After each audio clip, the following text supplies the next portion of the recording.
Didn't mean to get you so excited. Tried to tell you not to fall in love. Why you always hit me uninvited? Was hoping you would get the picture. I've had enough. Now it's time for me to turn around.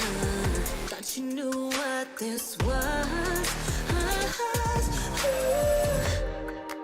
Yeah, I am superstar. You were never the one for me. Never should have fell for me. Take back your heart. Why don't you take it back? You never had a chance. I'm gonna take back your heart. Call it a savage love, just till I had enough of us.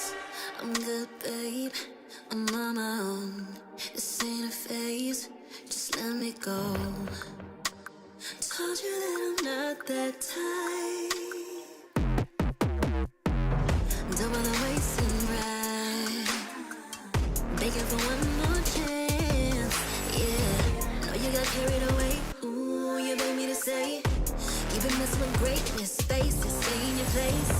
I was looking to play, then you got in the way. All the love that we made got me stuck in your brain. Got no time to stay here and say goodbye.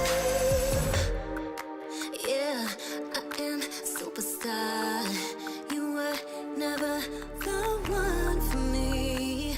Never should have fell for me. Take back your heart. Why don't you take it back? You never had a chance. I'm gonna take back the one heart. Call it a savage love, just till I had enough of us.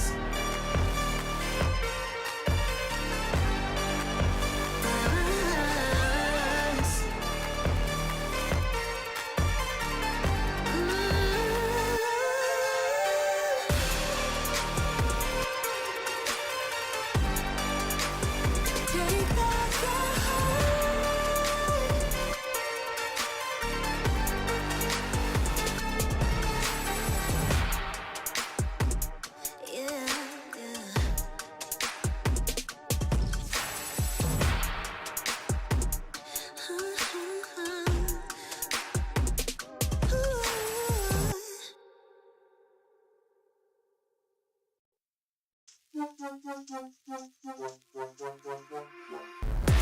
Give it more, give it more, give it more right now. Give it more, give it more, give it way more.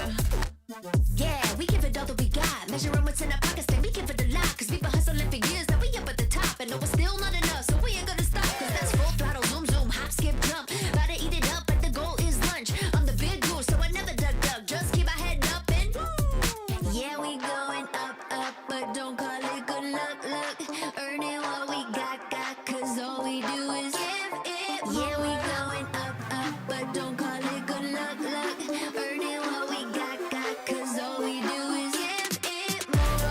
Give it more, give it more, give it more right now. Give it more. Give it more, give it more, give it way more. Give it more. Give it all we got, we give it all we got. Oh yeah, give it more. Give it all you got. Now they know about our dedication. Not just hard work, it's also patience. Chipped away at it and ignored the hate. And now we big Tom status and it's us for the take. And we eat, dream about it every time we sleep. Making moves, just look at my feet. Yeah, we bring the heat, we make every situation sweet. Now all we need is yeah, we going up, but don't call it good luck. Earning what we got, cause all we do is give it more. Yeah, we going up, but don't call it good luck. Earning what we got, cause all we do is give it more. Give it more, give it more, give it more right now. Give it more. Give it more, give it more, give it way more.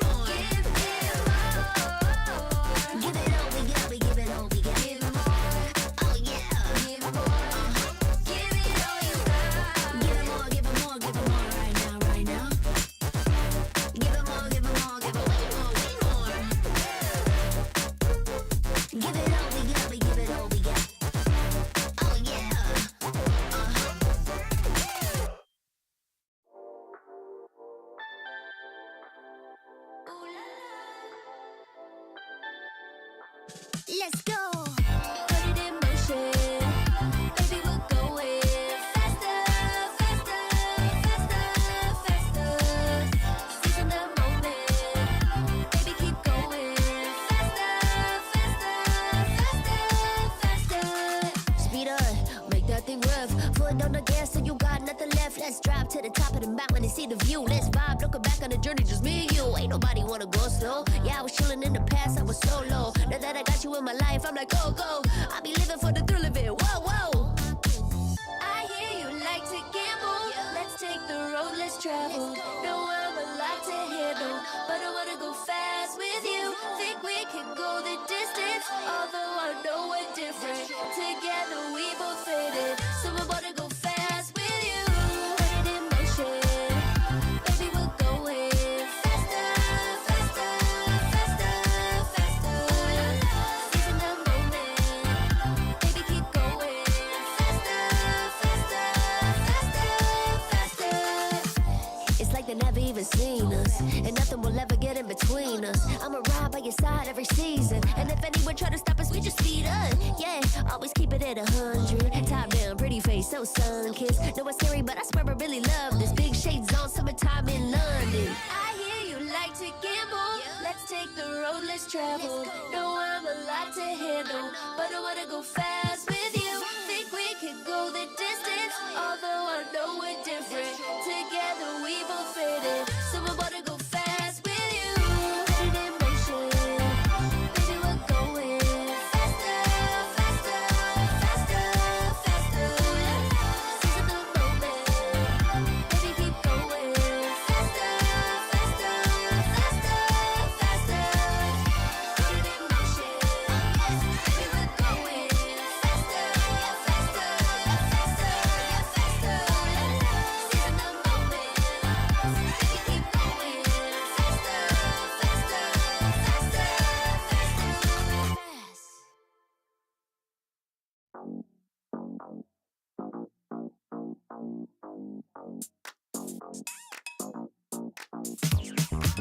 Cutie, dressed up and I'm glistening. I'm the gift, don't wrap me like it's Christmas. Want some yours, you'll know what you've been missing. Feeling like we should get into mischief. Listen, you've been looking like you're down on your luck. Need a girl like me to come through, lift you up. Hold me in your hand, I like when you touch me. Keep me around or you might get lucky. I'ma keep you with the good mood. Keep you up all night. Never, never around you. Baby, this is so vibe. Got me dancing like a soul train. Laughing the whole time. Got me singing in the shower. Baby, are you all mine? Baby, I'm your four-leaf clover. Your rabbit's foot, your charm bracelet, horseshoe. Baby, I'm your good, good omen. You wanna keep me with you. Keep me with you. Yeah, it's not hard to see. There's a pattern forming when you got me. 777 all wins, big money. The tramp over here never see me coming. I was in your back pocket the whole time. A quiet power, a silent gold mine, a big old confidence boost. You never to lose. Just know that you'll be winning, cause I'm with you in the building. I'ma keep you with the good mood. Keep you up all night. Never, never around you. Baby, this is so vibe. Got me dancing like a soul train. Laughing the whole time. Got me singing in the shower. Baby, are you all mine? Baby, I'm your four-leaf clover. Your rabbit's foot, your charm bracelet, horseshoe. Baby, I'm your good, good omen. You wanna keep me with you. Keep me with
Don't stop.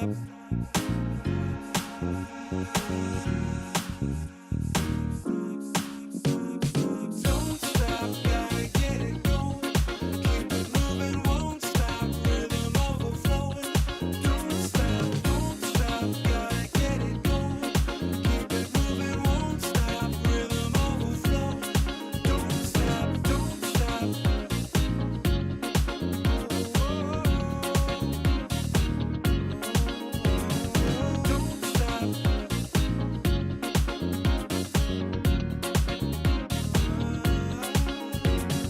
Don't stop.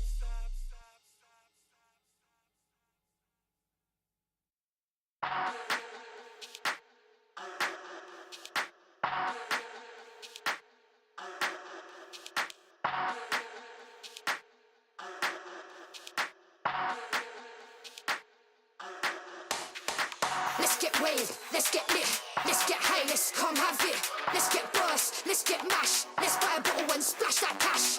Guess what, it's time for action. You're feeling fine, main attraction. Pure vibes, not satisfaction. Feel the baseline, chemical reaction.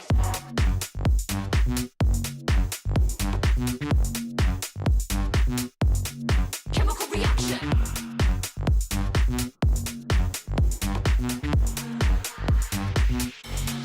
Chemical reaction.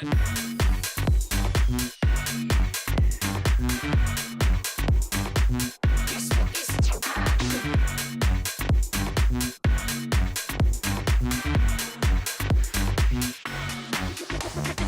Come, let's have it. Bad boy rhythm. Come, let's have it. Bad girl style. Okay, all eyes on you. Come, let's have it. It's time to get wild. Come, let's have it. Bad boy rhythm. Come, let's have it. Bad girl style. Okay, all eyes on you. Come, let's have it. It's time to get wild.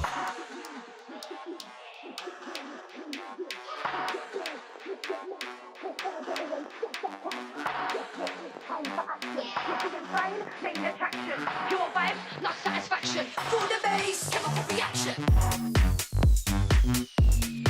You're feeling fine. Chemical reaction.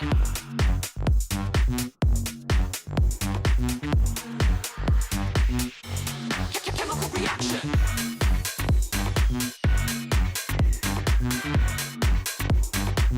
Guess what? It's action.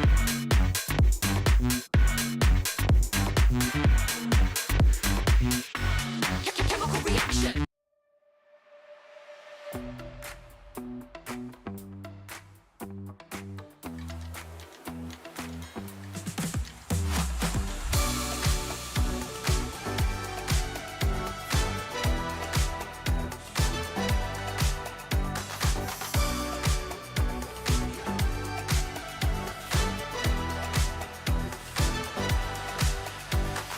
Walking through the bar, all eyes on me. People picking up my energy. The music never stops. They play my song on repeat, on repeat. I'm flying till I hit the sky. The melody is getting high. You know how to free my mind, my mind. When I'm with you, my world is golden, so golden. Baby, you make my heart shine.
can feel it in my bones. I've been waiting for this moment. All my life I've been waiting. Ain't nothing gonna hold me down. Ain't nothing gonna stop me now. 'Cause I was born for this moment. I was born for this moment. Everybody said I was crazy for believing. Told me to give up, there ain't no shame in me losing. But they're wrong. Oh, but they're wrong. Oh, I came to win 'cause I know it's my time. Giving too much, now I ain't going back. So give me the green light. Give me the green light. 'Cause I'll stand and fight. So give me the green light, the green light. I will stand and fight. I will stand and fight. I will stand and fight. I will stand and fight. I will stand and fight. I will stand and fight. I will stand and fight. I will stand and fight. Everybody said I was crazy for believing. Told me to give up, there ain't no shame in me losing. But they're wrong. Oh, but they're wrong. Oh, but they're wrong.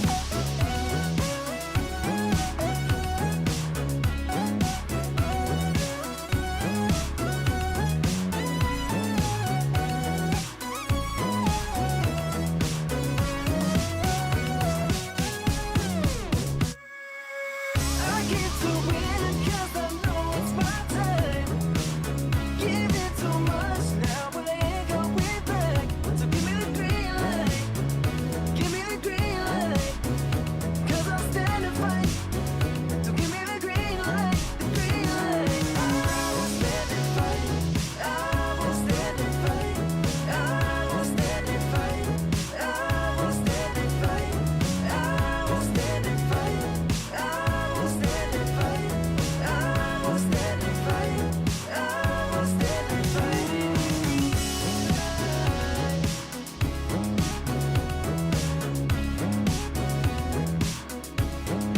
Give me the green light.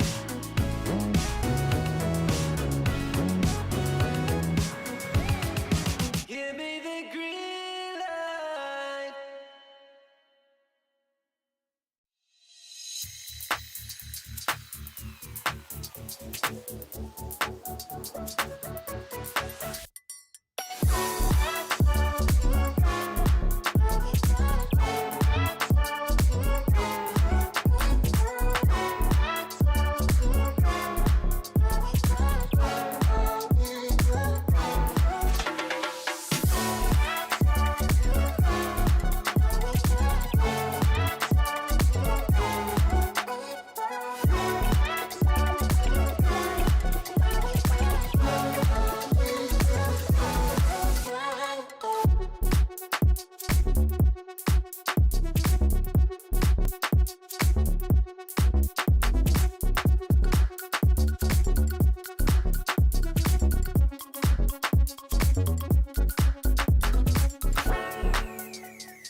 attracted when the doubt starts saying my name.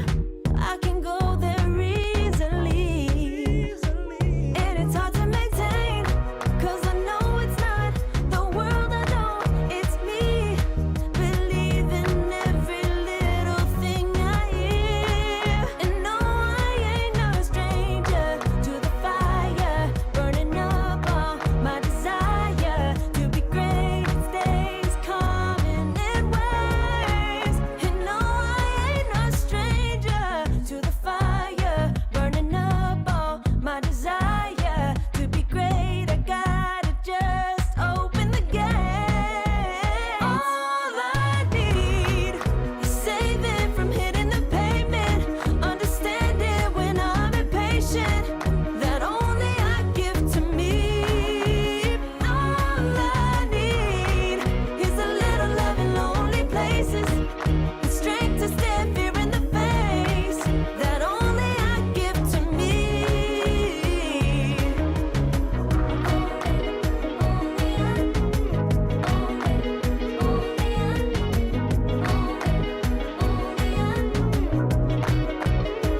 Now I'm running this race, yeah. Stallions couldn't catch up to me. I'm running till I get first place. I'm running till I get everything, everything I ever wanted. The Snapdragon Pro Series is brought to you by Snapdragon Elite Gaming and DHL. Teams' medals have been tested throughout the Snapdragon Pro Series, and only 3 are remaining. So far, Indonesia must send 1 representative to face off against the world champions in the grand finals. Will it be TLID, who swept them initially in the group stages but could not finish them in the end, or will it be their younger brothers in Onyx eSports? This is the Snapdragon Pro Series. We're happy to have you here.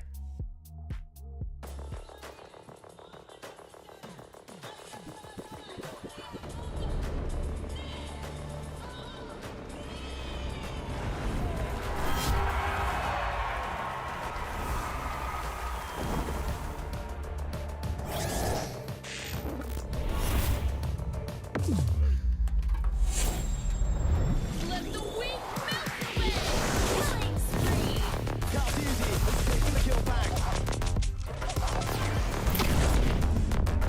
Prime time, baby.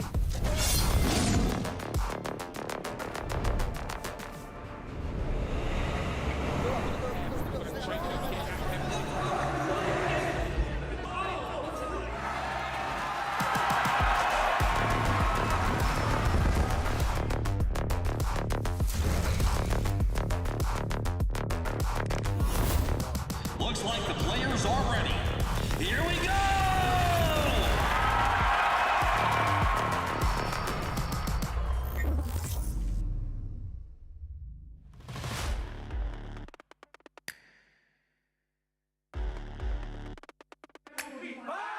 Hari ini akan menjadi hari yang sangat-sangat penting kerana kita akan ketahui 3 pasukan yang terbaik.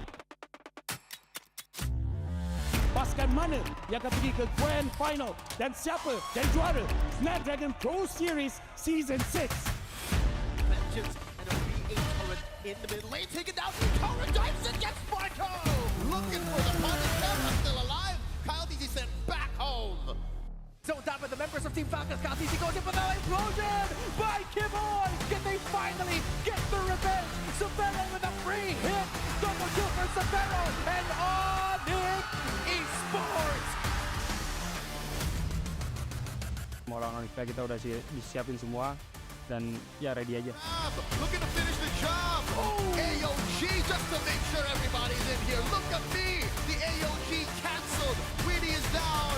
AOG as well. Mafia the final stand. Team Liquid ID suffers a sweeping loss at the hands of a super fan. Siguro halos lahat naman ng tao inaabangan yung matchup na yun eh. Onyx Peach versus Onyx Indo. Cerita kita udah lama dan saatnya kita ambil trofinya kembali.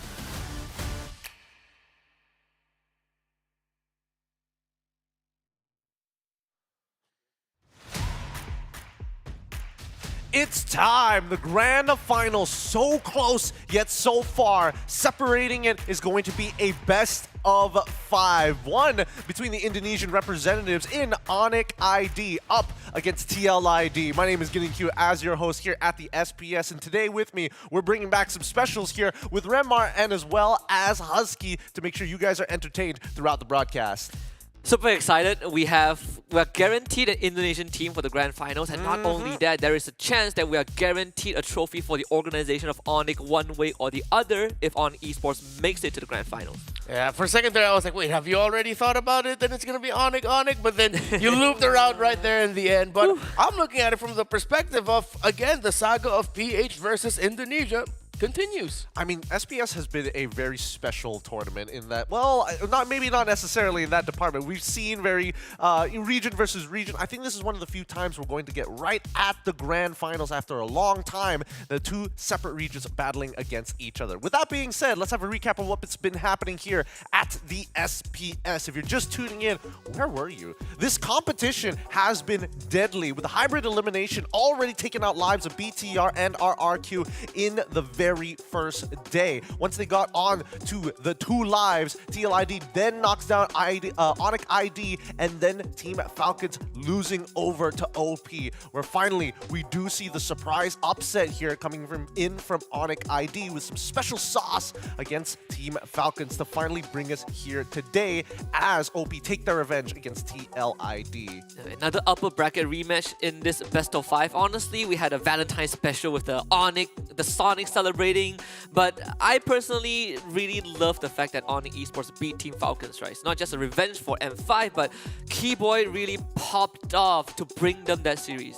I personally did not like it. But I mean, it hurts to see my boys, Team Falcons PH, get it taken down. But yeah, no, I get you. Casting that, you felt the cathartic release of tension that Onyx has been feeling ever since the M5 World Championship. Finally getting that win. You could see when Keyboy was shouted out, in his words, all he shouted out was "Nice!" when they finally beat Team Falcons PH. Yeah, it was a great series, and at the end, I think a lot of people are still hoping to see more of that somehow, some way internationally. I mean, we say that, but both of these teams have experienced like so close yet so far with first runner-ups in World Series. We got to talk about the most first picks here, because so far the patch has been a little interesting. Initially, we thought it was going to be like, it's all going to be about these ranked people who don't know how to push buttons on their phones, their little smartphones. No, it has been quite the change in terms of the stats. Before, Granger, first pick, and I think this is something that we touched on in day number 2 as well as day number 1. And after the patch, it is now switched up to Joy, Suyo, Yves. Yeah, and it's so interesting because you actually see there that with Granger falling out of the first pick, it becomes the major trades now of Joy Suyo.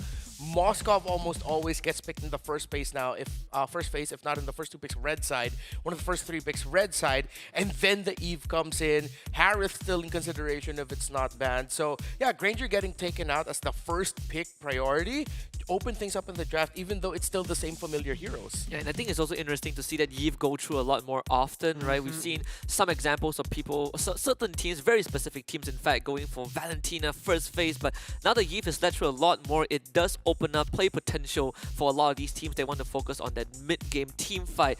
But it's good to see that Granger hasn't completely been eliminated like we thought he would be. He's still around, but now he needs a lot more time to get going. Yeah, to be fair, I think right now, as we do see the meta kind of start to develop, Yves is interesting because it's always been there. It's not like she's had any major changes overall. And I think, for the largest part of the pre-patch, she was banned in most cases. Like, nobody would let Yves through up until the patch comes on. However, we did see a couple of interesting, well, maybe adding a bit of spice to the mage trifecta of Loi, Yves, and now maybe even Selena.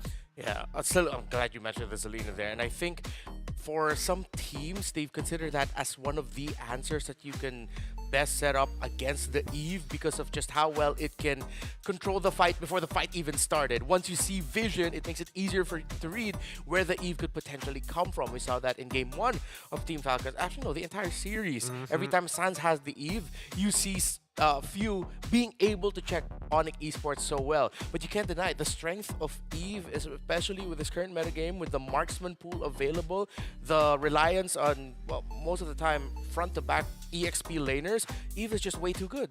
Yeah, and also with Granger kind of not being priority anymore, you're guaranteed to have majority of the time marksmen that want to be in your face, right? Sometimes we even see the carry. I know Toy picked a lot of carry when they play up against the Onyx Philippine. Yeah. So I think that also makes Eve a lot more desirable. I suppose, but we also have to talk about some of the enablers, people who have kind of like come into the meta prior to this. Like the big question was like, oh, you know, Badang out in with Gatot. Now we're best friends all over again. There is a major argument for this hero coming into the meta. More so, it's not like it really shifted out of it. The enablers for it seem to be a little too good.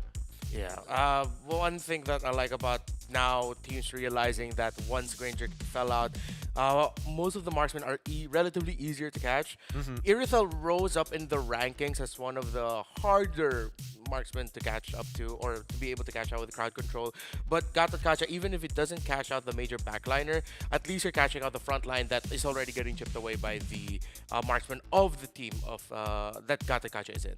And that's why I brought it up, right? Because Gatot, as very linear as he is and great setup in a lot of cases, especially when you have Eve, you still kind of need that Swiss Army knife, right? Somebody who kind of plugs in the holes in every stage of the game and more so brings a lot of utility. Suyo. He has been quite the problem for some teams, while others can't seem to grasp him fully. What's the problem here?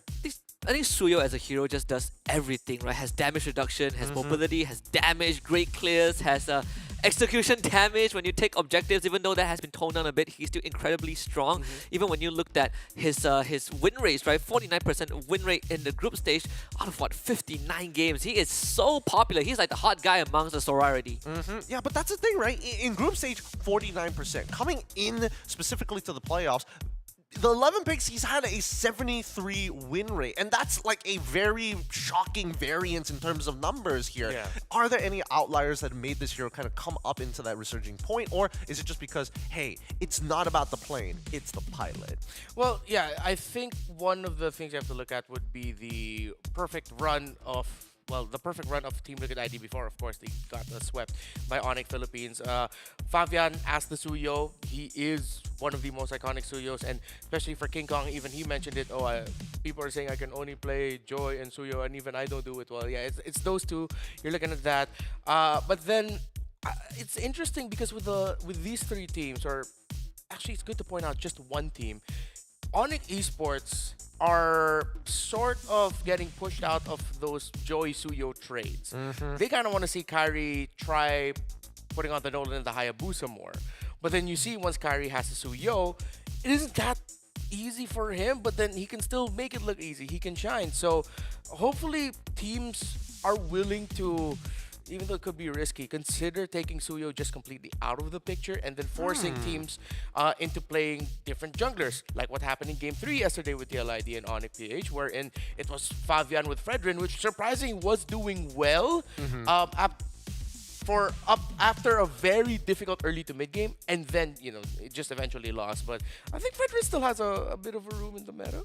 I suppose. I don't know, especially when you're playing these like tough melees who are just like huge hitboxes. Selena does have to come into the mix because, as we've talked about before with the Eve as a major problem, we've seen teams kind of like dabble with it, experiment with it a little bit. Having a Granger as a potential enabler, making sure that you also have what was he playing again? The Cho alongside it.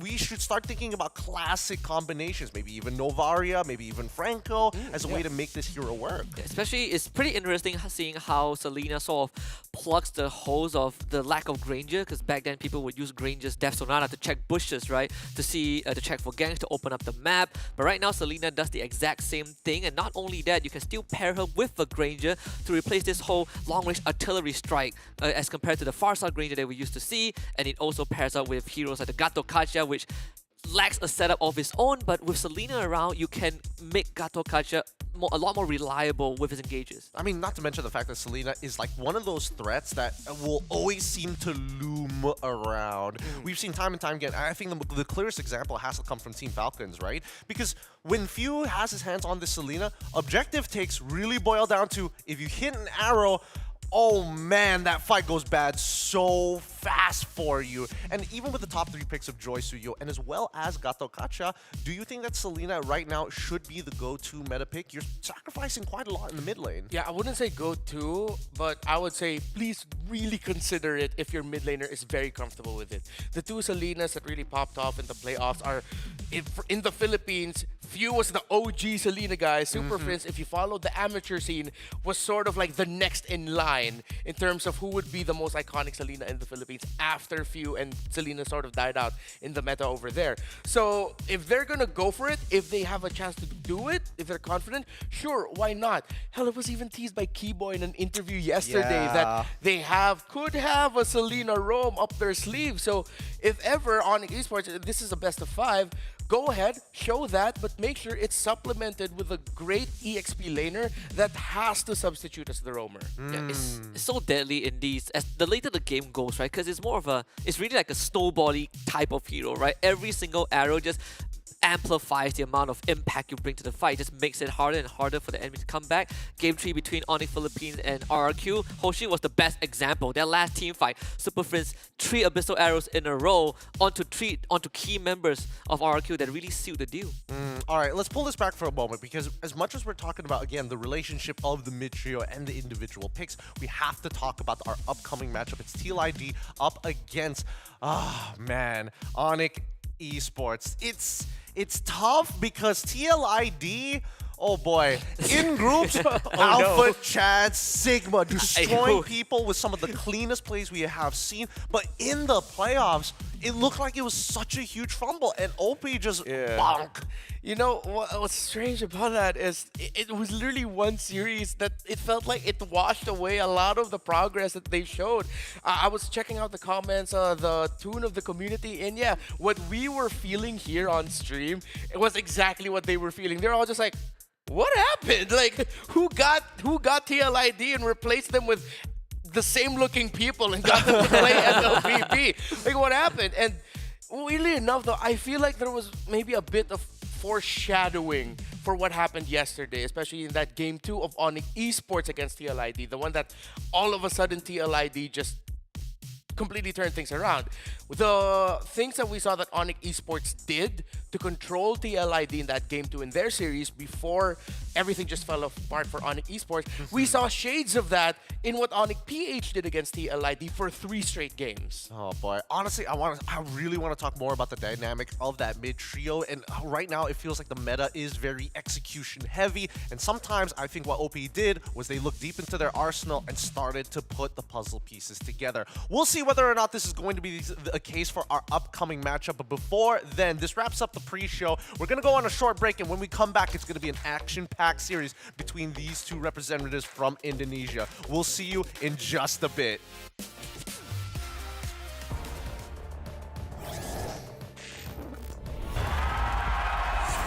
Here we go! The Snapdragon Pro Series is brought to you by Snapdragon Elite Gaming and DHL.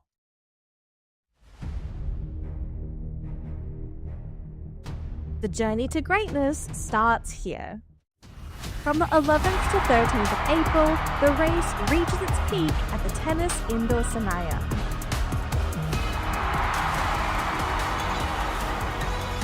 Tickets are live. Be part of the climb and secure your spot now. Be part of the journey. Witness the rise to the top.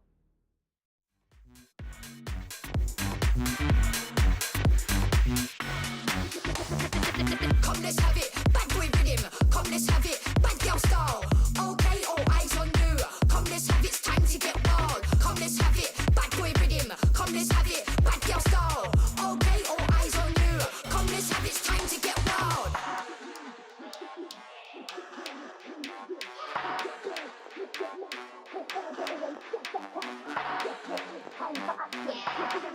Main attraction. Your vibes, not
eyes on me.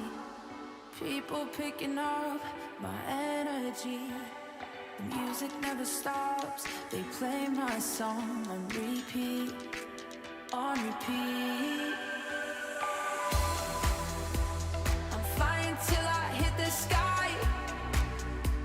The melody is getting high. You know how to free my mind, my mind.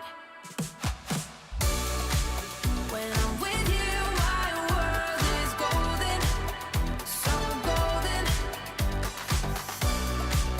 Baby, you make my heart shine golden, so golden. Feeling so alive, let's dance through the night. Come on, raise a glass, we're electrified. When I'm with you, my world is golden, so golden.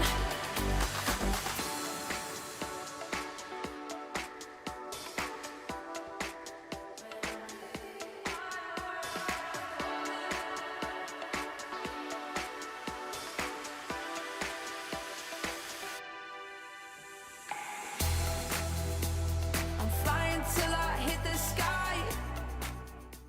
December 2023, can they finally get the revenge? Severo with a free hit, double kill for Severo, and Onyx eSports finally get revenge!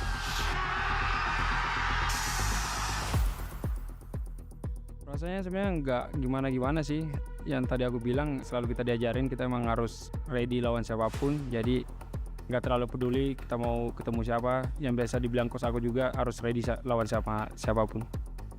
Ya, yang pasti kalau di grand final itu kita harus siapin mental karena emang pressure-nya gede, banyak penonton, terus pasti mainnya agak takut. Tapi kita mental pasti udah aman karena beberapa turnamen kita udah ikutin, jadi nggak gimana-gimana. As well, Fabian, the final stand. Team Liquid ID suffers a sweeping loss at the hands of the super fam. Ya lumayan tertampar lah 3-0 kan. Apalagi gamenya cepet-cepet semua jadi ya udah tertampar aja sih. Aku pengen final Onyx PA lawan Onyx ID. Terus kita udah siapin juga mau lawan TL ID, mau lawan Onyx PA kita udah siapin semua dan ya ready aja. Buat Onyx Indonesia kasih game yang terbaik aja sih. Jangan harap kalian di final berdua Onyx.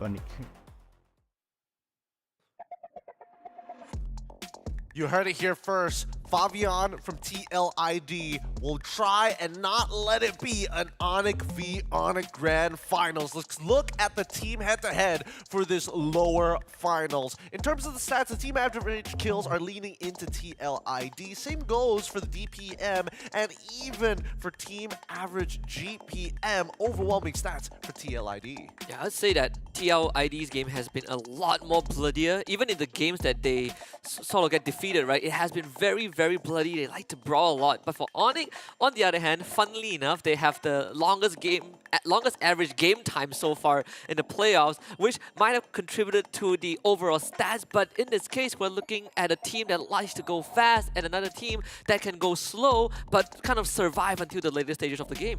Yeah, I think Onyx Esports have the more, well, because of the veterancy of their core trio, the more varied play style. For Team Liquid ID, it's always been quite the same. You go fast. Can't go fast, just wait 6 to 8 minutes, we'll find our turnaround, and then we go fast again the moment you win that team fight. For Onyx, it's they can get tested, they can be the ones to control right from the very beginning, no matter what version of Onyx you're gonna get. It seems like it's gonna be good. But yeah, again, TLID has gotten this far because, again, we cannot take away what they did leading up to the upper bracket final against Onyx Philippines. They were just so clean. It was one of the best MLBB I've seen in recent history. I mean, we say that, but then we look at the opposing factors here of Onyx Esports. I think we've seen the most resilience out of this team. Yeah. Especially when they were up against like Team Falcons, right? Like it really came down to who plays the game a little cleaner than the other in comparison to TLID, which I felt like high volatility. It's either we're playing the best in the we're the best team in the world, or we're just getting slapped in the face, as we heard it from Fabian. Yeah, the fact that they did play Team Falcons in the group stage and they got reverse swept, and then they came into the playoffs and they did the exact same thing, all the while playing almost, I think, the most games out of every other team so far remaining in the tournament, group stage and playoffs combined. And on top of that, they're coming in with new faces, right? A lot of people are talking about Lutpi and Savero, but especially Savero, who is here to get tested on the first ever international tournament appearance, and at the same time, he's here to dispel all the doubts that's been placed on him. I think he's been put on quite a expedited process. We were literally seeing the career of what CW was experiencing over his span of 4 years, coming down into like one tournament for Savero. Just like, oh man, I have to make the play. You get desperate, you got cleaner, and now you're understanding, okay, there is a hard balance that we have to play here as a gold lane. Yeah, and I think Savero is one of the best examples of that Onyx resiliency. We were dogging on him when he started throwing his body up to the front and getting picked off as a Irithel. What are you doing there? But then later on in the same series, it was Savero who would get key pickoffs, especially onto Fuse Selena, that would seal Onyx eSports spot here in the lower bracket final.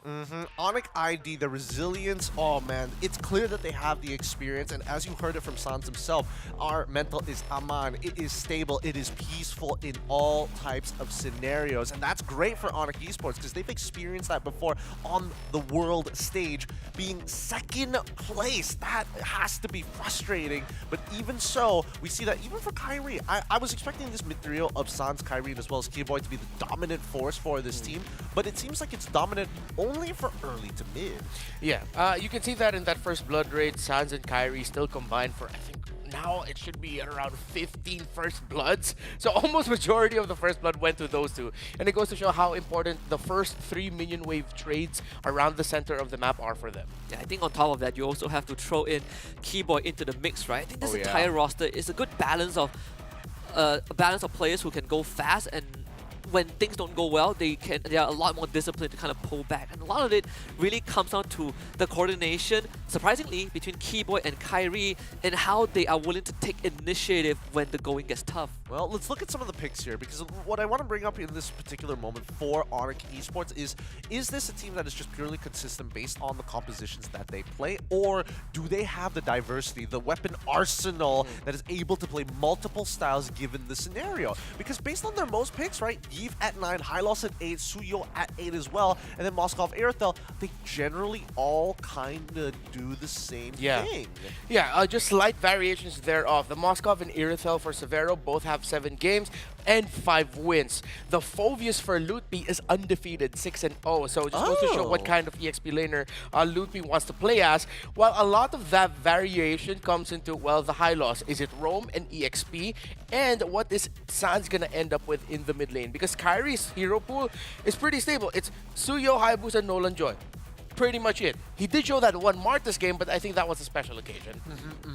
Yeah, that, and also I think not just the high loss as decent flex. We've seen what Keyboy likes to kind of gravitate towards, right? The Jawhead has been shown a couple of times. When the Tigro is available, he goes for the Tigro. We've also seen the Khalid in the early stages of the group stage. You kind of can see what he wants to go for, right? He wants to be able to always take control of the situation and be like, guys, we're going to start a fight. I will do it. I'll throw my body. You guys try to clean it up. Well, here's the thing. Do you prefer Jawhead Keyboy, or do you prefer the Hylos Keyboy? Because it's kind of rough, especially for Mr. Retri King Kyrie himself. Again, he's got some amazing cells. And most people say, like, oh, you know, maybe Kyrie's a little washed up. I don't think so. It's just that the meta has kind of strayed away from hard carrying junglers now. But coming back to it, he needs that support coming in for Keyboy. And I feel like both of these styles, yes, Jawhead fits him a little bit more from Mr. Retri King himself, but the high loss as well does benefit Sans, and you can't benefit everybody. Yeah, I think for me, Keyboy high loss if Lutpi is on the Phoveus. Lutpi high loss if Keyboy is literally playing anything else. I think I like how Lutpi plays the high loss. He knows the right angles for the Glorious Pathway. I'm pretty sure Leo somewhere is just going, oh, finally a high loss that a Glorious Pathway isn't wasted.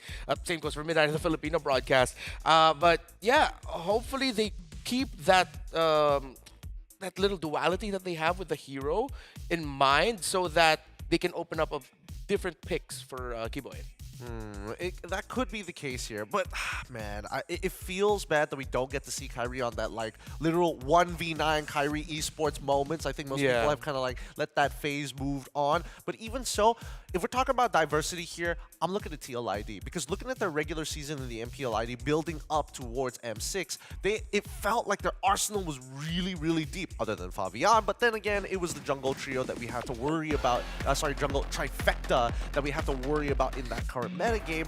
I wanted to see that coming in from TLID against OP. Like, where was that deep hero pool from Witty as well? Yeah, I wanted to say that we would probably see a lot more of it when it comes to a longer series, but they had the same experience yesterday, and the most we saw was the Fredrin by Favian. We know that Witty has a lot of pocket picks, like the chip, for example, right? They've even attempted a chip Loi during the M6 Grand Finals. The Claude, we know Aaron Shaking can play that as well. So hopefully today, against a team like Onyx Esports, who is not afraid to go diverse, TLID can show the same side. Yeah, the interesting thing is they do have the pool. I think what got them against OP also was just the sequencing. Because you can see that OP was pinching them in the mid lane, the point we were making yesterday. Wherein if you could predetermine already what Hezkiel is most likely going to play, that's one out of the map because you're reacting to who they mentioned to be the two players that give them a lot of problems, which is Aran and Favian. They handled them in the map while Hezkiel's pick was handled in the draft. I think if I'm going to be critical on anybody, I got to be critical of Aran. I think that he is a solid laner in terms of being a pillar. However, he needs to start opening up that flex pool option so that Witty can start actually, really showing what he is capable of, right? I want to see the Khaleeds come back in for Aran and EXP, so that way, at least they can go for the counter pick for the roam. Yeah, I agree. I honestly feel like in TLID's case, you want to unlock Witty a lot more, right? He is so versatile as a roamer. You want him to play Matilda, not a problem. Chip, not a problem. Gatot, also not a problem. He's like a Swiss Army knife, right? He fits the bill whenever you need him to be. And right now, I think TLID needs to look at Witty and Aran and be like, Aran, open up that flex pool. Let's give Witty a lot more breathing room.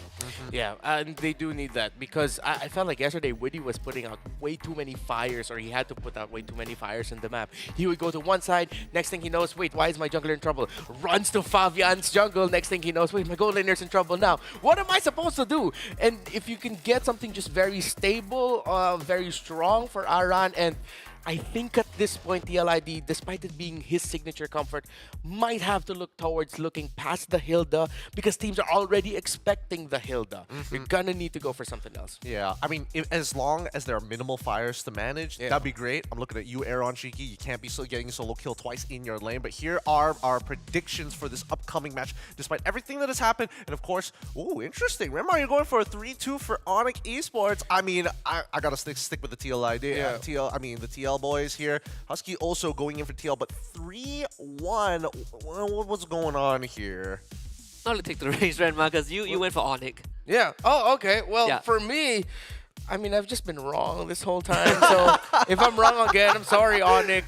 Maybe it's my curse, but something just tells me after finally getting rid of the boogeyman of that is the roster of Team Falcons PH, maybe Onyx Esports might just show and remind TLID why they dominated for so long in Indonesia. Yeah, for me, I think both teams at their best, TLID is still a cut above the current Onyx Esports. This is not to say that Onyx is not going to have any chance. I still think that TLID, when they play at their cleanest, it's a bit too fast for Onyx to handle at this moment. So in any case, if that's the TLID that we're going to see, they should have an easier time. A higher ceiling is what is what you're trying to get at. Okay, now let's jump right into the draft here as it begins. This is a best of 5 series. Only one of these teams get to meet the world champions at the very end. You know that the fans are excited to see an Onyx v Onyx, but Team Liquid, they just want one more chance. Give them another chance here as they are on blue side and Onyx Esports on the red. Like the prioritization from Team Liquid, right? They ban out the undefeated Phoveus, so Ludwig doesn't get it.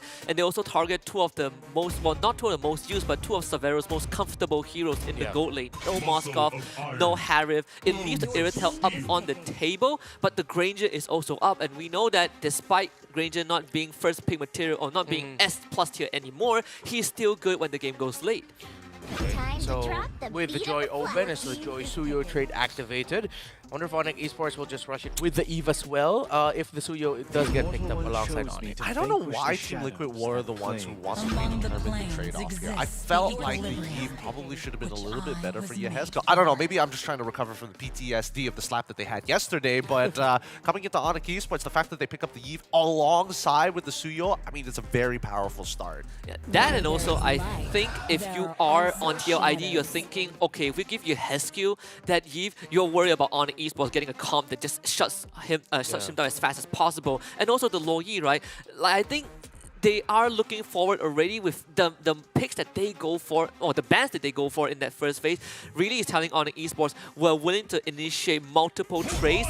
You have to choose what you want to go for, and of course you're giving over Keyboy's Tigreal to Onyx too. Yeah, I like it. I was thinking that maybe they'd want to pick up the hero for Severo now, but seeing there is a Joy on the other side, the Tigreal is a great response by Onyx Esports, and it puts in that extra 50-50 nature of the relationship between Cho or Tigreal. Because Cho rotates faster, that's where he beats Tigreal, but sometimes Tigreal's pure implosion just messes up what Cho wants to do. So I like that third pick for Onyx Esports, and it's going so good. Now, Team Liquid ID, hopefully they start pinching out Severo's picks, because that's where they can focus on. Because at this point, even if it's just the Granger or Bruno that Aaron Shiki is left with, those are two heroes that he's still very happy to play with, even though there isn't even the other side. So maybe they'll lean towards more with picking Granger. Here's the thing, right? Based on what we've seen after the post-patch, a lot of teams are not really flex picking as much as they did before. It's just honest mid-trio, and then let's see. Because if that is the case, I feel like Red Side does have a slight advantage in that case when it comes down to that final pick. Yeah, absolutely. And not only that, both teams have not revealed their gold laner yet, right? So now all eyes are on both Severo and Aaron Shiki. We already have 3 gold laners eliminated, and Onyx, they have the first pick in the 4th phase. And if you are Onyx, you're not worried. It's like Ludpi's hero pool is wide enough that he can go for that last pick and still feel comfortable. Now the question is, what is TLID going to do? Iritel banned out, so now we're looking at Granger and Bruno left. Yeah. TLID initiated the 3rd trade of this draft. Take Claude, right? We're focusing on to Severo, and with the Moskov gone, honestly, whatever gold laner Severo ends up with, it's not going to be easy considering there is a a Joy on the other side. Now that's a true fan right there. But I think it's a take Claude angle, right? This is for the sake of, Sansi's going to be your main win. He's going to be part of your main win condition, and I think, especially with the BMI, it gives you some option of protecting yourself against the Joy, especially if you're over a wall, and you take a Purify and you're safe. But it looks like they might go for other options. Okay, I think if you're considering Claude, you could pick it now. So they go for the Granger still. Interesting. Team Liquid ID, I think they have an angle to consider Glue or Khalid if they want to in the EXP lane. I hope they don't bring Mr. Stinky back. I mean, CC is bad, so like... CC's gone too, Carrie's gone, excuse me, yeah. What if though? That's what I'm thinking about that nasty stanker. It's gross. Team Liquid ID need to finish off their composition. They got 18 seconds left on the clock, and based on what I'm seeing from the Beatrix is okay, but I guess it becomes a more pick-off style of composition. I'm thinking like traditional picks, right? Especially if it's like a one-to-one counter. And yeah, Claude was definitely something I was hoping on eSports would steal away, but instead Liquid, they're totally fine with this, but they're also you picked up on this, Ramon. They went for the glue. They went for the glue Claude, so just great late game damage, and you have a good transport system, with the diversion from this Loyi. I'm looking at Onyx Esports. The damage to take out glue isn't really there from that early to mid game. You do have very stable laning with that Ludpi Edith, but objective takes, it kind of is up in the air. How is Onyx going to cut through that glue?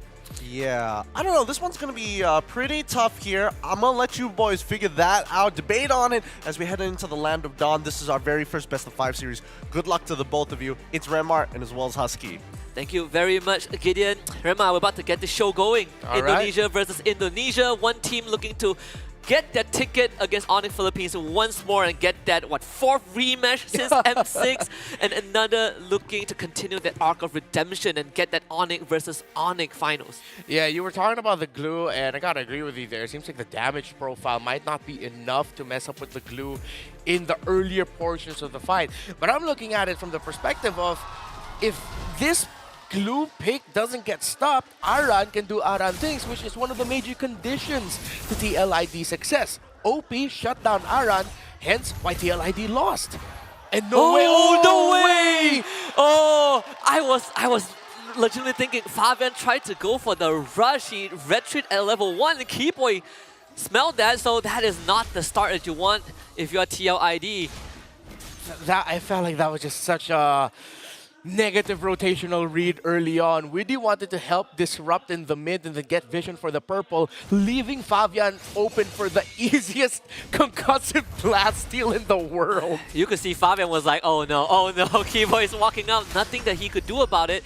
Kyrie hits 4, so that's already a level lead over Fabian, and you look at the jungle camps, right? Fabian has to rotate up top, but if you're Kyrie, well, I got a crab to go for. I can still go for the lizard in my jungle. Yeah, it's a net negative for TLID.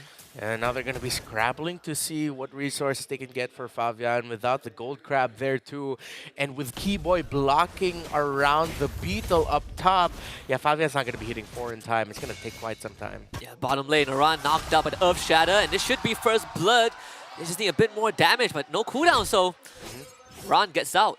Yeah, he doesn't get taken down, but Onyx eSports, again, the rotational read of messing up Aran early. They've already ticked their early game conditions, mess up Fabian, easiest purple buff steal in the history of MLBB I've ever seen. And for Onyx eSports, well, mess up Aran as well in the EXP lane, and now Keyboy wants to see if he can run it back. If he runs this back, if I'm Fabian, I'm tilting and looking at the next game already.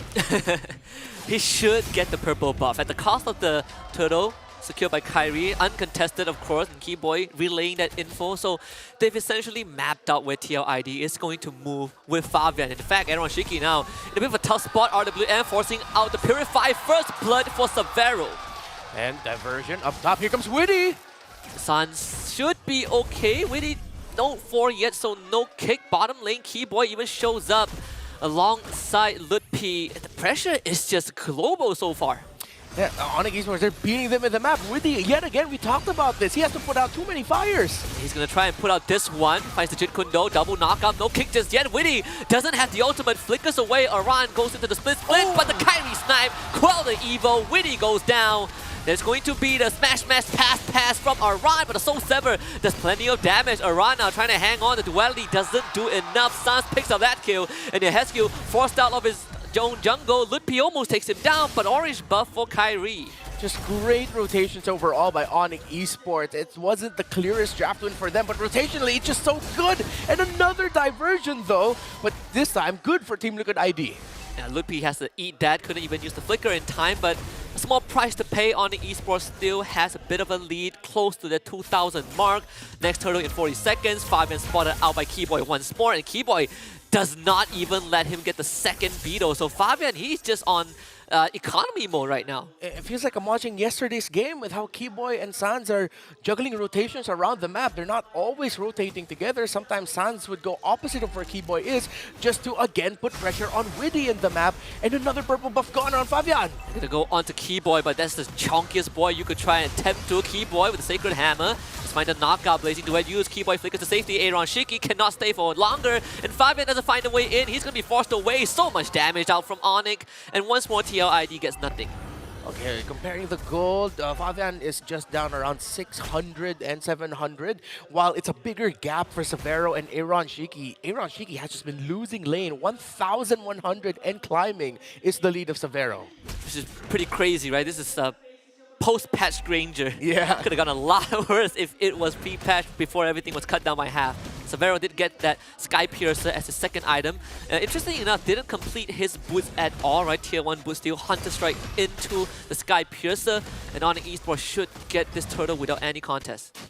Okay, I wonder if they're going to continue to invade into the orange buff, but no, Fabian is able to get that in time. Team Liquid ID tried to go for a gank top side, take down Severo, but I think Severo read into the rotation and hugged way behind the tower, so he was safe. So now it's another chance for Onyx eSports to actually just mess up the rotation of Widdy, and now they have their eyes set on Aaron Shiki. That and also Sans actually picked up the Ice Queen's one as his first core item after Demon Boost. Aaron Shiki with the Blazing Duet just to clear out the wave as much as possible. Sans actually had to flicker away, but Widdy is going to be sacrificed. Severo guns him down. That's a Sky Piercer stack for the Granger. What a punish by Lutpi, able to read the entry there of Widdy, getting the Earth Shatter, and just knocking him up in time. They got that pick off because of him. Now this purple buff will be threatened again. Aran's going to show up to do some damage control. Keyboy implosion into an RWM. Keyboy will lose his life, but they get the flip once more. Fabian does not survive. Aran is going to flicker forward, sticks on two members of Onyx eSports, but now he is isolated. Flickers to safety on eSports though. Did they expect this diversion? They're going to get caught! Yuheskill brings in a secondary layer of engage, and that would be a trade in favor of Liquid ID, but they still got to deal with Sans and Kyrie as Kyrie takes down Widdy once more. Onyx eSports willing to go for the trade, but so far net positive for Team Liquid ID. Aaron Shiki with a Blazing Duet, Kyrie down low, both teams disengage. Getting a bit more back, and despite everything Onyx eSports did in the map, their lead is only at around 1,500 at this point in the game. Yesterday against Onyx Philippines, the lead was double. Team Liquid ID have been able to get a few key trades in some key moments, no major objectives, but they were scrapping to find what farm they can get, and those 5 kills they got all throughout this first 6.5 minutes meant that it's actually still quite level. So now at this point, Onyx eSports needs to reel things back a little bit, because if they continue that overly aggressive rotation, that's when they're going to get countered with the surprise plays coming in from Yuheskill and Aaron Shiki. And it's massive as well. They got the shutdown goal on Severo, right? He was on a roll until that moment. Onyx eSports wants this third turtle. We'll get it, no problem. With the Soul Saver plus Retribution, top tier 1 goes down to TLID. I wonder if instead of going past the river, they're just going to look at controlling the river instead up until the next Lord. Because, yeah, with how it's looking like right now, with Keyboy just placing himself around the center of the map, they're not looking too deep to go into the jungle unless they have the info. So if they see Aran low, they got to see the skill there of his skill, so they're just holding the river right now, which is the perfect play by Onyx eSports. I do like that they are going to start moving forward whenever Aran isn't around. Yeah. Because that is the key for TLID to stay in the fight for extended periods of time. Get the flip with the Widdy again. Once more, he goes down. Aaron Shiki even uses that ultimate to clear out that wave, but it's damage control for TLID. Purple buff once more will be threatened. Additional checklist. If someone's slow and they go back a little bit, then we go forward, then we start being aggressive again. Nothing too crazy, just good old standard MLBB, but Fabian gets caught out. Gets caught by the Primal Wrath of Lutpi, and now Onyx eSports can just place themselves in that mid lane, take it down, and this map right now is open for business. Wow, it seems like, I wonder if TLID's feeling as if like, wait, is this Onyx Philippines again? Like, what's happening here? What's happening to us? A kick by Widdy. And there's no conversion to it. Widdy has to disengage, but at least escape with his life for now. The bot tier 1 does go down. And it's a cascading effect from just that stolen purple buff at level 1, right? Like Fabian not able to get his gears going. And up till now, the one kill that he got was from a surprise play from Yuheskill. But aside from that, honestly, TLID has not been able to get much done. Yeah, it literally felt like whatever the game plan was for Sans and Keyboy, they're just doing everything perfectly. Whatever Coach Adi prepared for them, whatever they themselves thought, like, okay, this is what we gotta do, this is what our rotational priorities will be. It just really feels like a team just checking out a checklist. It's not been perfect for them. They're 8-5. They're still giving up kills, but they're literally controlling the whole game so far. Even Sans is just going full utility. Ice Queen's 1 into a Blood Wing. Oh yeah. Now first Lord for Onyx eSports. So they're looking to get it. Kyrie 2 levels ahead of Fabian. So Fabian is trying to attempt to be engaged. Implosion. Kyrie gets the Lord. Severo untouched so far. Aaron Shiki, Blazing Duet, trying to take down Lutpi. Lutpi finally goes down to Fabian, but Fabian in no man's land. And Kyrie has just gotten a double kill. Within Aaron Shiki goes down. Fabian and Yuheskill falls. Triple kill for the Sky King. And Onyx eSports continue their march forward. TLID wanted to get cheeky, but Keyboy again with this Tigreal, the implosion, the counter set was perfect. And Onyx eSports looking to crack that first inhibitor. The Holy Shield does go down, but Onyx eSports, they don't have the firepower to blow through it, TLID. They have another fighting chance. Big wave up top, doing some structural damage, but Lord has just spawned bottom on the eSports. They're not even going to think about resetting, right? It's all about clearing up the jungle. Yeah, they're just seeing what other towers they can get. They cannot end it here because the top wave, unfortunately, just wasn't handled because it was Yehizkiel before that Lord fight that transpired that was handling it. So now Onyx Esports will just have to settle with getting towers and I guess a kill onto Yehizkiel. That's the Indonesian sniper right there, Severo, continuing to level up. It's like the season 2 of solo leveling, right? He's just consistently getting stronger and better every single game that he plays, and now looking to reach critical mass. Fabian, what's the play here? There is a flank angle, but I'm not sure if he has time to do so. He's going to try and cut that wave, use it as a launching pad. Kyrie will challenge him as the fight now splits in two. Aran wants to get in on it, but couldn't. Aaron Shiki using his health bar as a resource, but it expires at the very end. Winnie gets sucked in by the implosion. Killing spree for Severo, and a double on top of that. It's a double for Onyx Esports, and Onyx will take game 1. My goodness, if I'm TLID now, it's like, we faced Onyx PH internationally. We thought that was it. But there's another Onyx back home, and they're good again. They're great again. Boys, are we seeing a huge shift in what the meta wants from us now? It's just team fighting, snowballing, and ending the game with just a lead. Who needs 10k checkmate marks now? First Lord nonetheless, right? Yeah. It was just Lord number 1. Plenty of disasters happening for TLID, starting with Fabian getting his buff jacked by Keyboy at level 1. And I think from that point onwards, Keyboy was like, guys, he's under level. Let's just keep pressing on that pressure point. Fabian could not get his gas going. That was a disaster first buff take. Like good on Keyboy to also potentially read the situation that, like, the tendency of every Joy is just the moment it's up, you pop the red tree because you just really want it down ASAP. You're not saving the red tree for the end of the take, you're saving it. You use it right away. So Keyboy was just like, oh, let me just walk up to him, have concussive blast, time things out.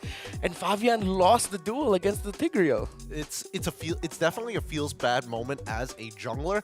However, I think there are more pressing matters. I think the game was pretty much over when we saw Onyx was able to split up resources efficiently. A 2-3 split to make sure that Aaron Shiki did not have a good time in lane. This poor guy getting blasted. I mean, you can say the same for Aran, right? This glue was not able to really do much. He had to leave his lane very early on. Like Renma talked about Weedy having to put out fires. He's like, Aran, I really need you to help me put out this fire together. And Aran was like, I can't do anything. Counter argument: 01 to 03. That's which fire? Which fire are you talking about here? Because Aran's got 5 assists and Aaron Shiki is like, dear God, help me. Oh wow!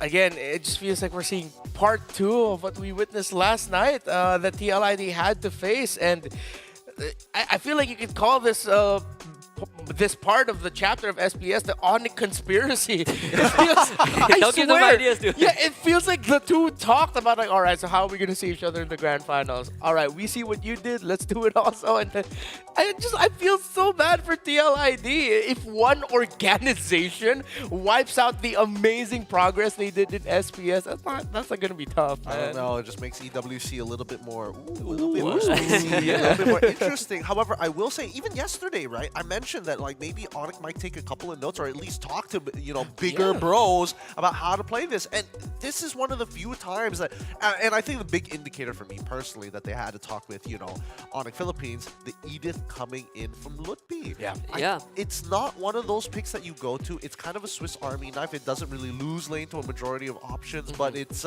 in these cases where you are ahead, it is a solid door stopper. You can't go below a certain threshold. Like this hero stops you from doing so much even when you want more. Not only that, he can just walk up into your jungle and he's like, what's up? What are you gonna do about it? What you gonna do? You gonna fight me? He's gonna sit on you and be like, what are you gonna do about it? You gonna stop me? You It's gonna like stop me? like fighting an Edith that is ahead is like engaging in a boss fight, right? He has 2 phases. You get through the mecha phase and now you have to deal with the actual human being piloting the mecha that deals magic damage.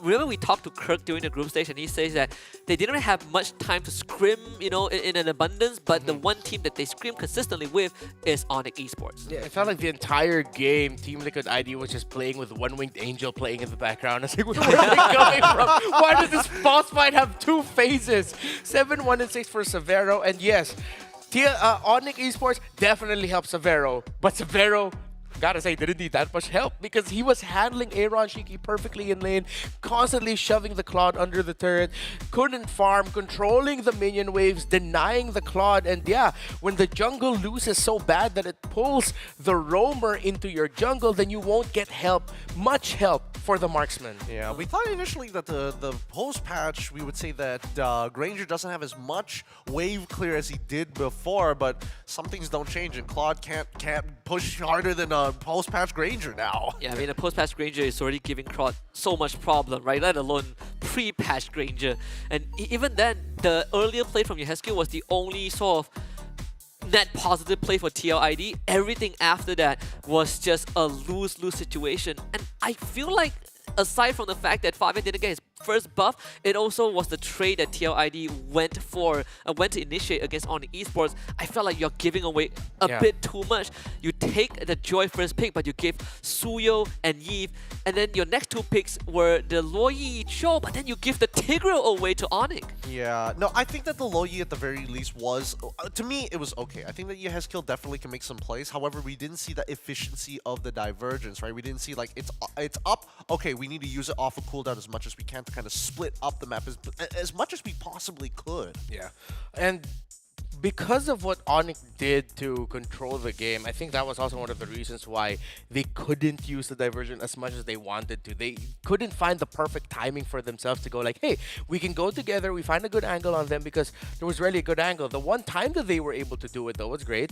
The one where they sent Widdy just to the back, if I'm not mistaken, and he got the conceal, found Severo, though Severo got away.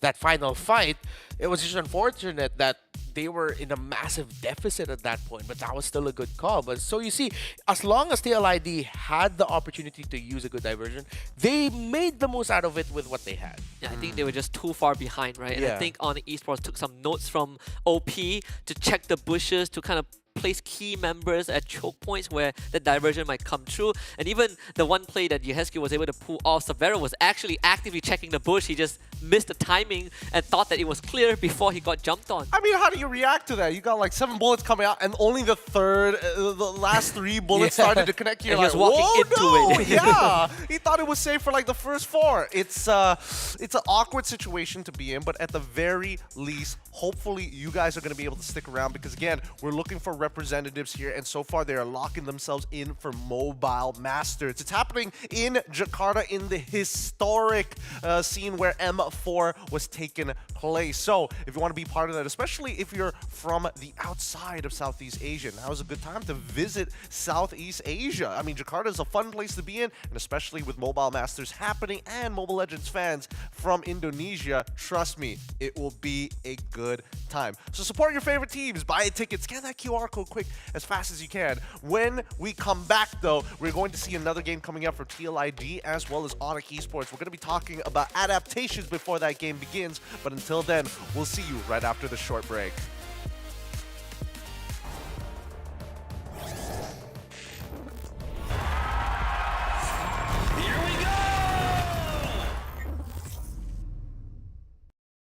The Snapdragon Pro Series is brought to you by Snapdragon Elite Gaming and DHL.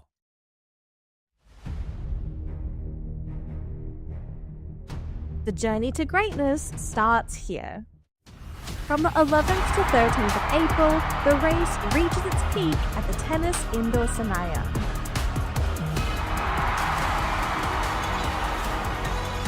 Tickets are live. Be part of the climb and secure your spot now. Be part of the journey. Witness the rise to the top.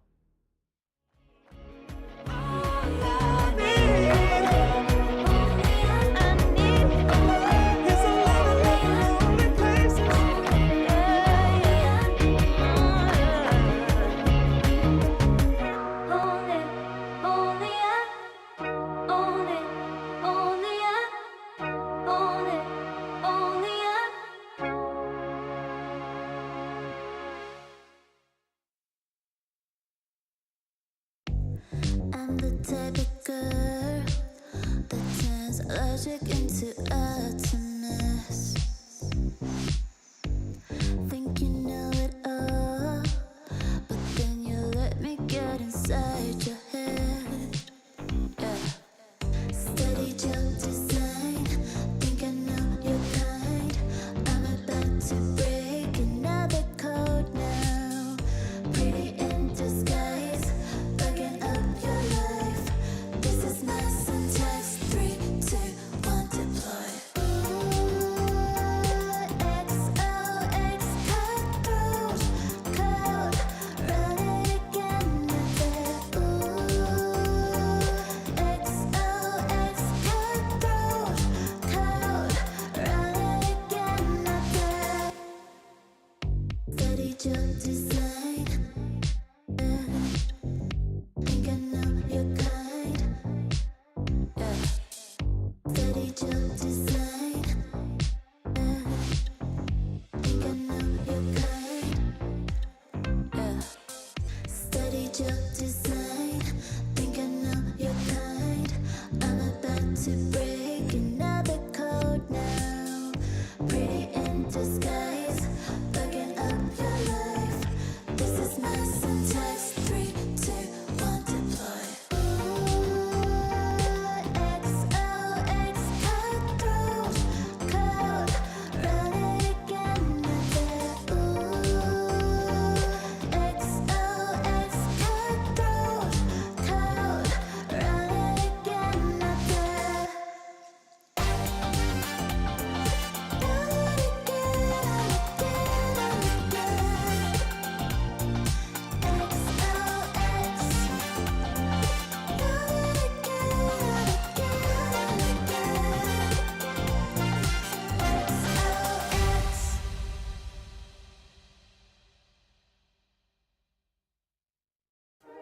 You waited all night for me to come back.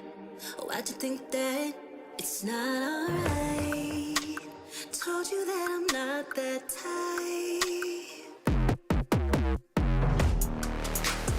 Didn't mean to get you so excited.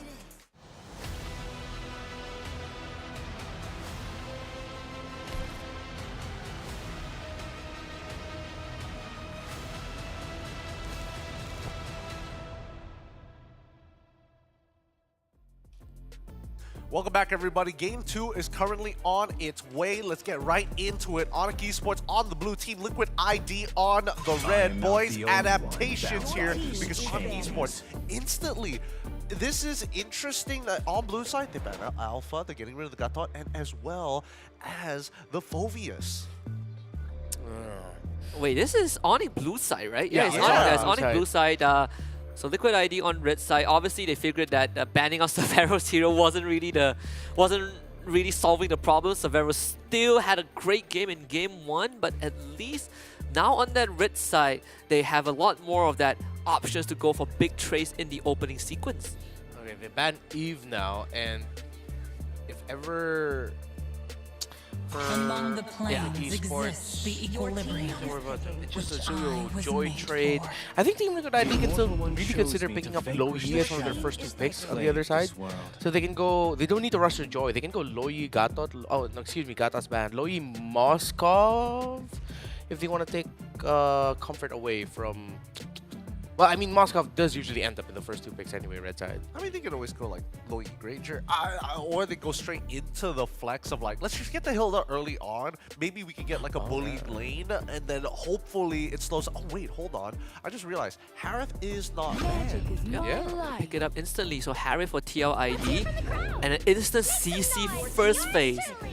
So now they're really switching it up, right? They, again, once more omit the flex pick that we've kind of talked about for Aran and Widdy, but they want to make sure that Aran gets a strong lane. Yes. So double-side laners have been picked. I feel like Team Liquid ID is reverting to give us comfort picks. We need to get into shape first. Yeah, it's like they want to win the side lanes, and let's just juggle around the roam and mids.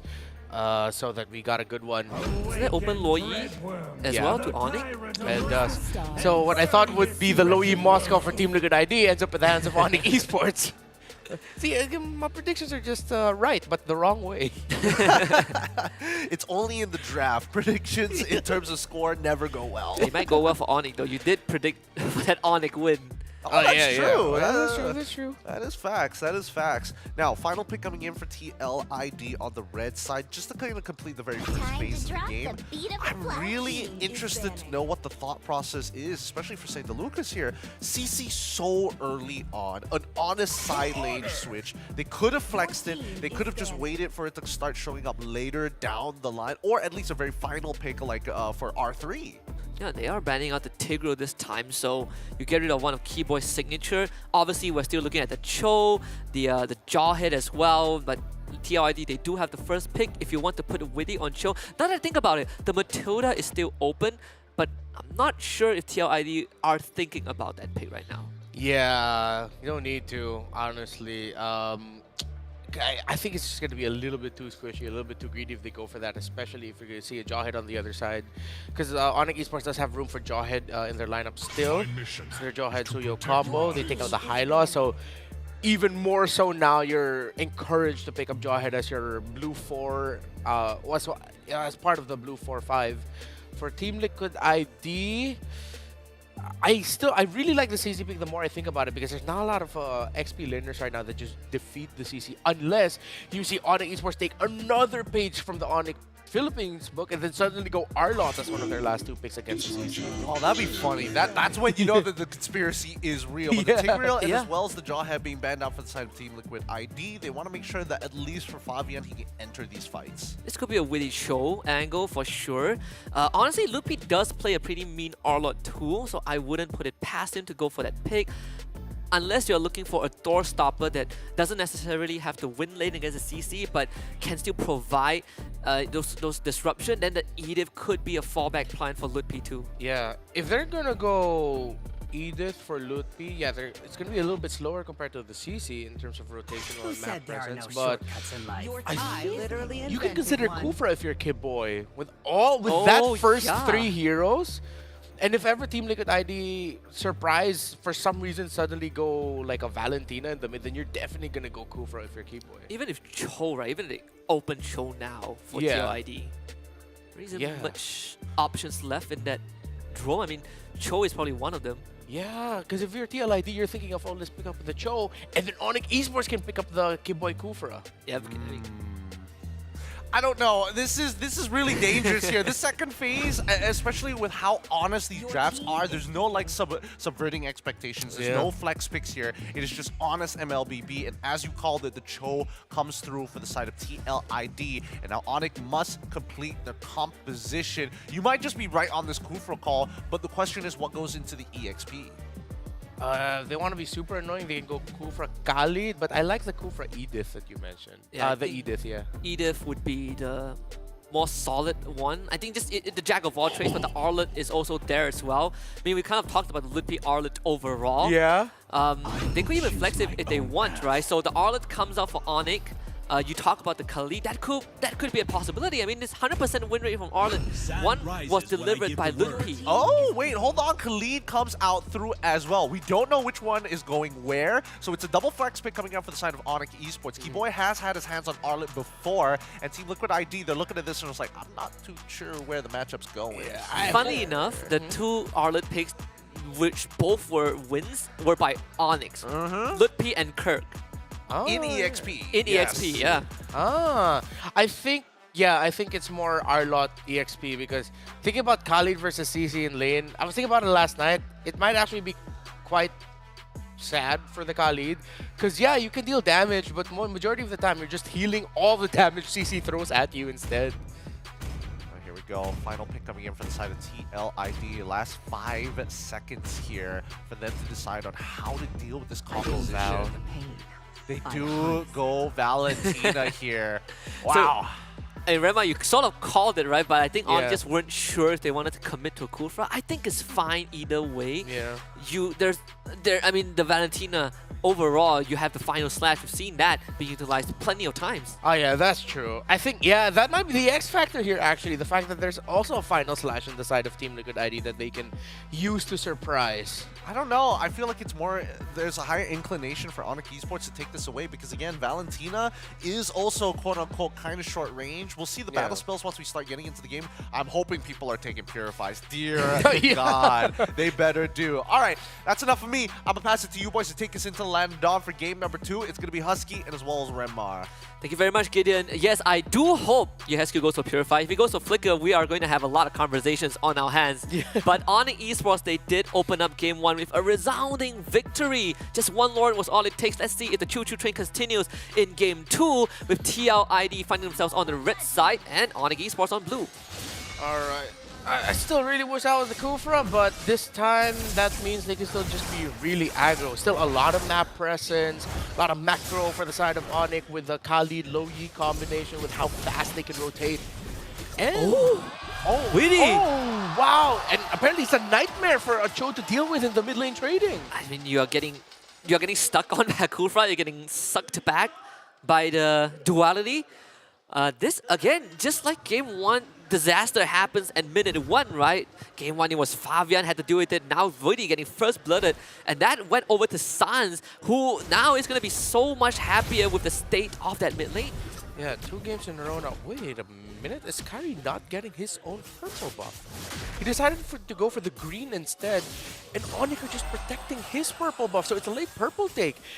Kyrie decided to invade before completing his own buff rotation. Wow! Then also, right, the recalls could be forced out, so TLID, they get nothing from Ludpi. The wave is going to meet in the middle, so not really much lane advantage for TLID. Kyrie gets to skip the entire encounter with Fabian. The Skiboy was just sitting on the top bush the whole time. Yeah, protecting their jungle. And in the mid, such a fast clear for Loyi and Khalid. And again, controlling the Cho. I think that's why they decided to go for this combo instead, because not only does it control Cho, it hurts Cho with damage. Every time Witty walks up, he just eats a face full of just sand. Yeah, sand and whatever Loyi tosses. Magic, apparently. Apparently it is. Pure magic. It's from the Monian Plains? No, wait, no. What's the equivalent of like the Chinese region in the lore? I gotta figure that out. Yeah, it's at the tip of my tongue. The Cadian Riverlands. The Cadian Riverlands, thank you. Kyrie does have some enemies on his hand. When he finds a knockup, Kyrie eats a concussive blast. Will survive for now. Fabian goes for it. First blood delivered to Fabian as Witty makes a great escape with the flicker. Fabian still jumping around. Keyboy now the victim. Ludpi will survive. TLID off to a good start. Yeah, that was just TLID with a better response, better timing. And now Onyx Esports, I think that should already be a sign for them that says they can't pull off the same things they pulled off earlier. Can't be overly aggressive because now Team Liquid ID have sharpened up their execution a little bit. They can continue to bother Widdy, but just now be more ready for a Team Liquid ID response to your aggression. Especially when Widdy, he is willing to make those plays, right? Yeah. He was the reason that Kyrie went down first blood. Still, the turtle for them doesn't really mean too much as of this point. TLID don't really have a substantial lead to make a big difference. Even topside, Severo against Aaron Shiki, Severo is really holding his own. And TLID, you know, they haven't really been providing backup to the top side, but you can say the same for Onyx, unlike game 1. It seems like Aaron Shiki has a slight lead over Severo. It could be a minion or 2 that he's over. And right now, that Harith needs to be dealt with by Onyx Esports. They just can't let it free fall. A couple more pokes from Sans and Keyboard onto Yehescu. Fabian, multiple targets to go for. The body's going to be Sans stunned up under the turret. Fabian will still find Sans, but Keyboy and Kyrie trace him back. Ludpi, bottom side, will lose out to Aran. The curtain call just doing more than enough. A kick from Witty on the Kyrie. Blazer to escape. Keyboy covers his track. And Team Liquid ID finally got to level things out here. And okay, yesterday we saw the outlier of Kirk's Arlot defeating the CC of Aran. This is actually how the CC Arlot trade should be going, wherein Aran is just giving a lot of difficulty for this Arlot. And he recognizes it, already able to build the axe, so he should be good. with the War Axe, it essentially just wins him the lane entirely, right? No Yeah. more 1v1s for Lutpi. You're looking to... In fact, crazily enough, right, CC doesn't have the best wave clear, but in this case, it really doesn't matter as much. You can say the same for Arlet as well. In fact, the pressure continues. The run, sweep under the turret, down low, but able to heal himself back up with the War Axe and Curtain Call. Diversion will be used. Kyrie being delivered to the bush by Sans, but the rest of TLID have already escaped. Okay, so I like the speed the Team Liquid ID are going at. It's the same speed that Onyx eSports were doing earlier. So despite the bad start for Witty, they were able to recover quickly. Instant call to take the turtle. Witty kicks Keyboy away. This should be a full disengage for Onyx. Keyboy has used the ultimate to get out. Even commits the flicker. Witty survives again, but Kyrie will be jumped up by Aaron Shiki. A solo kill about to happen in the jungle of Onyx as Aaron Shiki finds Kyrie. It seems like rushing their side laner picks, getting the CC and getting the Harith right away as their first two picks are working out so well for Team Liquid ID that even though for the first two rotations, Widdy was sort of shut down there, the side lanes were doing very well, and that's where the stability was for Team Liquid ID. Yeah, so many teams, I think, in the past few months, right, leading up to M6, are not willing to go for these big picks because they're so worried about answers from the enemies. But exactly, Liquid ID have figured out that certain heroes, there's not much answer to it, right? CC, Harith, divergence to the bot side, Fabian is the target. They will protect the turret, but again, TLID dodged the bullet. In fact, there is a stolen final slash from your HQ on the eSports. They call for a retreat.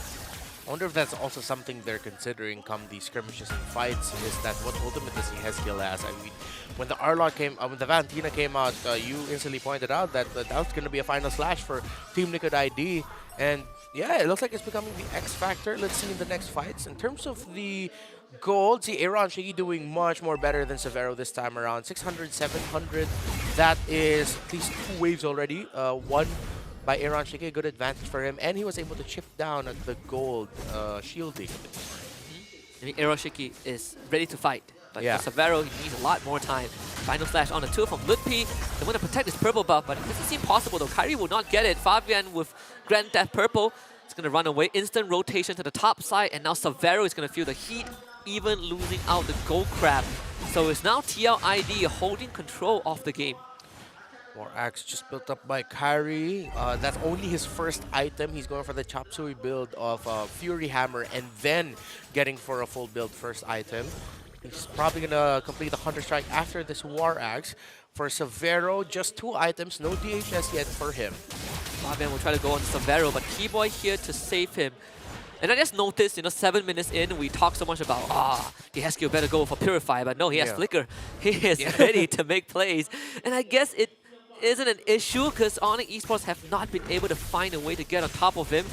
TLID will get the second turtle of the game, or the third turtle. Yeah, it feels like Heskiel accepted that his role here is Arlot cosplay. Oh, a kick by Widdy! T-Boy can be swiped back as well, tries to use the Raging Sandstorm, even using the Flicker, still goes down. Lutpi finds a final slash, but Fabian hits the backline instantly, and TLID have control of the mid side. Okay, despite all the damage that Khalid can dish out, it's damage that sort of puts him in a risky position. Once you get caught out in an off angle by that Khalid, it's going to be easy for the Cho to just kick him.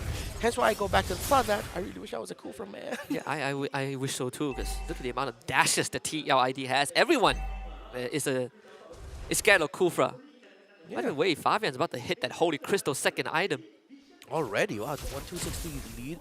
Oh, I thought it'd be a significantly larger lead for Fabian, but Kyrie has leveled things a little bit. Like, he's kept it within reach. Yeah.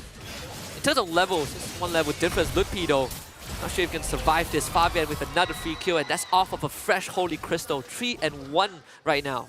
Yeah, that was a full utility EXP move where they used the final slash to bring it closer to Kyrie, and it increased his chance of securing it, which it did. So it was still a good play by Onyx eSports, but Team Liquid ID right now, they just know they're so in the lead, they've snowballed, they won the side lanes, they leveled out and eventually won the center of the map. It seems like we're already on the road to seeing a 1-1. Yeah, double Holy Crystal. One on Aaron Shiki, one on Fabian. So far, the Luo Yi games hasn't been going well. Good move from Kyrie to really time that Blade Surge. Yeah, I mean, these Luo Yi's, game 1 it was Heskiel who struggled. Game 2 now, Sans is struggling as well. Widdy feeling a lot more confident just opening up the map. And TLID, I don't know how Onyx is going to contest this. Yeah. I think they just have to accept that Liquid ID is going to be living in their jungle for a while. And they just have to try and open up the map for Severo. I like Keyboy's positioning right now because low-key, that's actually him providing space and room for Severo to split push without a problem, but it's bad here in the bottom. I mean, Lupi just he's got himself and Sun's kill by flickering with the current call on top of him, and it should be just an easy cleanup. Aaron Shiki with a very straightforward double kill, and now Kyrie, he's going to be next on the chopping block. What's the move? There's the Blade Surge and Qual the Evo, but Team Liquid ID sticks onto him. Final slash by Yehescu for dead on Onyx. And Onyx Esports says we're just going to pop the Holy Shield up top. And that was the gamble that they decided to play for, the gambit that they decided to play for. For just what push we could get. But it just means Team Liquid ID's lead has gotten even bigger. 6.5k and will continue to balloon after this Lord take. It's going to result in an inhibitor take for sure if that Lord comes either through the side lanes, right? Either side lanes don't have Holy Shoes anymore. An attempted SOD gets nothing for Severo. Liquid ID, they are in such a comfortable spot. Look at that, War X, Oracle for the CC. No one can stop Aran. Yeah, the adjustments that Team Liquid ID did for the rotations. And another way to see that the CC is so in the lead right now. Oracle second item, Brute Force Breastplate third item. Yeah, that's a CC that knows that I snowballed. Yeah. When we looked at the patch notes, we were like, man, they really bumped down the defense you get, and they bumped up the offense. Yeah. And Aran is like, yeah, that's my item now. Yeah. I'm gonna have such a great time with the extra stats I get. Yeah, and I mean, since it did bump up the attack, it's the right call to build that item real quickly. It's like how the equivalent of if you can build the Malefic Roar when you're snowballing, then you build the Malefic Roar third item. If I can do true damage, might as well. And the stolen final slash. Where is the damage gonna come from Onyx? 'Cause, I mean, it feels like only Severo can do it. Yeah, it's really tough. Somehow they have to chain crowd controls with the duality and with the Raging Sandstorm, but it's tough. Oh, Yehescu walks out to get a final slash. Aaron Shiki almost goes down. They try to go for him, but Aaron Shiki escaped. Good attempt from Keyboy though. They can trade Witty for both Lutpi and Keyboy. Onyx, at least the silver lining is they defend their base, but that was a risky move by TLID that somehow paid off. Yeah. They only sacrificed Witty, but they got a good amount. They got 2 down. No turrets broken though, that I think maybe in their heads they're already counting that one as a loss, because you do and commit plays like that because you want turrets, so maybe they'll get it here. They're gonna try. Lutpi and Keyboy will be back in time. So the backup will be present for Onyx. TLID, they really didn't get much, but Sans want to make that divergent play. Do they read this? They're gonna make their move. Kyrie spots both of them. Lives will be sacrificed. They fight Aran. Kyrie jumped on by Fabian. Aaron Shiki will be forced to disengage. Yehescu flickers forward. They want to look for Sans. Sans control his life. Throw out every single spell to find a second kill. Keyboy gets Fabian. And now he's full retreat. SOD connects. Severo! Flicker, but kicked by Witty. Aaron Shiki still falls. On the eSports, not able to get the full wipe, but still, they make the best out of it. The Gila Gambit works. It's just Witty left, but Keyboy and Lutpi. Let's see if they can even break this turret, because Witty should be able to defend it. Lutpi commits the final slash, and yeah, they defend the turret in the mid. That opens up space for Onyx Esports and gives them a bit more gold with a couple of shutdowns they were able to get. Yeah, Witty was the... I would say he's the saving grace, right? Yeah. That last kick really shut down Severo. Could have gotten a lot worse. Could have been a bulldoze down the mid lane. But still, Onyx, they cut down the gold deficit by what? Close to 5,000? We went from almost 8, 9k to below 3,000. And now it's anyone's game. Second Lord up on the table. Yeah. At this point, Onyx Esports have completed the comeback. It's not even in terms of the gold, but they definitely have the resources now to fight even better. But can they do it in an honest team fight? Or will they have to rely on using the diversion to come from unsuspecting angles? That was the way that they were able to make that comeback, right? Or the beginning of a comeback happen. Of course, a lot of things comes down to Lutpi as well. He's gonna get kicked, get caught. Can he get out a final slash in time? He's gonna try, but still goes down. And that's gonna be Fabian to the backline. Keyboy flickers away. Fabian should be safe. Severo doing way too much damage. Onyx loses the Arlet once more. Malefic Roar built up by Kyrie, and it seems like in terms of an honest approach, Team Liquid ID has that in the bag. With Witty goes in, Jeet Kundo, knock up, kick, onto Lutpi, onto Keyboy, whoever you see, go for it. But in terms of the unique entry points that you can go for, that's Onyx eSports playstyle, which how many times have we seen it before? The team fight or the lineup that's easier to pull off is usually the one that just takes the win. And it's a lot of pressure onto Lutby. Right? Oh, Like, yeah. Lutby and Keyboy, they don't want to be in front, but in this case, I think Lutby needs to somehow get a final slash off, right? He has been put on the reactive end, and even in the previous engage by Witty, Lutby just could not get anything done. Yeah, they need to get vision, and unfortunately, yeah, Lutby is the fall guy in this scenario because when Keyboy falls and it's just Lutby as the front line, it's even harder if it was the other way around and it was just the Khalid in the front line because the Khalid at least can keep himself alive in an easier way. Lutby keeps himself alive by putting himself in danger by attacking and diving into the lineup of Team Liquid ID. So I think this is just expected with the lineup they decided to go for. Let's see Fabian threatening a dive. Lutby could be gone on loses most of health. Keyboy too. So 2 inhibitors go down simultaneously. TLID getting mid and bottom. The Lord will now have to be taken care of. Plenty of damage from Onyx eSports at this point to make it happen. Can still play. Witty looking for a play. Couldn't find the Jikundo. Stunned up, but durable enough to get away. Lord still is a problem. Keyboy swept back and used the Raging Sandstorm just to buy a bit of time. Aaron Shiki almost goes down, but Fabian just on top of Loopy takes him out. The Lord still alive. Fabian has to retreat. But all things said and done, Kyrie will get Fabian. All inhibitors down for Onyx, but Severo is still going. No SOD to follow up. TLID gets the full base. Sans not done just yet though. Witty's gonna check the bush. He's gonna instantly see the port. And Severo once more goes huge. But do they know that Aaron Shiki and Yehescu are there? Severo is the target. The Purify from Aaron Shiki just enough. But Kyrie once more strikes back and Onyx holds on. Yehescu left alone. Sans and Kyrie want to chase after him, but Yehescu won't even be able to use the diversion. He flickered into it. What an escape by Yehescu. That's the use of the flicker the entire game. That was that play. Yehescu once more escapes with his life. But now Onyx, they're in a tough spot. They might have defended their base, but without any structures remaining, it's gonna be a tall order. Yeah, it was so scrappy, quite messy, but I really like how we got to see the way of thinking. Fabian going forward takes a step back. Oh no, he didn't even take a step back. It was just a little bit overread slightly by Severo, and you see Aaron Shiki and Yehescu waiting here for so long. They knew they could get something here, and before that diversion was completed, you actually saw Witty preempt that. He knew and expected the diversion would end up there, and TLID were ready to respond to it. Now, Onyx, let's see if they can put a play of a lifetime, and this could be it. Oh, Fabian right on top of them. They're gonna jump on Fabian. He's dead. Kyrie sacrifices his life. Big final slash from Lutby. But where's Severo? That's the guy that you need to watch out for. SOD connects. Severo tries to go for Aaron Shiki. Can't get range just yet, but it's between him and the Harif. Yehescu trying to escape from Sans. Will make it the case. Sans flickers forward for the kill, and Onyx continues to make the big plays. But Severo still trying to find an even bigger target than Aran. Aaron Shiki still alive, so TLID still has their gold laner. Aran and Aaron Shiki, they still want to fight. He's definitely have the tools to do so. Severo is the target. Aaron Shiki goes for him.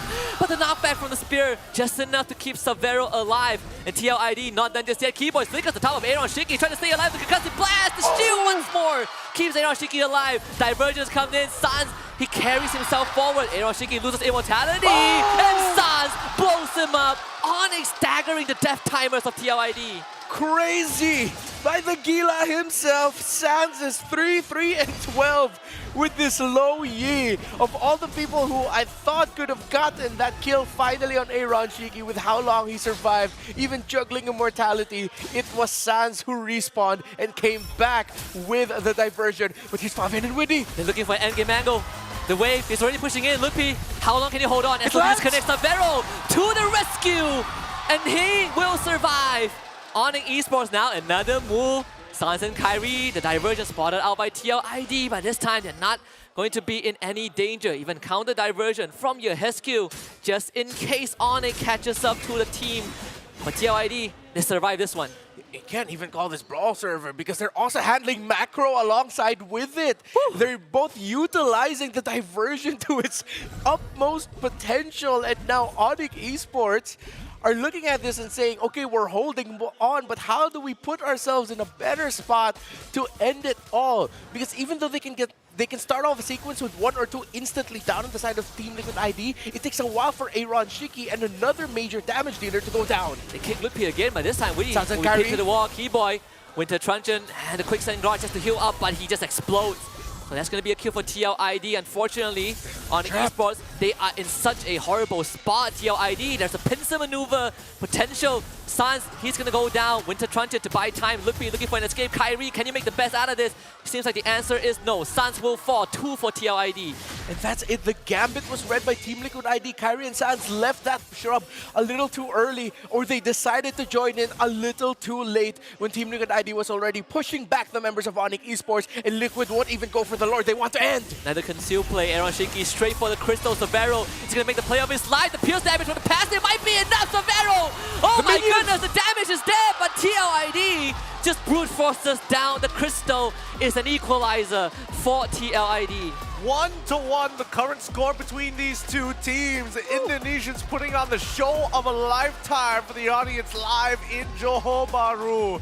Oh my God, what a game we just watched. Both sides caution with the win. It's all about the play. It's all about the execution of the team fights. And I really thought we were just going to see Team Liquid ID take control, then eventually just win the game. But now Onyx Esports were putting on a fight once they finally won that one sequence that shortened the gold gap by around 3,000 gold, 2,000 gold, and they knew, okay, we're back into this. 42k, 39k, that means we have the items. They just kept trading diversion plays after diversion plays. Honestly, if TLID didn't take all inhibs on Onyx side, this game could have gone so different, right? Onyx, they were managing the waves, they were managing TLID's movements, and still were able to drag us on to a 20-minute game. And the funniest thing was, the network was same for both teams. You can even see Sans just now breathing a sigh. He's like, man, that game was so tough. Yeah. I don't know how we hung on for that long. It truly is. Is this what the meta is moving towards too? Our ranked games have been like, oh, you snowball, the game's basically GG, but in professional play, now that there's two phases of the game, how much damage can we do when we have that lead? And then once we get to that end game scenario where inhibitors are open, can we still fight? Yeah, in hindsight, the CC and Harith priority was just major foreshadowing because of what they do in team fights. Okay, we know what they do in lane, and that's why TLID were able to win the early. But what they do in the team fights is, if anyone messes up on the side that the CC is going up against, the easiest CC play of all time is just chase them and you immediately take out 2 or 3 by yourself, or you're buying time. Well, of course, if you cannot get the Harith, then did you really win? Because even if you take down 3, maybe 4 members of TLID, did you get the Harith? If the answer is no, then the answer is potentially, yeah, you didn't really win. It's crazy because even when we're looking from the more defensive side of Onyx, who has to watch that Vanguard, that Lutte, he doesn't have to necessarily look for these big engages. He sees TLID, and I think Witty got the brunt of that damage. Every time he's trying to get into the middle of those fights, he gets stunned up, and it's really awkward for them to play. And that this back and forth that we're seeing here, it really comes down to team fight execution, right? Who can land more effective abilities against their opponent. Yeah, I think for TLID, the whole game plan is we blow up 1 or 2 members from Onyx before the fight even starts, and we win with sheer numbers. Because we see in a 5v5, if TLID throws the spells out and no one from Onyx dies, instant diversion from Sans, right? They launch a counter engage and they just beat TLID at their own game, which honestly makes you worry. For me, I worry a bit more for TLID than I do for Onyx, because even when put at such a tough spot, Onyx was still able to hold on, whereas for TLID, you can see some cracks kind of showing. Yeah. Is it cracks, or is it just because their composition has these big re-engagers, right? Yeah. The playmaking capabilities that are possible thanks to the Arlet as well as the Loyi. Yeah, again, they had to play as a unit. For Team Liquid ID, I'm still gonna put myself in the boat of they had the way easier lineup to pull off. It's encouraged that if it looks like you can set up your own play or make your own play to do something good for the team, then you will do that. Again, that's what you get when you get an CC Harith priority. Well, as for Onyx Esports, they really had to be a solid unit. The Arlot cannot just be alone. Unfortunately, Arlot was the scapegoat of this lineup. And when you're up against what TLID threw into the table here, yeah, it's not going to be a good time. And again, the easier lineup to pull off wins. Aaron had such just amazing games, right? A lot of close calls where it really came down to Aaron Shiki versus Savero. Like you pointed out, Redma, is Aaron Shiki alive at the end of it? If the answer is yes, you technically still won the entire fight. Yeah. Well, I mean, I don't know. There are a couple of awkward moments, and not to mention that even for Yehez's kill, right? Stealing that final slash and getting away with so much sometimes, I don't know. The lack of purifiers makes me uncomfortable. Nobody is thinking, we need to play safe. Everybody's thinking, we need a bigger play. I'm telling you, this is how the server is sometimes, right? The mentality of, if I can, like, offense is the best defense, right? Like, I kill them, I win. Like, who cares about going to defense? Maybe for Aaron Shiki, he really needed that purifier, but everyone else is, if I blow them up, I win. And so many close calls, it's like Aaron, it's like Fabian, it's like, oh my god, we got away with that? That's true, it's true, but is this the right way to play the meta? And I think that, I don't know, they're making a pretty solid argument for it here. Yeah.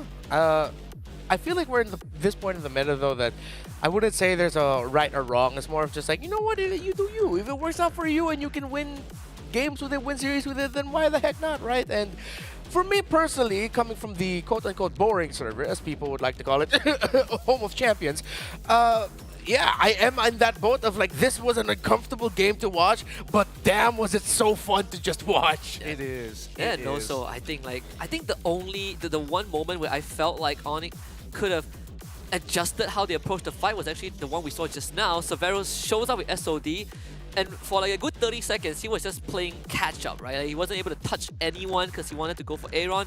Wasn't able to get him. Aran was too far away. Yehezki was on the other side of the globe. So Savero spent most of his time just like, oh, who am I going to go for right now? I took off my shoes. I'm pretty slow.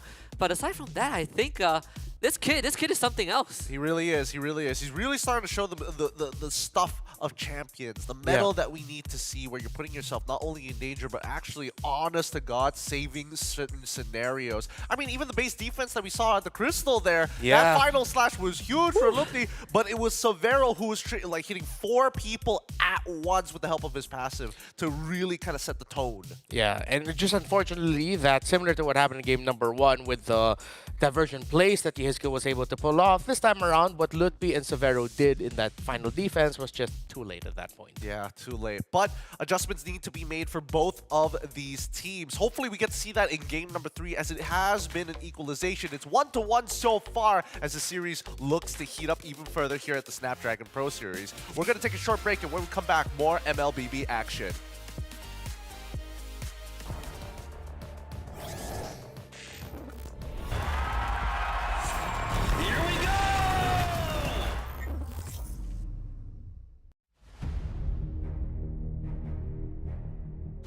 The journey to greatness starts here.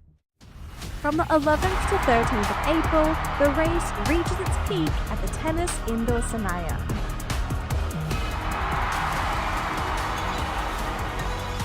Tickets are live.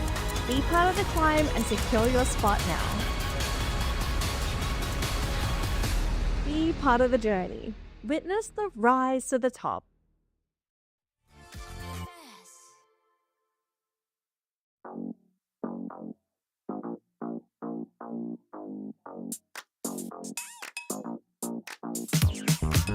Cutie, dressed up and I'm glistening. I'm the gift, don't wrap me like it's Christmas. Want some yours, you'll know what you've been missing. Feeling like we should get into mischief. Listen, you've been looking like you're down on your luck. Need a girl like me to come through, lift you up. Hold me in your hand, I like when you touch me. Keep me around or you might get lucky. I'ma keep you with the good mood. Keep you up all night. Never around you. Baby, this is so vibe. Got me dancing like a soul train. Laughing the whole time. Got me singing in the shower. Baby, are you all mine? Baby, I'm your 4-leaf clover. Your rabbit's foot, your charm bracelet, horseshoe. Baby, I'm your good omen. You wanna keep me with you. Keep me with you. Yeah, it's not hard to see. There's a pattern forming when you got me. 777 all wins, big money. The tramp over here never see me coming. I was in your back pocket the whole time. A quiet power, a silent gold mine, a big old confidence boost. You never delude. Just know that you'll be winning, cause I'm with you in the building. I'ma keep you with the good mood. Keep you up all night. Never around you. Baby, this is so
The lower brackets continues as game number 3 is about to commence. Adjustments need to be made, but if we learned anything from game number 2, both teams are willing to risk it all to make the penultimate play to succeed in this video game. Welcome everybody, this is Snapdragon Pro Series. Game number 3 about to begin with the draft here. My name is Ethan Q, Husky, as well as Remmar here to bring you through these games.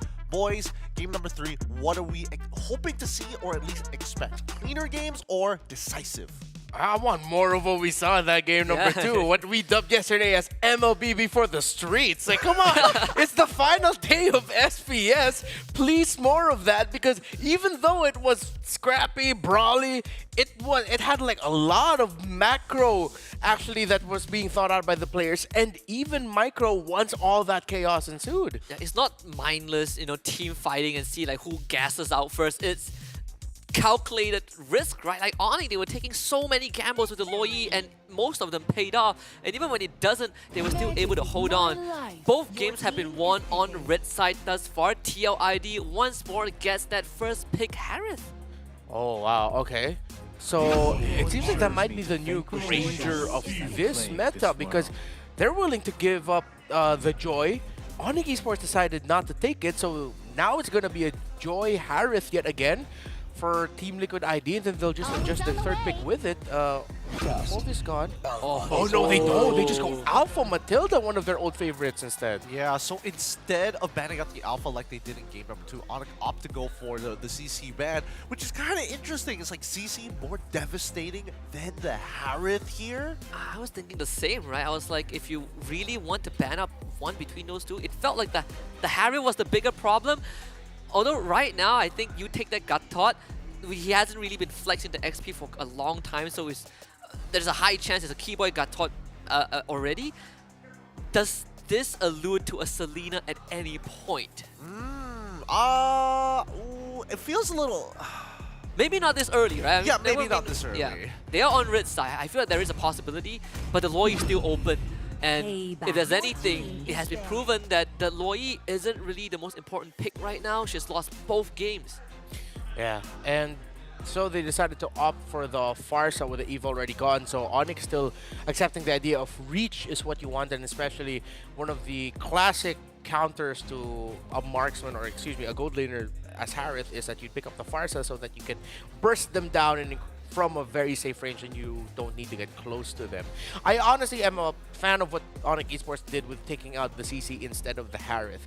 Yeah, I understand Harith is just an absolute mess right now, near busted, even though he's super high risk.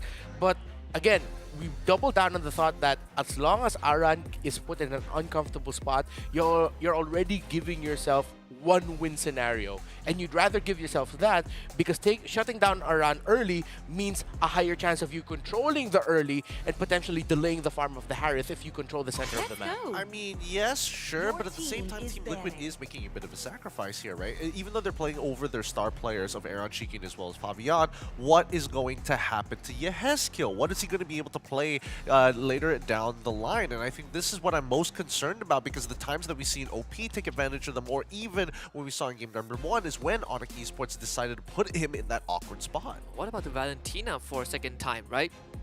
Pretty decent ultimates to steal. AOG, Feather Airstrike. Yeah. I mean, you have the Matilda to kind of get on top of Farsa if you ever find an angle. So I would say that the continuous assault onto Aran's hero pool is going to be the way that Onyx wants to kind of break TLID apart, right? Even Witty on this Matilda needs some time to kind of come online, and if you can kind of stop that and force Witty to go back into that game 1 state of, man, I need to help everyone and nothing is going well, maybe that's the case, unless this is a Matilda mid like we've seen yesterday. Okay. Usually it is the roam, especially because that's their main combo, the Matilda Alpha. Yeah, but I won't turn it off completely, because that means they'll just need to back up a roamer that has a concussive blast, fast wave clear, and then you should be set. Tick is still up. Yeah, the tick is still up. They can even afford to go Cho, because at least if it is a Matilda mid. But if we're gonna look at it, what Team Liquid ID likes, maybe we might see. You already mentioned the Valentina. That's one. what if they might even consider either Sicilian or Savior? I feel like Sicilian makes a little more sense here. At least with the max range and Sanguine Claw, you can take like a couple, 1 or 2 shots with the Feather Airstrike before canceling it out. Now it looks better. Ooh, okay. Yeah, you're right. It does look even better considering that Carry just got picked up for the side of Onyx eSports. They want to deter Team Liquid ID from these hard engagers. Like, oh, you want to fly towards me? I'm going to kill you mid-air. Yeah. I like that. As long as the mid laner just has really good reach, like I think that's what Team Liquid ID wants to go for. You want to sort of match the reach that the Farsa has. The Farsa will always trump it, but good crowd controls, causes sorts of damage. Whether it's those two, what does that say? Aaron Shiki is such a cutie patootie. She's not wrong. She isn't She wrong. is not wrong. She's definitely one of the reoccurring viewers at Aaron Shiki streams, because it's very rare. Like it's very rare to kind of spot him on what he streams. They have caught it, the Sessi and the Hylo, so they're gonna double down. Like, oh, you have to carry? Don't worry, we're gonna do it either way. Yeah, they're going to be fast. It looks like Edith is going to be the go-to default EXP pick for Onyx eSports. Boys, how are we feeling about the compositions here? There is a technical potential encounter here with the carry into that Harith, but as this game goes on, there is going to be a bit of a reach difference for both of these marksmen. Yeah, I feel like it's so dual dependent because looking at the interactions of Gatot, Edith, Farsa, Suyo together, that 4, you know, that's so good because you have great sources of crowd control, really good damage distribution, lots of magic, which means you would trump in the early trading. But then on the side of TLID, it's Hylos, Matilda, Alpha, and their mid laner as well. Like, the Sicilian, I like it. It's execution-based. It's so execution-based for me. It's a 3-way game of rock, paper, scissors on both sides. 6 games all happening at once. I mean, good luck to you boys, as you're going to have to break it down once we start heading into the land of dawn. It's Kasugi and Remar. Thank you, Gideon. Right, come on, let's do this. Rock, paper, scissors. No, wait. You were late. One more time. Rock, paper, scissors. All right, it seems like the scissors beats the paper just as always as we head into game number 3. TLID against Onyx eSports once more. As TLID on blue side, Onyx eSports on red. I love the technicality between Carry and Harith. It really comes down to who moves first, who strikes first. Yeah, both of them accepted as like, you know what? We both need to provide the damage for our teams, but we're both putting ourselves in that worst and most dangerous possible situations. Even in a one-on-one, right? Like whoever touches the other first wins the fight. It's that's straightforward. That's pretty much it. Based on the testing that we did and trying to get the beats of the community, most of the time Carry should be able to defeat Harith in lane, or if not completely defeated, the Harith might just be able to level things out. Let's see who's gonna get what, but Kyrie got the Lizard of Fabian. Yeah, it's the retry still on point as always. I know the community also has been kind of talking a lot about Fabian and Kyrie, right? Like the old gen, the Sky Kings, and the new generation of junglers, and all Fabian has already caught up, and Kyrie is no longer the untouchable. And to that, I agree, he definitely isn't untouchable anymore, but he still got the chops. I mean, Kyrie, he's still playing to that optimal level that we know of him as the Prince. And engaged on the bottom bush, Revitalize is pop, but man, the damage from Liquid ID is disgusting. On the eSports tried to fight a 2v4 and it ended horribly. Yeah. Okay, Team Liquid ID, again, we did mention it would just be about the trading at the center of the map, the early trades, who executes better. And right now, it looks like, because of the straightforward approach of an alpha, it's the easier one to use. And Sans trying to get Witty, but Witty just dancing around all of the feathered airstrike hits. Absolutely. Well, he got blasted for like 1. Yeah, absolutely stout on Sans. Yeah. And even forcing out the flicker, Yehescu, the one doing that. Suns! It's gonna go down to the bats at the very end. Kyrie wants to take out Yehescu with Keyboy at the helm, but the Io Cyclone gets him away. Aaron Shiki covers that escape route. It seems to be a cascading effect. TLID really pulling on the strings of Onyx. Yeah, after the good start of Onyx eSports, game number 1, now it seems like TLID that really woke them up, and they're really just executing better in the early game now for 2 straight games in a row. They're reading the rotations of Keyboy and Sans. They know which right trades to take.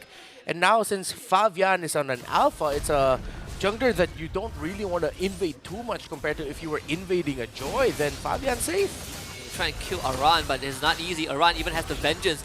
Glover's pathway dropped down. He is out of there. And Liquid ID arriving with backup. Fabian, Yehescu, Widdy. Uh-oh, Kyrie getting caught out. Gets away in time, but not for long. Feather Airstrike committed. Another fight on eSports. Will be able to trade Fabian in return. Keyboy surviving with the Revitalize. Heals himself out. Aran finally falls. And TLID gets punished. Whoa, the sheer long teamfight strength of an Edith that was able to use a Primal Wrath at full charge. Sans being able to free it and a safe distance as well. Turned that around for Onyx Esports. It's still a win for Team Liquid ID, but Onyx Esports balanced out what could have been an even worse situation for them. And just like Game 2, Aaron Shiki has a slight advantage over Severo in that lane. Kyrie walks away with a bit of extra XP, but Fabian is still a level up. So either way, TLID in these objective takes, they're going to have a slightly better time. And speaking of technicalities, I do feel like in these team fights, as Onyx, there's a lot more things to consider, considering how mobile TLID is. Speaking of mobility, they're going to go on to Ludpi, and he is dead. Keyboy so late to the party, has to just back off. Oh, not the right time or positioning there for Ludpi with the turtle so close to spawning. That's usually a signal for both the XP laners to stay away from the river as far as you can. Stay closer to the wall to increase your chances of being able to walk back to the turret. But Ludpi without a flicker meant that he just had to accept that. You're not going to waste your ultimate trying to survive that scenario. Gotta also respect how fast TLID moves. They're already on the top side. The turtle just dies. Severo knows this, tries to blow up Widdy, but doesn't have the damage just yet, so we have to settle for what's available. In fact, Widdy does have the Flash of the Oasis already. Went for it instantly, so didn't complete the tier 2 boots, didn't need it. Yeah, of course he had to rush it in this scenario. Other than just being the best item from Matilda, you have to match the Revitalize that Keyboy has, the consistent stream of healing, so that you can survive longer in extended engagements, which we saw that, well, the Edith fares well at.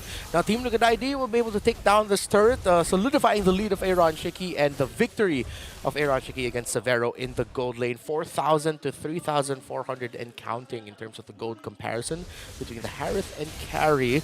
So now Onyx Esports has to be careful because Team Liquid ID can just continue being aggressive. Sans can use the Feather Airstrike. Ludpi with Keyboy? the ult as well. Keyboy is going to try to ult away. Staggered the first time, but gets it through the second. So they defend the mid turret as Kyrie goes on the counter jungling expedition, takes the orange buff. Is this recall going to come true? It will in time. Kyrie gets out. Okay, so Fabian now in a much better scenario, considering he's not a jungler that's easily bullied in lane. And of course, his kill, actually, Keyboy was forced to use the AOG there because he was clipped by the Sanguine Claws right at the tip of it. So the Sicilian pick coming in big. I would say that at least Kyrie has been able to catch up in terms of level, right? He went on the counter jungle. In fact, he's now ahead of Fabian. Keyboy this time won't be able to get away, slain by Widdy. Yeah, Team Liquid ID just look very comfortable right now. Their rotational speed, their timings, Widdy and Fabian, again, making or reminding us why this combo of theirs is so feared. The Matilda and the Alpha together, they're just ticking all the right boxes. Now the attention turns over to Severo as he is now getting further and further behind Aaron Shiki, just thanks to the early pressure from TLID, who will get this third turtle without any form of contest. And Onyx, just like Game 2, will have to just bite the bullet, right? Play from behind. Yeah. Well, I mean, the good thing for their lineup is that because they do have the Farsa with them, they have an Edith as well, they should do relatively good in terms of defending when it gets to the siege moment. Because it's tough to see a scenario right now where Onyx Esports come back from this in a pretty level standing. It's going to have to come from them defending from within their own base because Team Liquid ID just rotate faster, their damage is so much more right now. That's a feint as well from Aran, forcing the flicker from Severo with none of his teammates there. That's how strong they feel. I mean, on top of that, I mean, Keyboy hasn't really gotten any magic resist, right? His first item is a Dominus Ice. And most of the damage that's killing him right now is magic damage. Yeah, at this point, I think he's just thinking, oh man, Radiant Armor, Athena Shield, which one am I going to go Twilight? for, Twilight, because it's just also a lot of burst. So the second item for Keyboy is crucial in Ludpi. Once more, the sacrificial lamb of Onyx, and this is going to snowball from bad to worse. Top tier 2 already down, and it's the long lane, right? That's where the first lot spawning bottom. The Holy Shoe is going to pop. Onyx has a lot of housekeeping that they need to do. Yeah, and yeah, so night and day from what we saw in game number 1, where again Onyx eSports just ran over Team Liquid ID. Now this is more of like the Team Liquid ID we saw in the group stage, in the early days of the playoffs, before meeting Onyx Philippines, before that game 1 in this series. This is just them reminding why they went into the playoffs with a perfect record so far. And it's just classic Liquid ID that we're seeing right now. The very decisive rotations, no hesitation at all. Across the map, every position won their respective trades. Keyboy, he just disappears again. Not enough magic resist to frontline against TLID. So this, I mean, what do you do as Onyx at this point, right? This Lord is most likely going to be gone. I mean, Kyrie has been playing cross-map for the past 3-4 minutes, right? It's the only thing that he could do.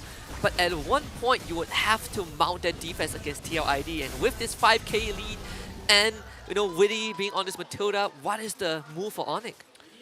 Well, I'm thinking, based on how Team Liquid ID are playing right now, they are covering the sides. Let's see if Team Liquid ID will do their usual thing of they overcommit into one lane, hence leaving another lane open to get split pushed. But even if they go get that, again, they just rotate so fast, their pokes way too much. Yeah, it's really looking like Onyx eSports will just have to turn this around from their own base. I'm very, very worried about Keyboy right now. He goes back to the whole, he's the only initiator. And Lupi, he's not in the position to provide those kind of utilities, right? It's like game 2, but worse. Yeah, exactly. Now, they can't even get into the right position. All the pokes from this Sicilian pick. The range, the crowd control, Liquid ID, they're playing this perfectly. No other way to put it. They're just playing so well right now to their strengths and to the weaknesses of Onyx. Savera wants to really walk up and help his team in any way, but there's just no avenues despite the tools that Onyx have or don't have in this case. TLID looking to brute force their way to a game 3 win. Fabian just frontlines everything. Winter Crown to buy time. The Lord helping them up. Onyx eSports needs to mount a defense off their life, and so far they're still able to do so, but not for long. TLID, they have the wave, they have the damage, they have the members, and they almost clear it out, but the fresh wave mid will secure that win. Team Liquid Indonesia locks in their 2nd win of this best of 5. After that game 1 win, Team Liquid ID have woken up. The Stallions are marching across the field and the cavalry is 100% back and on, as the old Sky Kings can just watch as they get trampled. It's match point for Liquid. Boys, this is quite the game. The CC chain coming in from TLID near perfect. How many times did we see Lupi unfortunately not get his ult off? Oh boy, I was getting frustrated. I was getting mad. I was just like, why can't you press that one button? That one button makes all the difference. Yeah, and what sucks about it is that crowd control chain comes in with also a lot of damage. Yeah. So you get crowd controlled for a long time and you're also hurting. It's a great combo in the center of the map. Again, the Matilda, the Sicilian, and the Alpha together. Devastating if played and timed right. And unfortunate for Onyx that they lost that very first trade. Again, we put a lot of emphasis on that trading and they lost it 2-0, and that allowed TLID to snowball. It's such a small detail, right? I find it pretty weird that Onyx, like, wonder who made the call and be like, hey guys, we can fight this. Kyrie wasn't in position, right? He was zoned out, and even off screen, Sans was getting pushed away, and he wasn't even level 4 just yet. So again, it's the butterfly effect. Didn't help that Keyboy went for a Dominus Ice first item. So every time he gets caught by a Sanguine Claws, it is just lights out. Yeah, I don't know. As I was bringing the topic about the meta being very snowbally, this is why I was very worried about it. One mistake and the game is basically done for. There's no real way to recover until you hit that second phase of the game. But I think that even with TLID, the Matilda coming into this makes these snowballs even more deadly, right? Yeah. It's not exactly a door stopper like the Edith, but it definitely helps out for especially the force multipliers in Aaron Shiki. The fact that he was able to walk up so far up and he just like, as long as Witty is nearby, I'm really not that scared. Yeah, and you know the interesting thing about the Alpha and the Sicilian right now? This is the first time Team Liquid ID played them this season. Yep. yeah, not in the group stage, not in the playoffs. I could have sworn we saw it, but no, this is the first alpha for Fabian that sometimes gets banned out. And yeah, the Sicilian came out and, well, not out of nowhere, but it's the first appearance for Yehezkiel. But they played it as if they've played it so many times this season. They were weaving Fabian in and out perfectly. Yehezkiel was timing his Sanguine Claws, and if it's not going to be him to follow up with his own damage, he's also setting up for Fabian's entry with the Spear of Alpha. That, and also I do feel like it might be a bit of a oversight from Onyx on the red side. That second Gatot pick, I personally didn't like it as much. There's a reason that Gatot isn't priority anymore, and he doesn't have anyone to set it up for him, right? It doesn't help that Keyboy just disappears whenever someone from TTID touches him. So I think that led to a Matilda Alpha pick that just continued to snowball. Well, I think Lupe was supposed to be that guy who sets it up for Keyboard. Maybe even Sans to a certain degree as well, right? But I think that, like, in these types of cases, it's really hard to say. Because Team Liquid ID, as Redmar mentioned, these are one of the types of compositions that, to them, very comfortable for them to play. And I'm wondering why now that they're whipping it out in comparison to yesterday, where, again, it felt very linear in the way that they were playing, or are there certain conditions that we're just not seeing? Yeah, I think one of the safest ways to look at it is, okay, let's look at it first, the condition of the EXP lane. So on the other side, for Team Liquid ID, high loss, again, we put emphasis on Aran. Because Fabian, this time, he's safe. You don't have to worry about Fabian getting invaded. Okay, that's one check. How is Aran gonna handle lane? Well, he can literally just stand there, clear what he can, and come to team fight. He literally also just stands there, presses Revitalize, he's done his job. And even though that sounds so simple, that's a very chunky high loss with a lot of heal getting provided for the Alpha, who's also getting shields. It was a great pick for Team Liquid ID in the end that opened up their team fighting in the early game. He actually went Vengeance, right? And I think it makes... Oh yeah, Vengeance, excuse me, yes. But actually, I think it's a smart choice. Like, you go for Vengeance because you see a carry and you're like, well, he's going to blow through my Revitalize, but blow through this damage reflection. It guarantees time, and I think that's the most important part here. Not to mention that the Glorious Pathway does make it a little difficult for Onyx Esports to say, okay, we need to back out of this. You kinda can't. Yeah, and it makes, that Vengeance makes the trading not so straightforward for the Edith, because the Edith can't just say, okay, I'm gonna pop Primal Wrath now. Now you're thinking, oh, did he pop the Vengeance? Because if I use my full charged Primal Wrath against that high loss of the Vengeance, it's not gonna go well for me as the Edith. So yeah, it was a great battle spell pick up by Liquid ID, by Aran, good adjustment. And also, I think in terms of how they drafted, prioritizing the Gatot on the side of Onyx, it felt like they were thinking that, oh, they're gonna pick a Farsa after this, right? But then, no, they went for the Alpha Matilda, then they picked up the Farsa for themselves. Maybe the Sicilian actually flew under the radar and they just were surprised by that mid lane pick.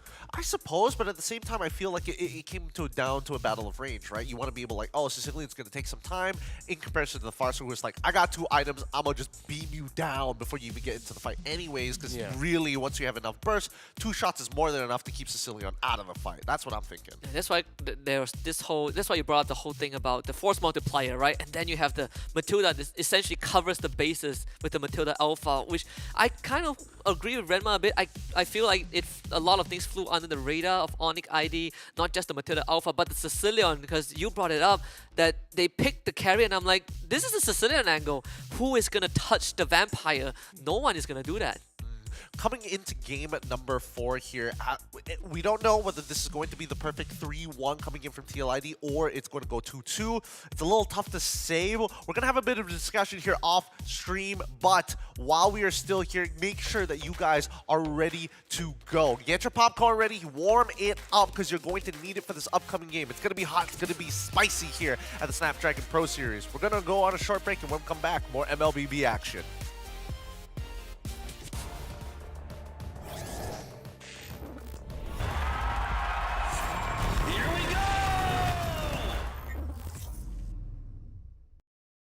The Snapdragon Pro Series is brought to you by Snapdragon Elite Gaming and DHL.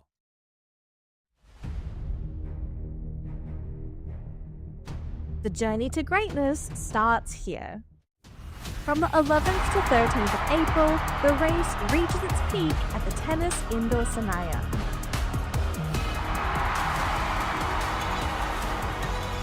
Tickets are live. Be part of the climb and secure your spot now. Be part of the journey. Witness the rise to the top. You been looking like you're down on your luck. Need a girl like me to come through, lift you up. Hold me in your hand, I like when you touch me. Keep me around or you might get lucky. I'ma keep you with the good mood. Keep you up all night. Never around you. Baby, this is so vibe. Got me dancing like a soul train. Laughing the whole time. Got me singing in the shower. Baby, are you all mine? Baby, I'm your four-leaf clover. Your rabbit's foot, your charm bracelet, horseshoe. Baby, I'm your good omen. You wanna keep me with you. Keep me with you. Yeah, it's not hard to see. There's a pattern forming when you got me. 777 all wins, big money. The tramp over here never see me coming. I was in your back pocket the whole time. A quiet power, a silent gold mine, a big old confidence boost. You never to lose. Just know that you'll be winning, cause I'm with you in the building. I'ma keep you with the good mood. Keep you up all night. Never around you. Baby, this is so vibe. Got me dancing like a soul train. Laughing the whole time. Got me singing in the shower. Baby, are you all mine?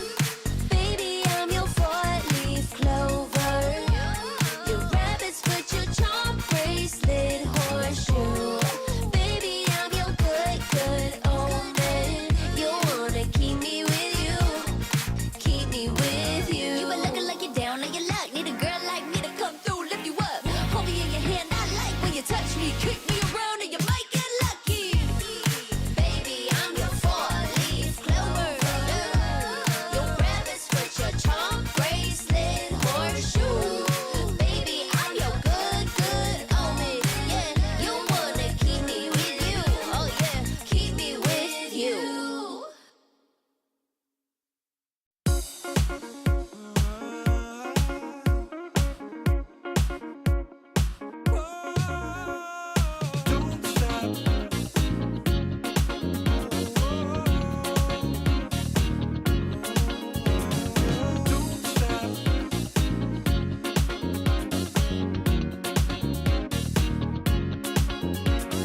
Don't stop, gotta get it going.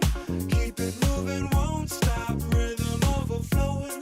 Don't stop, gotta get it going. Keep it moving, won't stop. Rhythm overflowing. Don't stop, don't stop.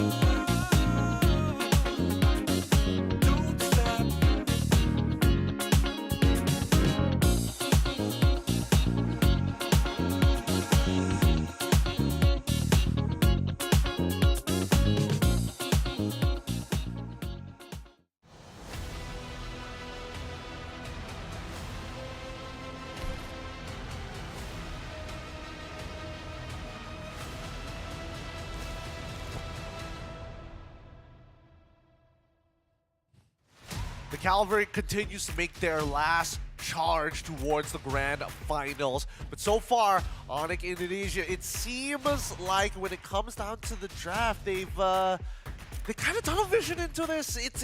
We were talking about this prior. We need to see some adaptation, specifically coming in from Onyx, because it feels like TL, they're whipping out the strats that they were hoping to save for the grand finals.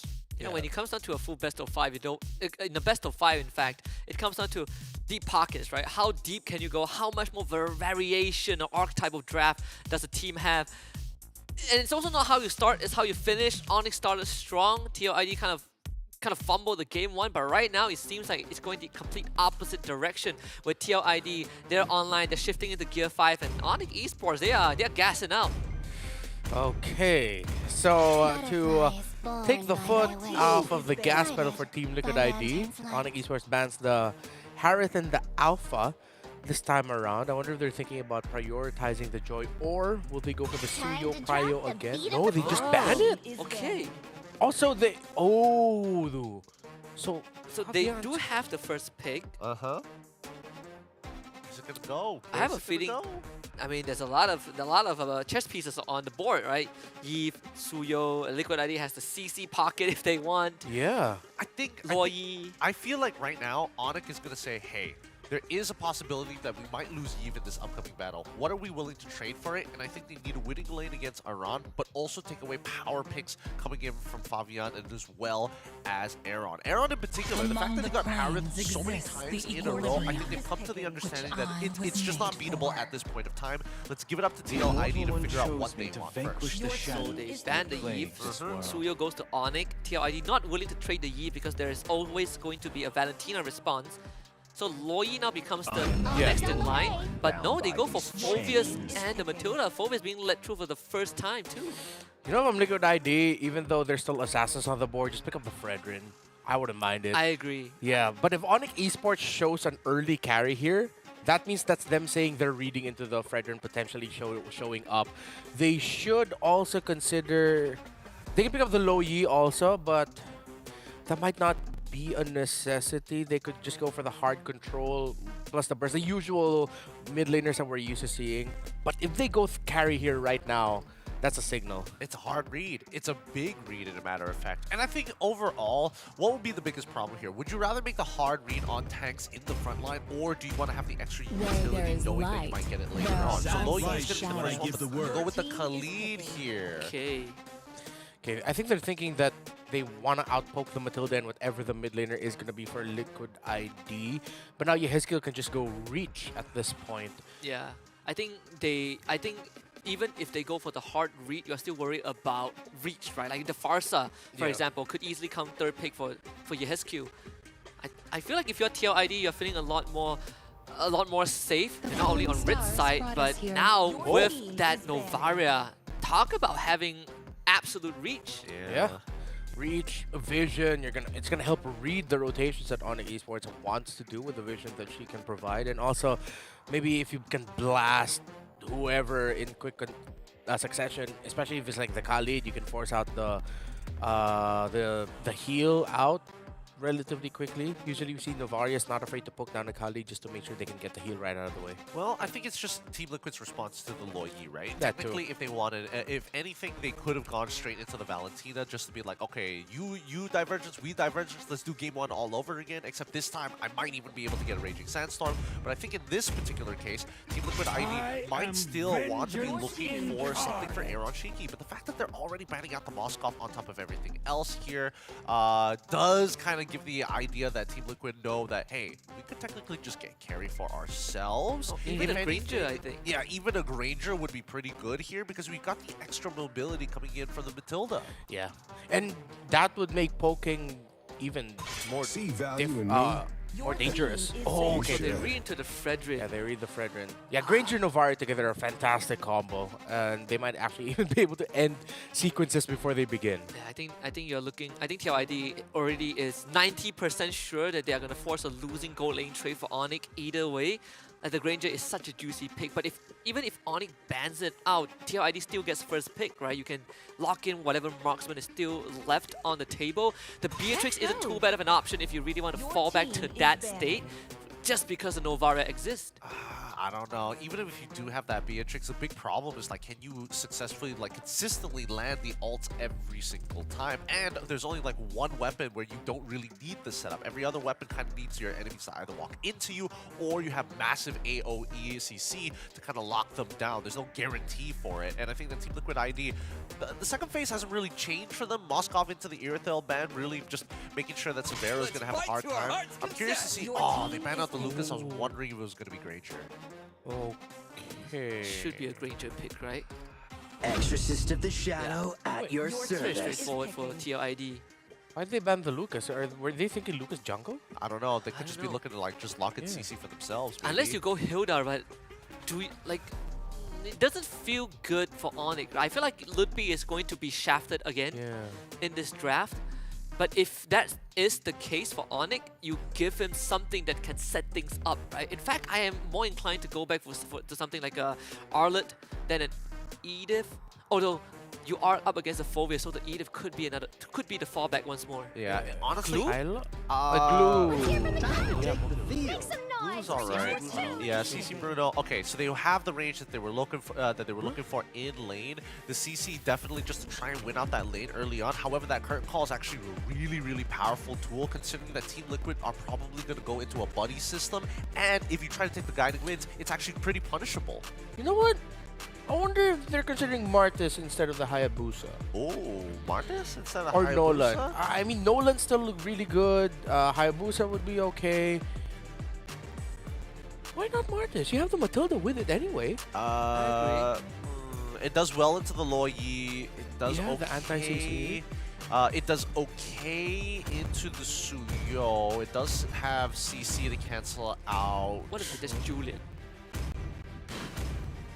I mean, if they really wanted like Swiss Army knife versus Swiss Army knife. Oh, it's just Haya. Okay. At least with the Haya, plays can be made. And I think more importantly, there's not much. I mean, considering that the main cores don't really have disengage mechanics, other than the slide tackle for Bruno, of course, it's pretty free for Fabian if he starts building up with an early lead. Yeah, that's true. Okay. You know, maybe it's because I'm still not used to seeing Novaria back in the meta. I'm having a little bit of a tougher read here.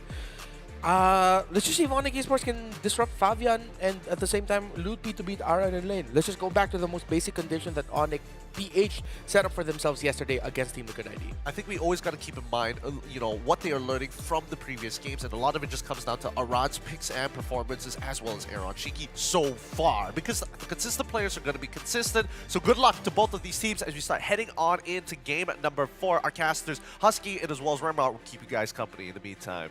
Thank you very much, Gideon. Game 4, match point for TLID Renmar. One more game and they will earn their 4th rematch against Onyx Philippines since they first met on the world stage. But Onyx, if they win this, we will get a game 5 either way. It seems like TLID are sticking with the same modus operandi of game 3. Force multipliers. We go fast, we go hard, and if we get the engines running early on, we're going to run down Onyx. Yeah, I think that's one thing that we fail to acknowledge also, that Onyx eSports lineup does have a good possibility of snowballing.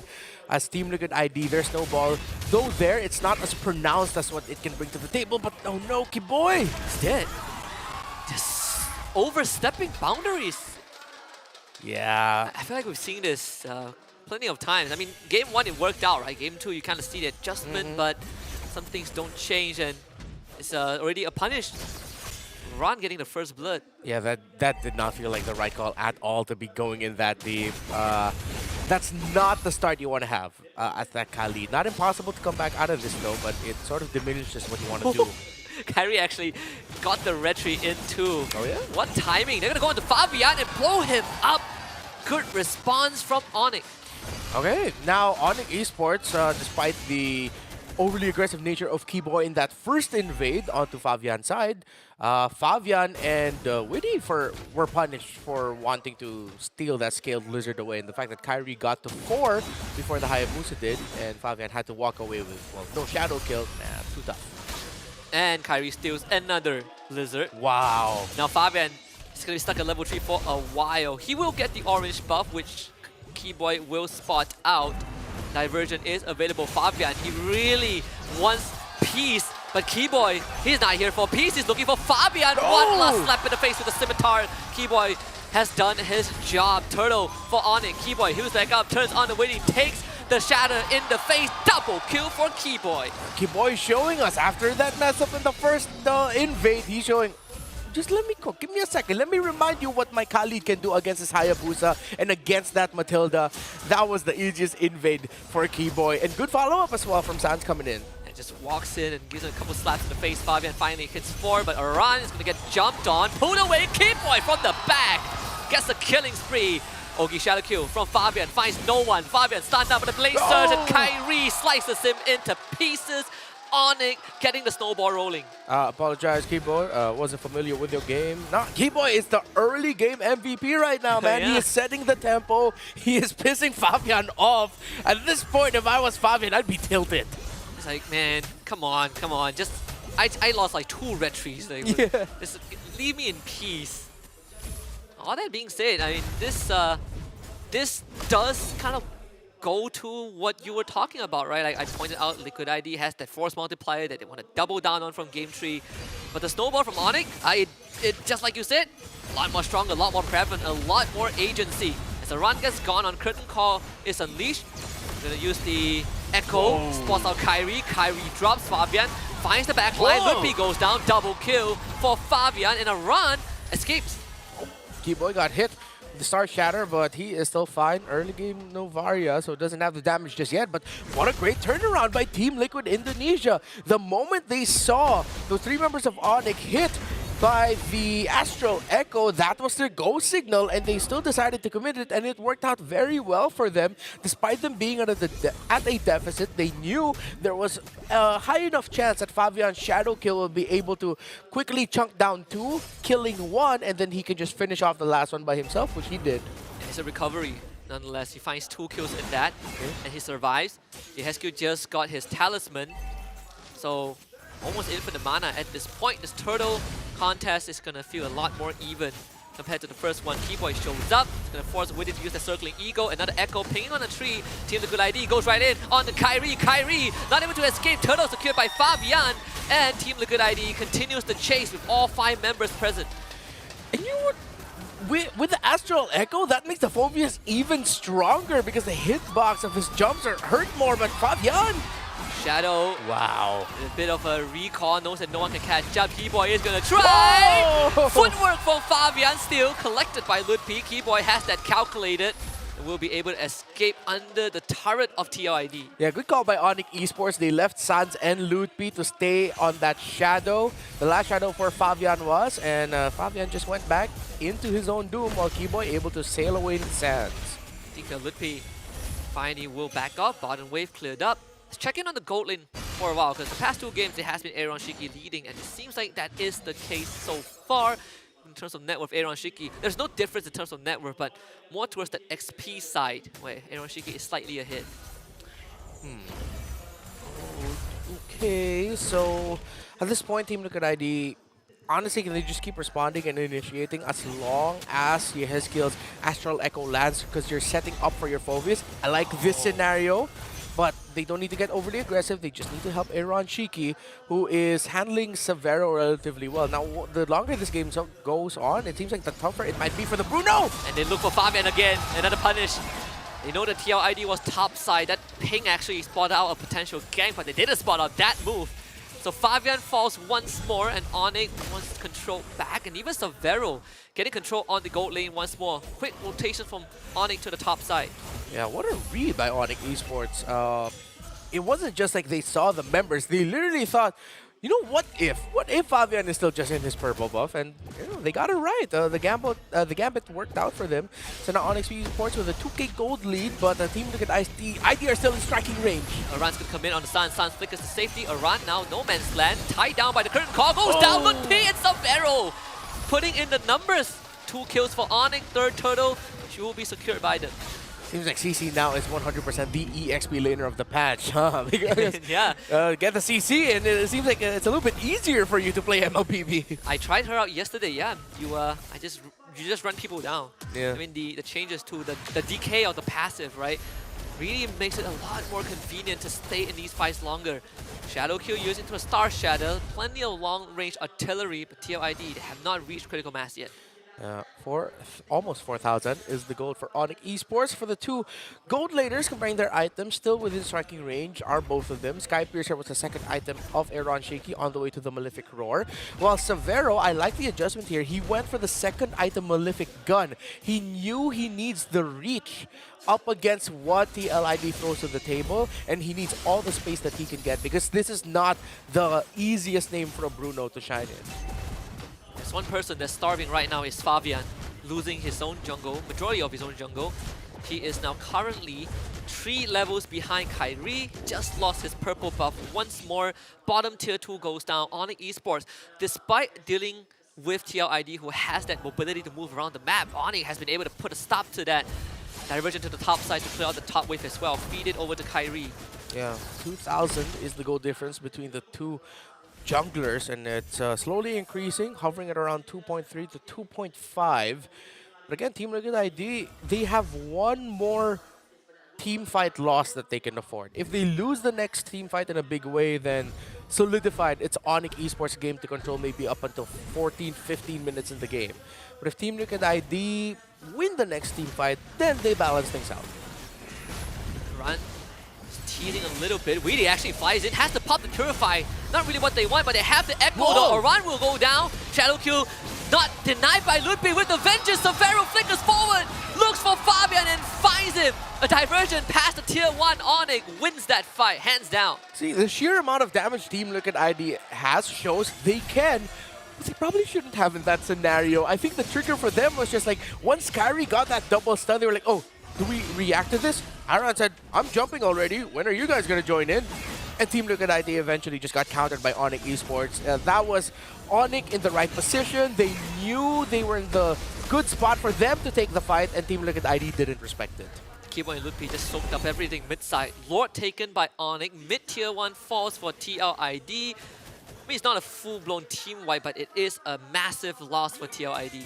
Yeah, and again, we were talking earlier. For Onyx eSports, they decided, you know what, we'll get the CC, so at least we know we already win the lane. We don't have to worry so much about Aran. Yes, you still have to respect the Phobius, but CC is CC. The meta was very good for her. But then they made it to the point where they knew all the potential options that Fabian could end up with. Hayabusa was one of the one things that we mentioned, so they went into this with their game plan, knowing that, okay, we're going to disrupt this Haya. We did it in the draft. The draft did this so that we can get a pick we can abuse, and that's what they did with Keyboy's early aggression. Now, we can forget about the first purple buff invade, but everything after that was just perfect invades by Keyboy. Really, the redemption arc, if I ever seen one. Kyrie tries to catch the shadows, and Ludwig will have to block a couple of the bullets. Though, TLID, despite being behind right now by 8,000 gold, they do have really great high ground defense, right? I mean, plenty of artillery strikes, plenty of bullets, though the Esker had to flicker out of that one, almost got 3-shotted by Severo. They still keep the inhibitors alive. Topside Kyrie, 1v1's Fabian with a 4-level lead nonetheless. The Navaria and Granger combo, they can hold on for a long time, honestly. Again, we mentioned earlier, Onyx eSports can hold on to this lead if they don't finish the game around 14 to 15 minutes. Around that time, that should be when Team Liquid ID will be healthy enough to actually win a team fight from a siege, as long as it's not, you know, Onyx just needs to be careful not to overheat and commit too much. With a turret up, they dive behind turret. Don't take a team fight like that. But yeah, if you cannot end it before 5 minutes, that's when Onyx needs to accept things are level, and they have to be even more so careful, because TLID will be able to completely turn the game around from that point.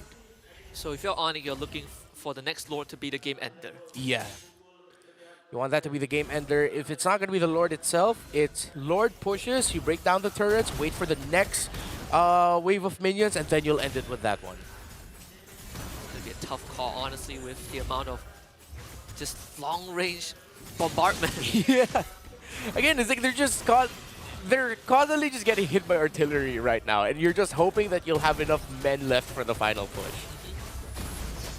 They just continue to keep on scaling. And you have Aaron Shiki, 4 items done. Sea Halberd being the latest addition. So that's going to be a bit of a problem for Onyx too.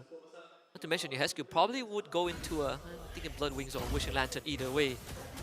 In these long-range pokes. Onyx, I mean, it kind of trivializes the Onyx goalie to a certain extent. Yeah. I have a 9k goalie, but man, I cannot break through these pokes. Keyboy finds 2 of the TLID members, while the rest of Onyx are working on the Lord, so maybe that's going to get them the Lord. TLID will try to arrive there as fast as possible. Severo caught out, has the flicker. Sidesteps a little bit, the bullets block him for him. Severo gets out with the tackle. Lord for Kyrie, Onyx eSports somehow finds the objective. No. Now looking to win the fight. The slap from Keyboy just enough, takes down Aaron Shiki. As Science now pops a diversion, Ludwig willing to take up the shot. Unfortunately for TLID, there is no running. Onyx finding 4 at the cost of Kyrie. And that looks like it will be game again. The Phobius of Aran putting himself in a dangerous scenario. I think it's the 3rd or 4th time in this game alone where that enhanced basic attack that Phobius has put him in an even more dangerous situation. It's like, oh, I'm a little bit too far, but it's not like I pressed my dash, I just pressed my basic attack, and now let's see if TLID can defend this. Again, what we said earlier, if it's not this Lord, it's the next push after the Lord crashes in. and it's already looking pretty darn good. 2 inhibitors down, and that's not the lane with the Lord. Honestly, a stray bullet could have killed Savero, right? Him getting out was also a big wound for Onyx. Here it comes. It's going to be a Divergent Keyboy. It's not. Oh, wait, messed up the timing a little bit with that Raging Sandstorm still. They got all the inhibitors. This could be an endgame angle. Savero is the target. Witty tries. There's a couple of balls to the face. He is dead. Shadow kill does not enough. TLID takes down the Lord. On the eSports now have a man advantage. Still looking pretty healthy. The Echo doesn't ping on the Severo. He's going to try and brute force down the Crystal, but TLID will put on a last stance and run to the back. Guess on the Suns, but the game is going to end regardless of what TLID does. Onyx eSports forces us the full distance, Redmar. You start with a blunder of an invade, then you come back and do 2-3 invades after that.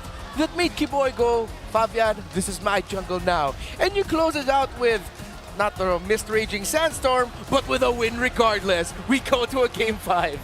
Game 5 it is for both of these teams, both sides, really putting everything on the line. Small mistakes here and there, but I was worried for Severo, for his life. Dear God, what was he doing there for a moment? Thank God he had everybody to block shots. Yeah, that was the bravest Bruno performance we've seen all of SPS, but it worked out. Dude was deathless. Yeah, he went for the red car sliding tackle, right? Almost got himself out of the field. Yeah. Honestly, I believe he was calling for his team to block Death Sonata, block Star Shadow, and he was able to get out from that. That could have been a disastrous fight, but still, I think one of you guys brought up that Severo is the guy that goes through the whole CW development arc.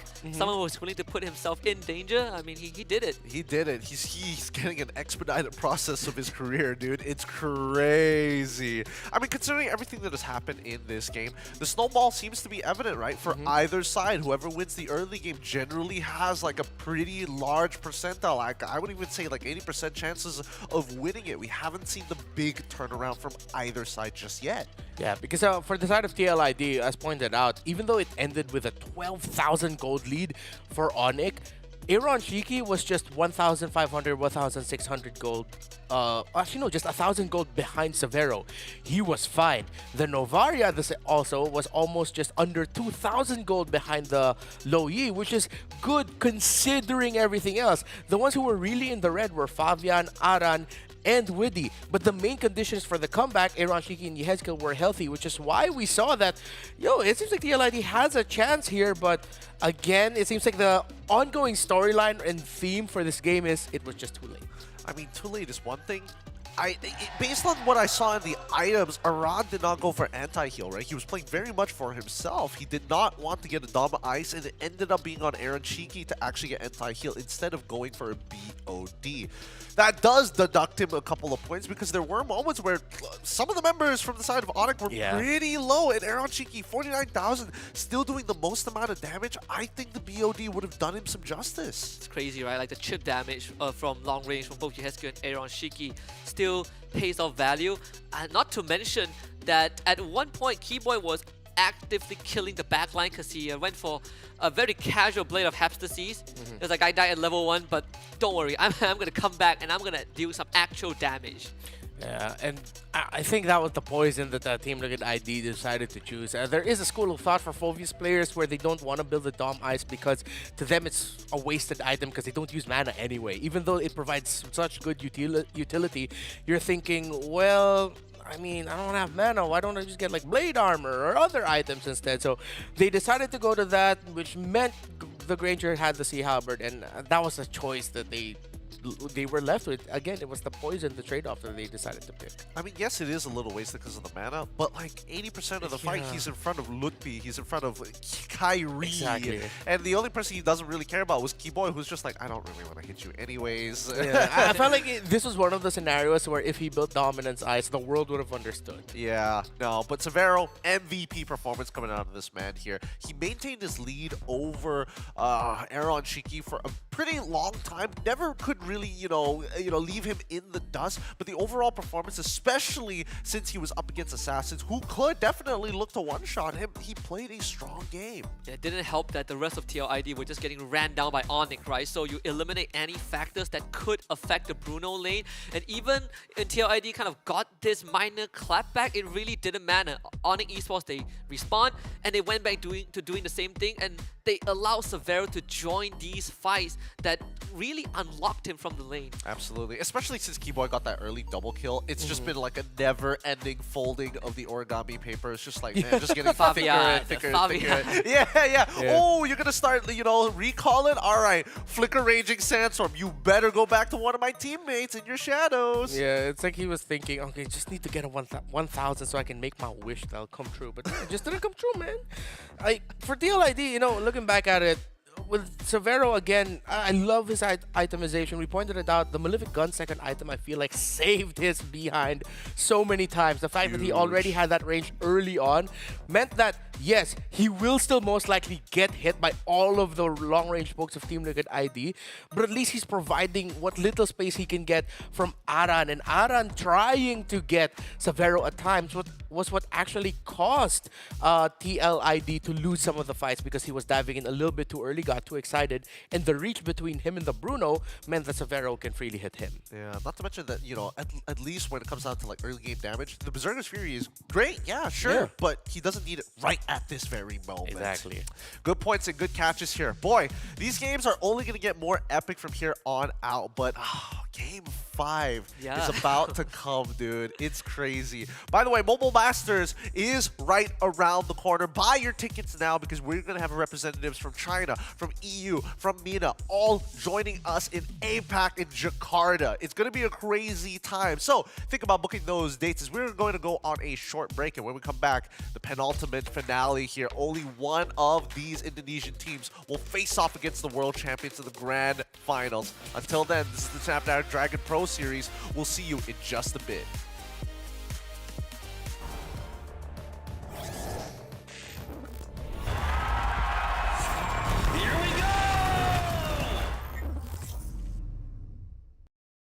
The Snapdragon Pro Series is brought to you by Snapdragon Elite Gaming and DHL.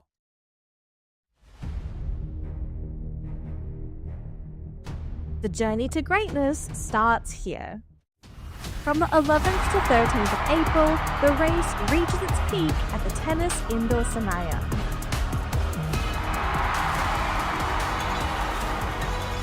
Tickets are live. Be part of the climb and secure your spot now. Be part of the journey. Witness the rise to the top.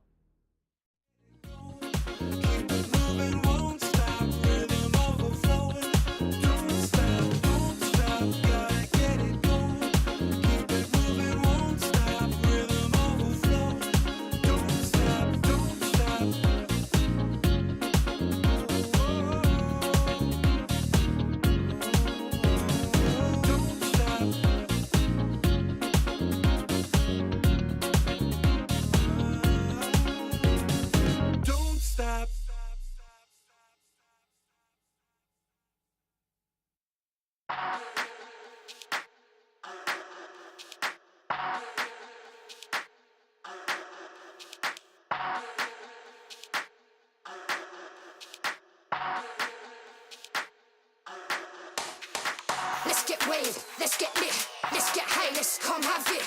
Let's get burst, let's get mash, let's buy a bottle and splash that cash.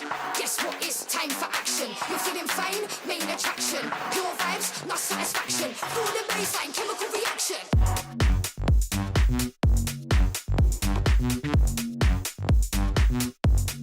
Chemical reaction.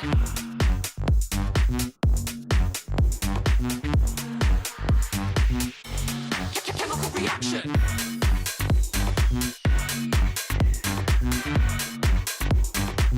Guess what, it's action.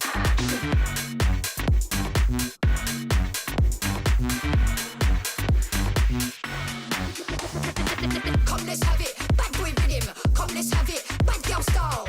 Okay, all eyes on you.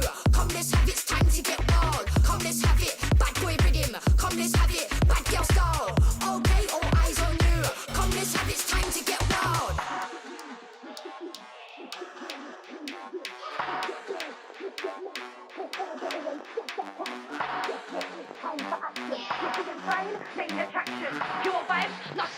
reaction. For the base, chemical reaction. You're feeling fine? Chemical reaction.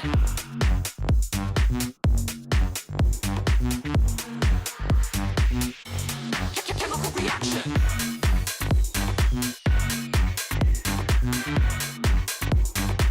Guess what is chemical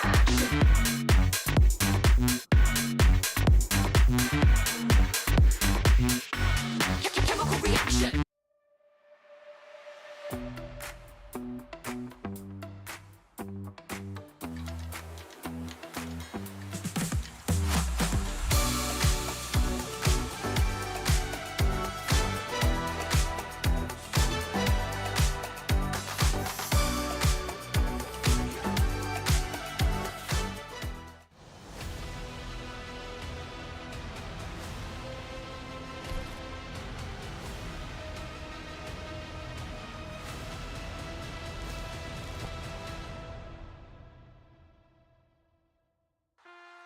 We're going to go to our very fifth game here. TLID up against Onyx eSports Indonesia. This has been quite the battle between both of these teams, with only one game actually almost going the distance, the rest ending pre-15. It's been fast and it's been pretty snappy.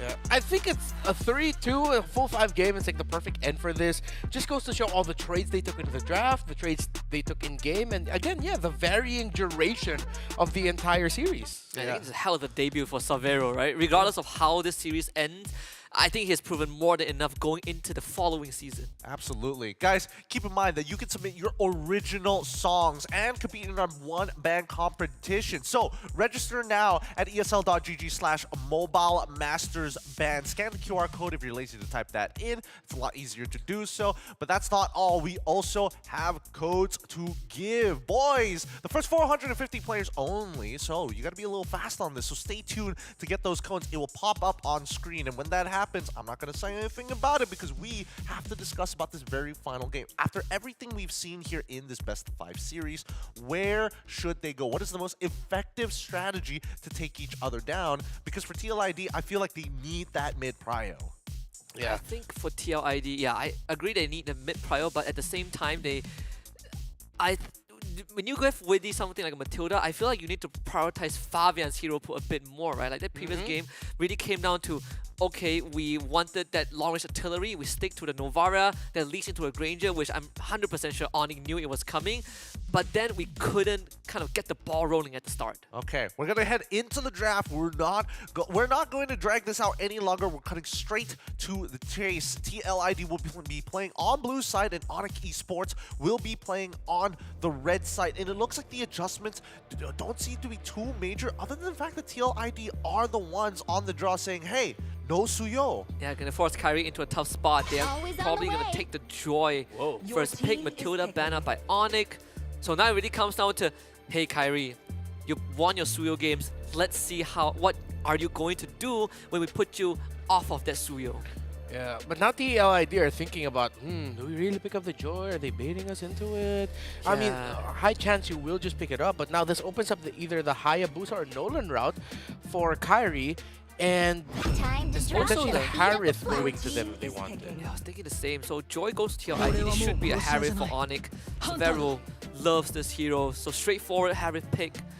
Wonder what, I feel like there is a room for Keyboy's hero too, or you opt for flex. Not that they have gone for any flex up to this point. Just go for like an early Tigreal, just make it obvious what exactly you want to do. Although I am surprised that TLID, every single time they've been put on this blue side, it's like a high priority on just making sure, hey, let's just get the Joy in these types of situations when we know that the Suyo is out of there, when they could have gone for one of the best gold, well, currently the best gold lane that Aaron Shiki has shown that he's consistent on.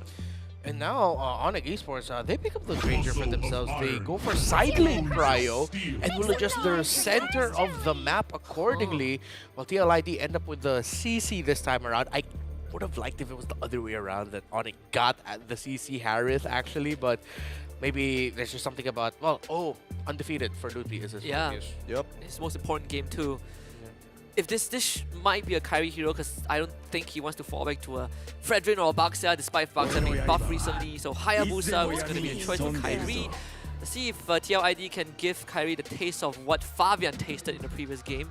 So they don't have the exact same tools, but you still have plenty of ways to shut down this Hayabusa. Dude, I mean, all the off rolls, all the side rolls have been fulfilled for the side of Onyx Esports. There's no going about it. The question is, how do they complete the mid trio? And I think this is the most important part for them. But since we're coming towards the red side, they will get that first pick to kind of predetermine it. Yeah. However, I feel like the options are pretty limited because you're already up against Gatot. Yeah, There was one question you posted earlier in the panel, which was who gets the high loss? Keyboy now can actually get the high loss. It defends his jungle well. He's one of the best in terms of defending that side of the river. You supplement the Phoveus and Harith when it comes to the team fights with the slow that you provide. And yeah, the high loss I feel like would just be a great pickup for Keyboy. Yeah, then also I think it comes down to what does Onyx Esports wants to accomplish, right? Do you want a hero like Hylos that has a lot of heal and sustain, or do you want someone that can hard control TLID when they get in your face with this Gatot, Joy, and CC? The Joy getting banned out by TLID does spells out that we don't want Fabian to get ran at again. Valentina ban out, so Onyx Esports, this could be that Farsa angle again, or they could still go for Luo Yi if they want to, though I do feel like you want that extra damage, right? Farsa, Cecilion. Oh man, Luo Yi, wow, they ran into that. I was gonna go on the opinion that Sans is more than happy to be we saw the way that they were playing previously when they were looking for that type of control. So now that the mage has been, the prio ban coming in for TLID, taking the Tigreal is a very good option here. Yeah, so will Widdy still lean towards picking up the Cho, or is that already his roamer? In terms of the mid laner reach, I think oh no, but with the Hayabusa. Oh, Faramis. Okay.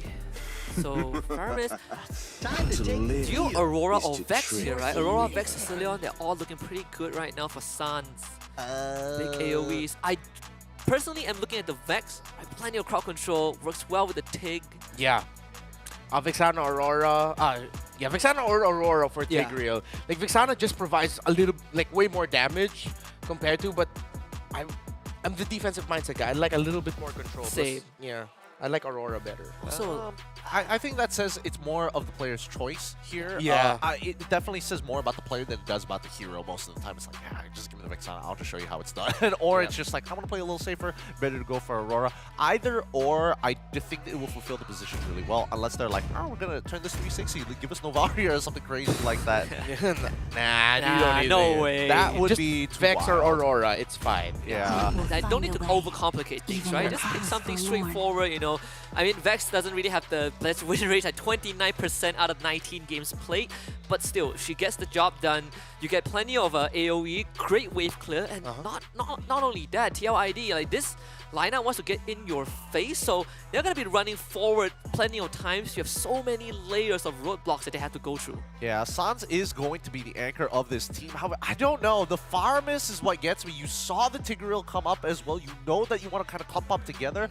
I guess it's a layered process, right? Yeah. One thing, whether it be the Netherrealm or whether it be the AOG, it has to come up at two separate times. Yeah, I think you're also going to be looking at just how well Gata Kacha and the Faramis together can chain the pull from his pull and the taunt as well to really mess up Keyboy. Yeah, well, with that being said, this is going to be the very final match between both of these teams. One of them is going home here today. Let's give it over to our casters to cast this final game. It's Husky and as well as Renoir. Thank you very much, Gideon. It's our last game, dude. Bring it in. It's our last game. That's wholesome. I love it. Last game for one of these teams as well. It's either TLID or Onyx Esports. We're going to jump into game number 5. First question that I always have when I see a Gatot pick is, seems like Gatot is the sole initiator of the team. So how is TLID going to facilitate that? Because for the longest of time, if Gatot is the only guy that can kind of start the fight and he doesn't really have the most reliable tools, is there a second way that Liquid can kind of guarantee success? Yeah, exactly. And at that point, it becomes more of the utility set, and it's more of the, okay, what's Aran doing then? If we're looking at it in a bigger team fight sense, what has Aran been able to do as a CC so that if ever Widdy and Hezkiel aren't didn't get the scenario that they wanted in the team fight, the CC is going to be the one cleaning things up and trying to reorganize things again, make sure everything's okay. Irochiki, I like that he rushed a tough boost instead. He is up against that Harith and a lot of control on the side of Onyx Esports that he could be susceptible to in terms of the ganks, even though he has to Purify. A very defensive-minded first item, and it's the right call. So Kyrie is actually slightly behind in terms of XP. Fabian did hit 4 first. Kyrie's going to be hovering the top side a lot, so Aaron Shiki is going to be the target. I think Kyrie, he's going to be there a while. Shadow stuck onto Aaron Shiki. It's going to be Purified out, waits for it. First blood, Severo claims it.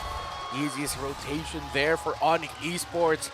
And immediately they've already built up a respectable lead for that Harith. Got a few hits onto that gold plating as well up top. Now Team Liquid ID will have to rebalance it with this turtle. A turtle that they will get without a problem. It's a push and pull so far. Sans will hit 4. Give him access to the Eternal Guard. So even if TLID wants to make follow-up moves, you can't really do that on his purple side, and Kyrie knows it, right? Saves that it doesn't have the retribution, it doesn't need it. So you get the purple buff, move on to the same rotation onto the orange side. And Onyx Esports definitely have found an angle of assault. No Purifying Aaron Shiki means that TLID needs to put more attention on the top quadrant of the map. Yeah. Widdy will be hitting level 4 before Keyboy. Gonna take some time before the Tigreal gets to that point. And okay, they've changed up the rotations a little bit now. A top side exit for Fabian. No gank onto the gold lane, so now the gank for Onyx Esports will be the EXP lane. And Kyrie looking to snowball that lead, but Aran does have the vengeance. It's not the easiest man to take down. Keyboy spots this rotation out. Hesku also has the Nether Realm, which in a way, I guess, despite having a Tigreal for Onyx, it really comes down to who presses that ult first, right? Like, you press, you lose. So Liquid ID, they're going to be playing a more technical approach against Onyx. Right? Do you get to force out the implosion first or the shadow kill first? And we will see each other first. Come on, pull back. Can be committing it as Sans is not within the area. Severo already going for a double laning setup. Real quick, just clear it. Back to the gold. And now it's a top side rotate for Onyx Esports, and Team Liquid ID are not in position. Hiroshiki might fall here next. Yeah, and he sees Kyrie ain't gonna win that exchange. No way. Keyboy just blocks off the middle lane. And Yehesku and Widdy having a hard time trying to get past this Tigreal. Purple buff will be started by Fabian. The Sans and Keyboy sees that. Implosion gets used. Eternal Guard drop on top of him. Push him back close to the turret. Nether Realm gets dropped, followed by an AOG. Kyrie escapes with the shadows. So somehow TLID gets away, but Kyrie still got the buff, right? Yeah, he got in. He was able to shadow just in time. Despite all of the delay that Widdy was doing onto the Hayabusa, Kyrie still got there, shadowed in, retreat, almost died, but he got out. But this is still looking good for Team Liquid ID. He will get the turtle. No contest for sure on the eSports. They know that there's no Nether Realm. They might try. They bring Widdy down low. Aran up next, Kyrie goes in, an attempted steal, but it will be Aaron Shiki that secures the objective. Aran not able to move on forward. Lupi stuck in a tough spot by the curtain call, but still, Onyx Esports retreats. It's the most even game we've had so far at the first 5 minutes. Yeah, I don't think Fabian didn't even have its retribution there for that turtle. They just took it themselves. They rushed it and just hope that Kyrie won't be able to steal it away. So for Onyx Esports, that little adjustment that Team Liquid ID did, that Widdy stopped Kyrie or delayed Kyrie from getting the purple buff, alongside the invade, actually this is the domino effect of it now, where in Team Liquid ID, it's a little bit more the one dictating the tempo. The lanes have, no, they haven't swapped. Okay, so they did the thing where Fabian will go into the EXP lane for maybe a wave or two, while Aran exits lane is rotating more alongside his opposing EXP laner. Plenty of mid lane presence from Onyx, that's for sure. So Aran has to fall back again, but try to heal up as much as possible. And I think this entire mid quadrant has just been controlled by Onyx, right? So much presence. Widdy now has to match the rotation of Keyboy to the top side, where Severo has a slight advantage in XP over Aaron Shiki. Yeah, I think both teams just know how important the gold lane farm speed is for them. They are, at this point, the main conditions. Everything that we're seeing in the map, the center of the map, in the river, in the jungle, is so that Severo and Aaron Shiki can just be left to their own devices. Again, Onyx Esports got the first gank onto the gold lane of Team Liquid ID, and Team Liquid ID are just stopping any more from happening. Fabian speeding up in terms of the clear 2 as expected from the Joy. Now ahead in experience compared to Kyrie, just by a little bit. That's pretty much it. Once Kyrie clears his buff, they're going to be even again in terms of experience and net worth. This third turtle is going to be a big point of contention. Liquid ID have gotten the first 2, but with Kyrie on the top side, it really feels like if Liquid ID wants to take this turtle, they can do it now. Could be a big 3-for-3, 3-for-2 trade for this next objective on home, but without Kyrie there, Onyx Esports should not challenge this heavily. Look at Aran. Could be AOG, curtain call, hits on the tree, Keyboy on the retreat. Witty zones all of them out, even based on the Eternal Guard. So Team Liquid ID get the turtle, but Onyx, they get something in return, right? Kyrie even shadow kills the top wave to shove it in even deeper. Meanwhile, Severo, in a 1v1 against Witty, finds nothing. I suppose it's a decent trade. You get structures as Onyx ID, you get to defend this mid-tier 1, you do lose the bottom tier 1. Explosion from Keyboy. Not going to be the easiest job for him to get a big one as Aaron Shiki heads to both have purifies the main targets that he needs to get. Fabian. Fabian get control, push under the turret, safe by the nether realm from your Hesq. Again, it's just a layering from both sides. The implosion was used again, but Liquid ID says no rest for the wicked. They keep on piling on the pressure and finally will get the mid-tier 1. Compounding interest for Team Liquid Indonesia. Fabian gets spotted out by Kyrie. Should be safe. Kyrie escapes. Does lose his purple buff. Wait, he got it again? Yeah, he still got it. Holy cow. Yeah, that wasn't something else. He just got it. Like, somehow he just got it back. Like, he knew, it's like, all right, I'm going to shadow kill now, top side, because I want to be there for my purple buff. That's the prowess of a man who has been under the pressure. Yeah. A weight that could create diamonds. And now Onyx Esports are just trying to find the glowing turnaround because Team Liquid ID have effectively taken control of this game again. Even though Onyx Esports were dictating the tempo around the center, Team Liquid ID were somewhat matching it. They were following the rotations, but that just meant that Onyx Esports weren't getting kills. They weren't allowing Kyrie to snowball, or Kyrie couldn't snowball because Team Liquid ID was not giving him any room or any chance to find that. Outside of that first kill on Aaron Shiki in lane, after that, there's been nothing for Kyrie to find and get. The only guy that he could solo kill reliably is Aaron Shiki, right? Everyone else has either too tanky or has a way to survive the full combo of him. Yeah. Witty, I feel like, has really stepped up this game. In the previous game, yeah, it was way too tough for him, but now Witty's in the zone. He's locked in. He's matching Keyboy per speed, and then at the same time, his skill is reading things really well. Alongside Witty, the Keyboy and Sans, everything that they've done right now was just, I wouldn't say wasted, but it wasn't the outcome that they wanted. Both teams are very ultimate reliant to Keyboy. He's waiting for that moment. I flicker up in 3 seconds to show himself first. Severo also revealed. Witty straight to the back, getting pushed back. It's going to facilitate potential dive. Lippy flickers to safety. So that's a couple of cooldowns out. Conceal instantly spotted out. Rivero onto Aran, tries to chase him down with Zaman Force. Vengeance keeping Aran alive, but they did get the nether realm out. Okay. Onyx Esports counting their blessings. Witty missing the AOG. It's a scrappy exchange at the Lord Pit. And Keyboy, the trigger discipline on this implosion. He knows that if I can't get his kill, if he can't get Aaron Shiki, Fabian is his next best bet. Stop our retribution from happening. Burst it down immediately. But his kill right now, his nether realm, back in another 35 seconds if I'm not mistaken, but that's still too long. But Keyboy's gonna get punished! Yeah, and now Implosion into Eternal Guard is the full fight on eSports. They have the damage, but so does Liquid ID. A run goes down, but Lippy and Keyboy traded back. Kyrie finds Fabian into the shadow kill. So Pharaoh falls with the Salmon Force, looking for Witty. Witty falls. Oni finds Tree, and now Lord is in their control. What a commitment by Severo, Kyrie, and Sans to push forward. Kyrie got the shadow kill off, and Severo said, now it's my time to finally use the Zaman Force that he held on to for so long. I thought he already used that way earlier. And that's a win for Onyx. At first, it was Team Liquid that pushed back Onyx.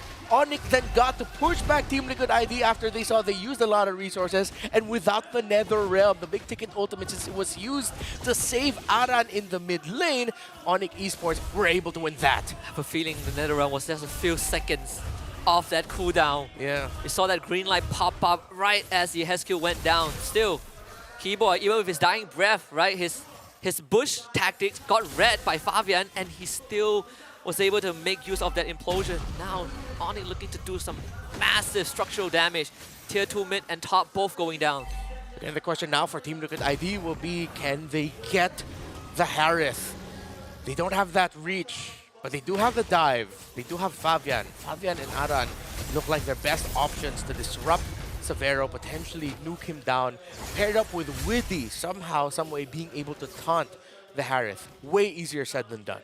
Keyboy still has the flicker. He has not used it.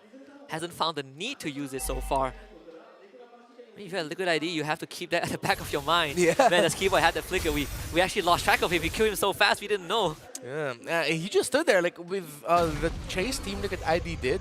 He got his implosion off because he was like, all right, sure, I'll just use it. I know I'm going to die anyway. And Sans was there to follow up. Lutpi, Severo, and Kyrie then eventually came in as well. So, yeah, I think you also understand why this has been such a low-kill game, because there's such big-ticket ultimates on either side that you really have to count, especially now if you're Team Liquid ID. Again, they didn't dictate the tempo up until they eventually did. They were just matching the rotational speed because they were watching out for a big implosion combo or just getting caught out by the implosion regardless. Yeah, both teams very ultimate reliant. So Onyx sets up a slow push bottom. TLID sets up a slow push top side. Onyx is going to shove that wave in just a little bit with, again, key angles covered by Lutpi and Keyboy. The longest game today was like, what, almost 20 minutes? It was an almost comeback from Onyx in game 2, but this game could go down that route. A lore advantage for Onyx, but at the end of it, right, it's just a 1.5k goal lead, the closest we have had. I have a feeling this one could be done in 17 to 18. I mean, it's still relatively close to 20, but again, I've just been consistently wrong for predictions this entire playoffs.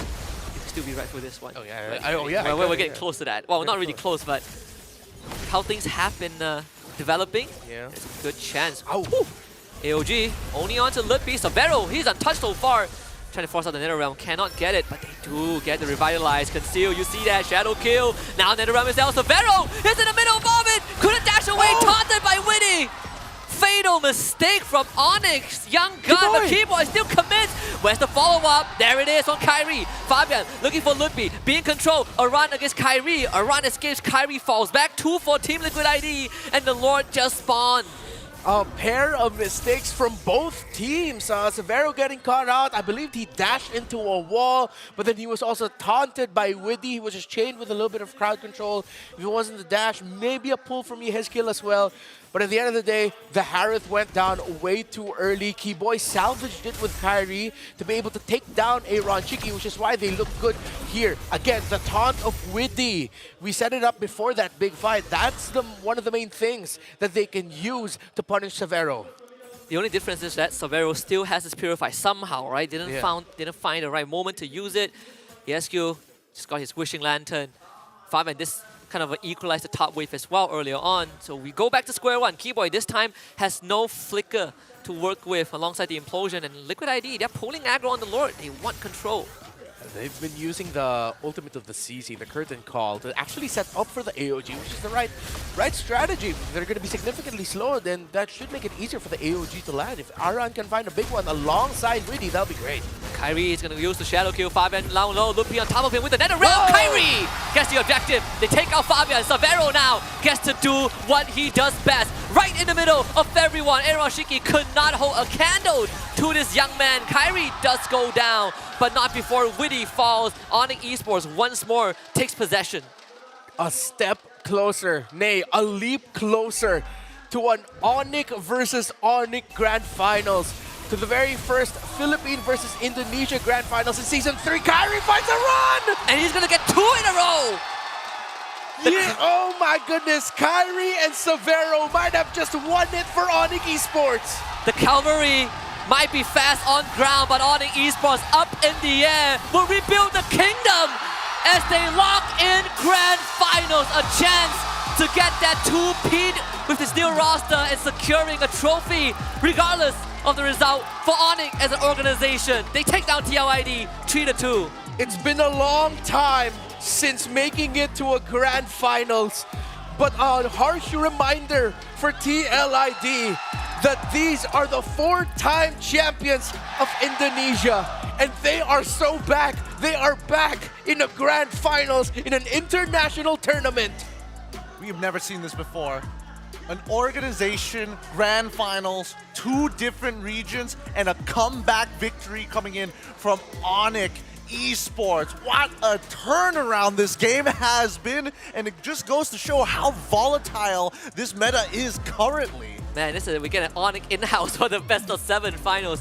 What a way to set things up, but man, I gotta say, this Onyx that we're seeing right now, you compared it to the MPL ID season that they had. They lost to Geek Fam in the playoffs, went to a bit of a rebuilding phase, right? They had a long off season. They bring in Savero, Ludpi, and right now this rebuilding seems to not be stopping. Yeah, I honestly didn't see them making it this far before SPS started. I didn't even have them in my top 6 predictions that'll make it into the playoffs. I have been predicting this to win the series though, so thanks Onyx, you snapped a streak! You snapped a streak! Onyx is doing everybody around the world favors here as they go around their walk of victory, getting their interactions with the fans who have been supporting them up to this point. Whether you're a TLID fan or whether you're an Onyx fan, they are going to give you a heads up. My God, what a series this has been. All 5 games, 3-2 victory here. I can't wait to hear what they have to say after that victory, because even once they got off their stage, as soon as that game was over, they were like, yes! Oh my goodness, a war of attrition. We're going to be throwing it over to our hosts up on stage The live in second team JB, going to Rose, and as well as LaFell. Give it up for Onyx eSports! Savero! Savero! Savero, oh my God. Again, performance yang sangat-sangat bagus. But guys, we're going to keep the interview short. Let him prepare with his team. Okay, Savero, soalan yang pertama. Gameplay Savero banyak kali ke depan untuk keluarkan damage yang banyak. Tapi disebabkan tu, banyak kali juga melakukan mistake. Jadi setiap kali Savero melakukan mistake, siapa yang biasa ajar Savero untuk lebih tenang? Adakah coach, adakah players, siapa yang biasa berbual dengan Savero untuk lebih disiplin? Dari satu tim sih, sama coach juga selalu ingetin lah, soalnya mereka juga selalu support. Walaupun aku banyak ada mistake lah di game-game sebelumnya. Jadi aku bisa terus pede sampai improve kayak sekarang. I can translate it. Yes, can I translate that? Now he basically just said like, yes, throughout everything, the players, the coaches, they all make sure that, all right, stay calm, we can do this, be a little bit more disciplined, and because of that, he keeps on growing and improving. All right, Savero, one last question. Simple question. Are you ready for the Grand Finals? Ready. Are you ready to meet Kelra? Ready. All right. All right, so now, Savero, we will let you join your team. Congratulations, go and prepare for the Grand Finals. Gralu. Savero! You want to try? No, I don't want to try. Okay, so now the players are getting ready. After this will be the Grand Final. And now, because akhirnya Rose dari kat stage baru boleh nyanyi Happy Birthday. Happy birthday to you. Happy birthday to you. Happy birthday to Joy, apa tak nama dia? Happy birthday to you. Yay! All right, thank you guys. Thank you all so much. Wow, a lot of people sang happy birthday for me this time around. And thank you, Fel, walaupun you dah semak dengan lagu tu. Thank you so much. Best co-host ever. All right, are we ready to throw it back to the panel, Pel? Okay, panel, bye-bye. Bye-bye. Thanks, Rose, and as well as LaFell. You heard it from Savero himself. He is ready and Tell me, how many players do you know have their own chant on a live stage? Yeah, and this is his first international tournament. That must feel so good for him. That's gotta feel great. Man, talk about a debut, right? And like this all happened. Severo's character building arc happened in less than 1 week. He arrived on probably like Saturday, Sunday last week, played group stage for 3 days, Monday to Wednesday, took a break on Thursday, came back for playoffs on Valentine's, and on a Sunday he makes grand finals to fight against Onyx Philippines. How crazy is that? Yeah, on the Sunday he risen, man. Come on. You're not wrong. Yeah, that's wild, man. Severo, it's if this was an anime, you know, all the fans of that anime would go, I don't like this. I feel like the development was rushed, but but you can't help it, dude. He's just that good. He is. And with the supplements, it's great to see that Kyrie is finding himself, especially in that very last fight. That was an outstanding MVP performance from everybody on the side of Onyx. It just felt like he was coming back to that Kyrie eSports revamp, that 2.0 with the rest of Onyx eSports. It really does kind of settle the discourse online where a lot of hardcore TLID fans, they were just dogging on Kyrie. They were saying that, okay, Fabian is the new coming, right? It's the second coming. Kyrie ain't that great anymore. And Kyrie was like, no, I am still great, but guess what? I have a bunch of new bloods with me. When I go forward, it's no longer just me, the Sky King. I got Severo, who is willing to throw his body to help Kyrie clean things up on the battlefield. Yeah, confirmed. He did bump into a wall there. That's why he got taken out. But yeah, him entering to complete the kill actually onto Aaron Shiki, which Kiboy found with an implosion, that was a major turnaround. Oh yeah, I mean this one as well, right? I think that most people tend to forget that Hayabusa can actually force out the Nether Realm pretty early on, especially if you're able to tag the Farmist with the Shadow. Because again, it's not like you have a very large health pool to work with, and Kyrie, based on what we're seeing in that item build, was going full damage. Yeah, this one was just unlucky. Aran essentially got Yehesku killed, right? He went for the hop as he ate the shadow kill and brought it over to Yehesku. I mean, you can understand the Keyboy, Kyrie, they're back in the finals, right, to defend the title. Like 3 out of the 5 of them were there when they lifted the trophy back on hometown. And of course, even though this is not back in Indonesia, they still can make it a 2-peat. Oh man, that's good to see. Yeah, dude, that was a manager of Onyx Philippines Avens on there, which really just goes to show how close they do. That or we just forgot how Yeb looks like. Because I'm telling you, in the back. He was in the back, and my goodness, even so. I think that it's great to see that Onyx is kind of like really starting to push up, but as an organization, they are looking, it feels like, I don't know, the Onyx conspiracy continues. They're looking for world domination. Because I actually got to discuss this with a member of Onyx. They said that really for this year, they just really want to build a legacy. Like, have Onyx be very synonymous or be the synonymous team with MLBB. So when you think of MLBB, you think of Onyx. I'm pretty sure you guys know where I'm getting at. When you think of other game titles, there's one very specific team, Team 1, that you would think of when you think of that one other title. And I think that's what they're looking at. They really just want to be synonymous with the game. I see. I mean, it makes sense, and considering that, you know, EWC is coming up in the middle of the year, that's definitely one of the build-ups. It's a large prize pool that could really set them apart from everybody else to really continue to build that legacy, and if not, bleed into other titles. Regardless here, I think that Onyx are on a hot spree. I'm surprised that Onyx was able to kind of, you know, flip the switch at the very end, considering that the group stage, I think people were still a little like, I don't know how to feel about this team. Yeah, I completely agree. I think not only that, right, just to echo what Renma said, the fact that they are talking about building a legacy right now, I feel like the legacy has already been there, right? It's been dormant. You see that 4-peat run by Onyx Indonesia, and then you have Onyx Philippines, who has been there, and then they dropped off for a bit, then they came back with world domination. Now they're looking for the golden road for like this year's, leading to M7. And then at the same time, you have their sister team who just showed up with young guns, and they basically gave us an Onyx finals at the SPS to kick off 2025. I guess. I don't know if it's going to be a goal. We need to relook at the rules for the Golden Road. If it's run by the same organization but 2 different regional teams, is that considered the... I think it's it has to be team exclusive. It has to be team exclusive. Yeah, of course. That's what I'm thinking of. That's what I'm thinking of. But it's going to be an Onyx v Onyx Grand Finals. Get excited for this. This is the first time it has happened in a very long time. First of its kind here. But today, we have to say goodbye to TLID. It hurts my heart that they have to go like this, but now they will be moving on to Onyx Philippines up against Onyx ID. It's gonna be a fun time. No, that's going. Don't fall for that. This is this is for you chatters out there. Yeah, we know you spammers out in the chats. We're just trying to get a reaction from you. We're not that dumb. But even so, I do feel like generally when we are coming into this grand finals, this is a best of 7, and this is where the conspiracy ends. This is now we're going to see a legitimate.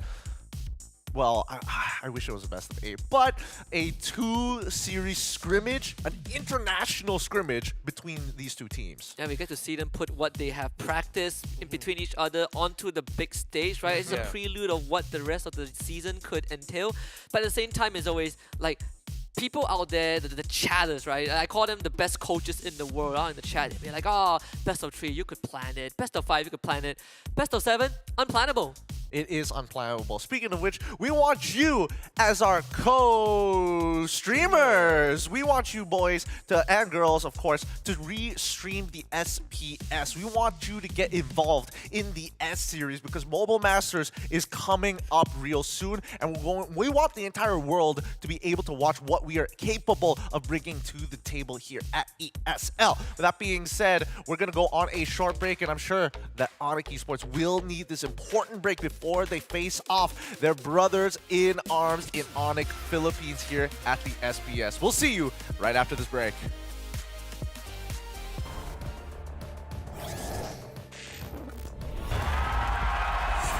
Here we go! The Snapdragon Pro Series is brought to you by Snapdragon Elite Gaming and DHL.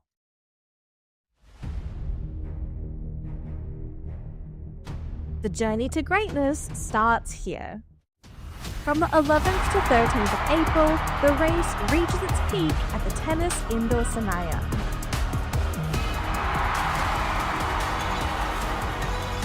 Tickets are live. Be part of the climb and secure your spot now. Be part of the journey. Witness the rise to the top.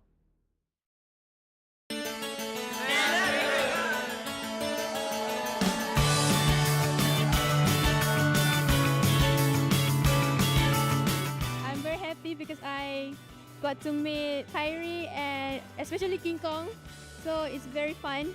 So to be honest, this is my first time to be in this event. So for me, this is good event for the youngster and for all. For me, this is so exciting. Event ni bagus. Kita bukan sekadar boleh tengok je, tapi kita boleh belajar macam mana cara-cara nak main game dekat Mobile Legends dengan lebih baik lah daripada pro player.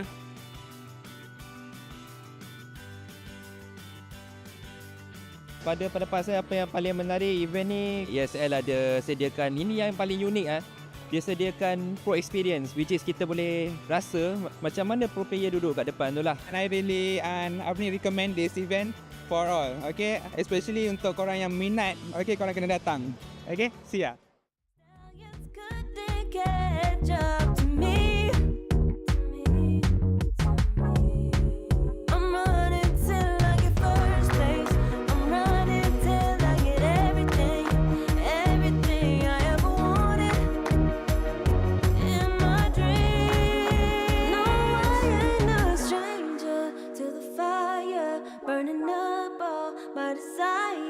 To be greatest days coming in waves. And no, I ain't no stranger to the fire, burning up all my desire. To be great, I gotta just open the gate. All I need is saving from hitting the pavement. Understand it when I'm impatient. That only I give to me.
You waited all night for me to come back. Why'd you think that it's not alright? Told you that I'm not that type.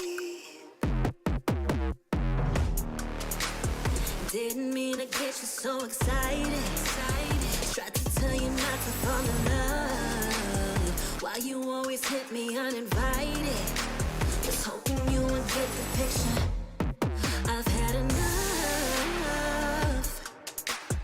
Now it's time for me to turn around. Thought you knew what this was. Yeah, I am superstar. You were never the one for me. Never should have fell for me. Take back your heart. Why don't you take it back?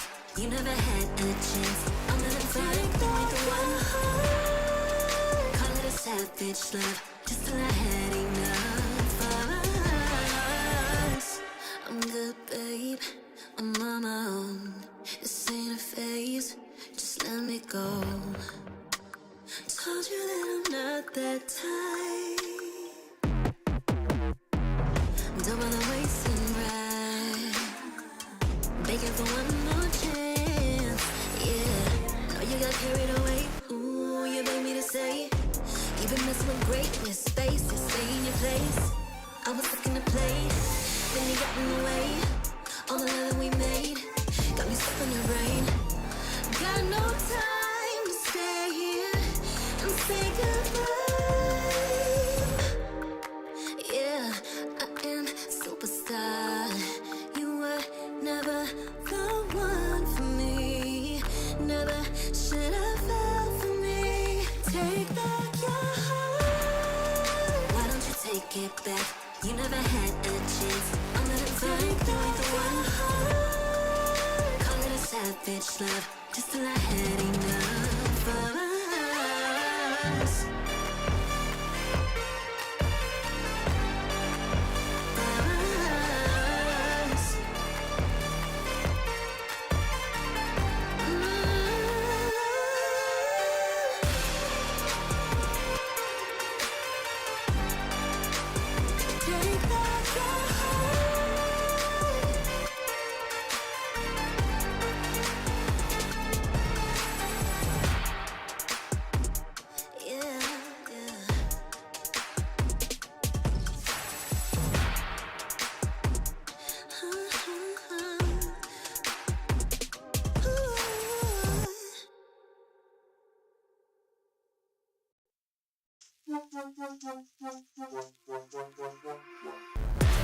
Give it more, give it more, give it more right now, right now.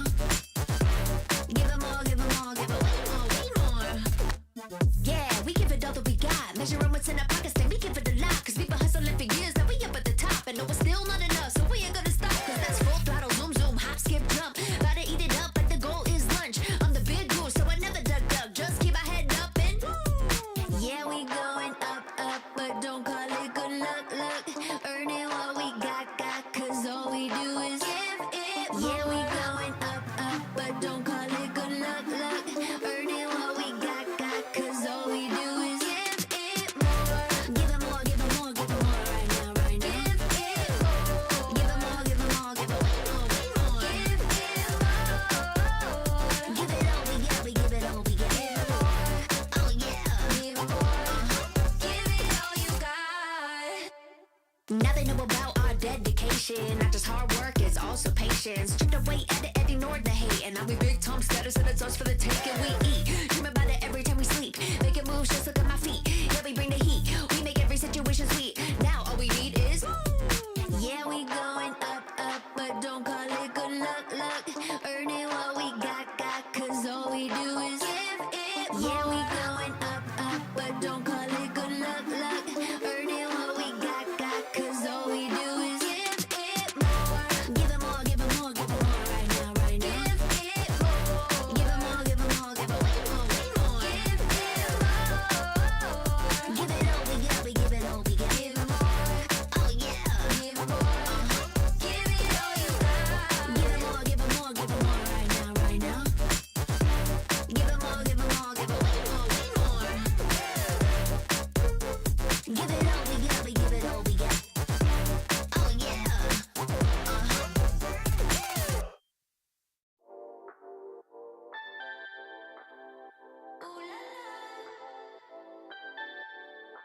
Let's go. Put it in motion.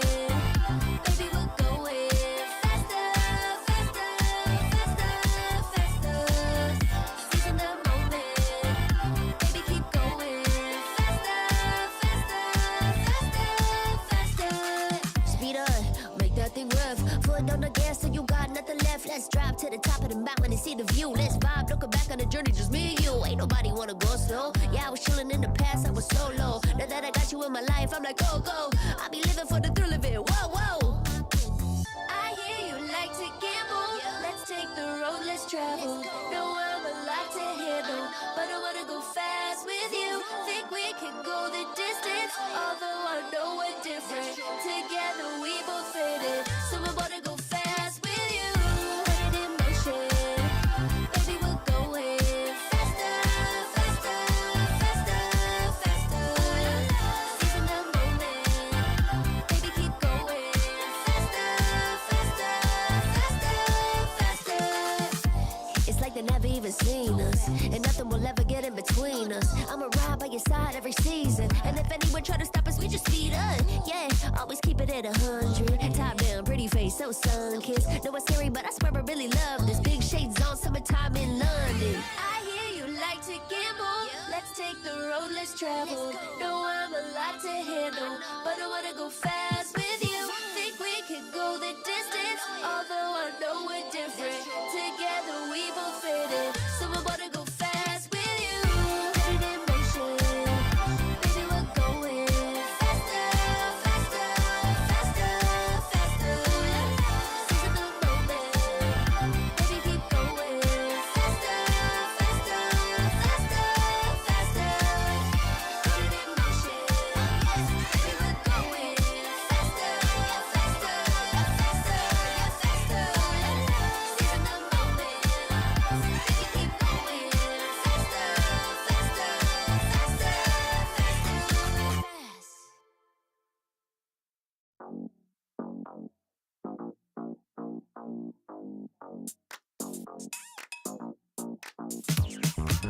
Cutie, dressed up and I'm glistening. I'm the gift, don't wrap me like it's Christmas. Want some yours, you'll know what you've been missing. Feeling like we should get into mischief. Listen, you've been looking like you're down on your luck. Need a girl like me to come through, lift you up. Hold me in your hand, I like when you touch me. Keep me around or you might get lucky. I'ma keep you with the good mood. Keep you up all night. Never, never around you. Baby, this is so vibe. Got me dancing like a soul train. Laughing the whole time. Got me singing in the shower. Baby, are you all mine? Baby, I'm your four-leaf clover. Your rabbit's foot, your charm bracelet, horseshoe. Baby, I'm your good, good omen. You wanna keep me with you. Keep me with you. Yeah, it's not hard to see. There's a pattern forming when you got me. 777 all wins, big money. The tramp over here never see me coming. I was in your back pocket the whole time. A quiet power, a silent gold mine, a big old confidence boost. You never delude. Just know that you'll be winning, cause I'm with you in the building. I'ma keep you with the good mood. Keep you up all night. Never, never around you. Baby, this is so vibe. Got me dancing like a soul train. Laughing the whole time. Got me singing in the shower. Baby, are you all mine? Baby, I'm your four-leaf clover. Your rabbit's foot, your charm bracelet,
get waved, let's get lit, let's get high, let's come have it. Let's get burst, let's get mashed, let's buy a bottle and splash that cash.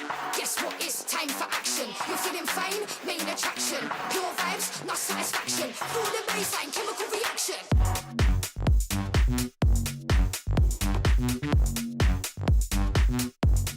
Chemical reaction.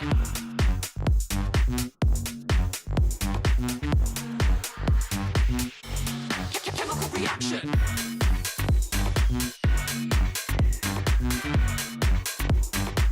Guess what? It's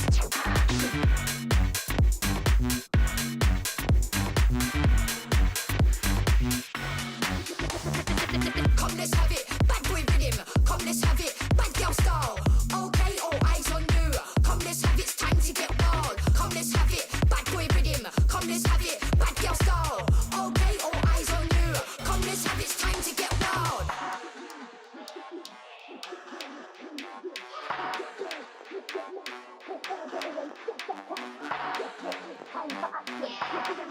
Main attraction. Your vibes, not satisfaction. Feel the bass, chemical reaction.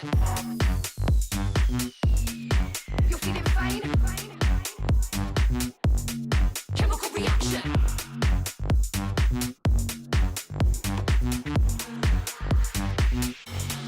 Chemical reaction.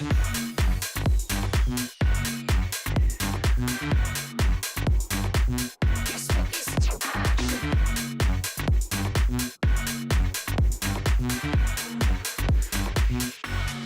chemical reaction.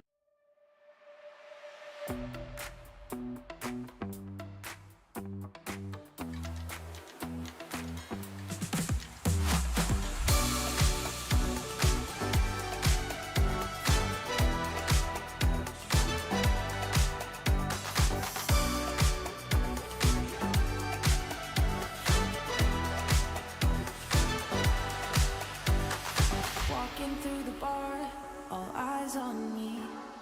People picking up my energy. The music never stops. They play my song on repeat, on repeat. I'm flying till I hit the sky. The melody is getting high. You know how to free my mind. My mind. When I'm with you, my world is golden, so golden. Baby, you make my heart shine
Like a moth to the flame,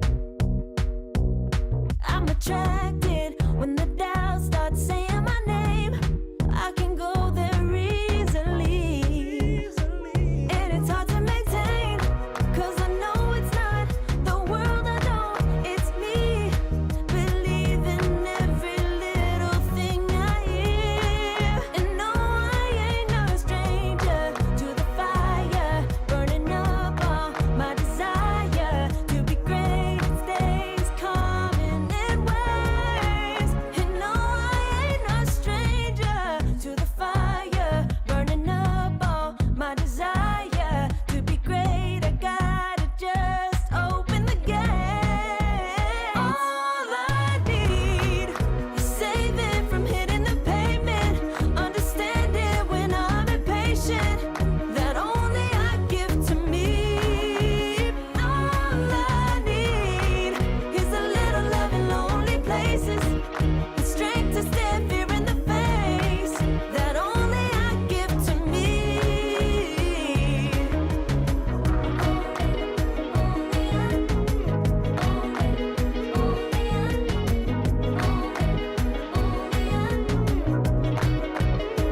Now I'm running this race, yeah. Stallions couldn't catch up to me. I'm running till I get first place. I'm running till I get everything, everything I ever wanted in my dream. No, I ain't no stranger to the fire, burning up all my desire to be greatest days coming in waves. And no, I ain't no stranger to the fire, burning up all my desire to be great. I gotta just open the gate. All I need is saving from hitting the pavement, understanding when I'm impatient, that only I give to me. All I need is a little love in lonely places, the strength to stand fear in the face, that only I give to me. All I need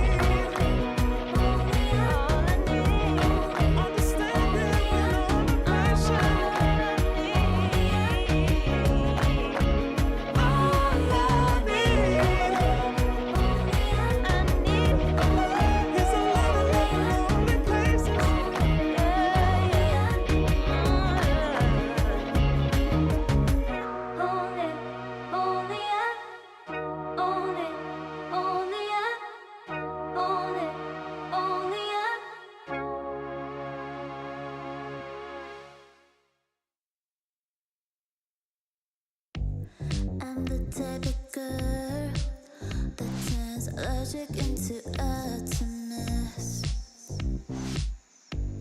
Think you know it all, but then you let me get inside your head. Yeah. Steady jump design, think I know your kind. I'm about to break another code now. Pretty in disguise, bugging up your life. This is my syntax. 3, 2, 1, deploy. XOX cutthroat code, run it again. XOX cutthroat code, run it again.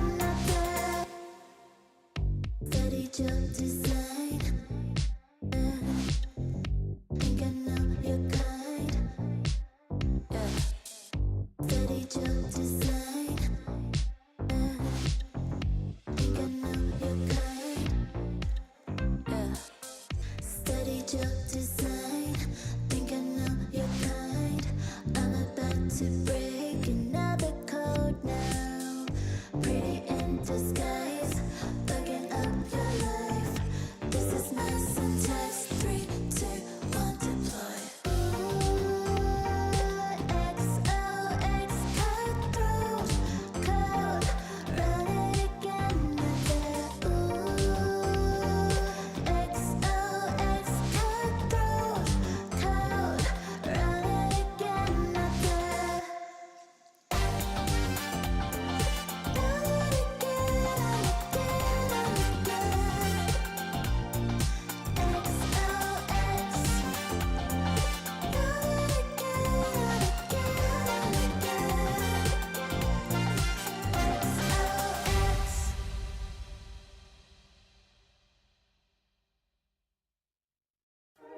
You waited all night for me to come back. Why'd you think that it's not alright? Told you that I'm not that type. Didn't mean to get you so excited. Tried to tell you not to fall in love. Why you always hit me uninvited? Was hoping you would get the picture. I've had enough. Now it's time for me to turn around. Thought you knew what this was. Yeah, I am superstar. You were never the one for me. Never should have fell for me. Take back your heart. Why don't you take it back? You never had a chance. I'm gonna take back the one. Call it a savage love, just till I had enough of us. I'm good, babe. I'm on my own. This ain't a phase. Just let me go. Told you that I'm not that type. Don't bother wasting breath. Begging for one more chance. Yeah, know you got carried away. Ooh, you made me to say. You've been messing with greatness, faces, stay in your place.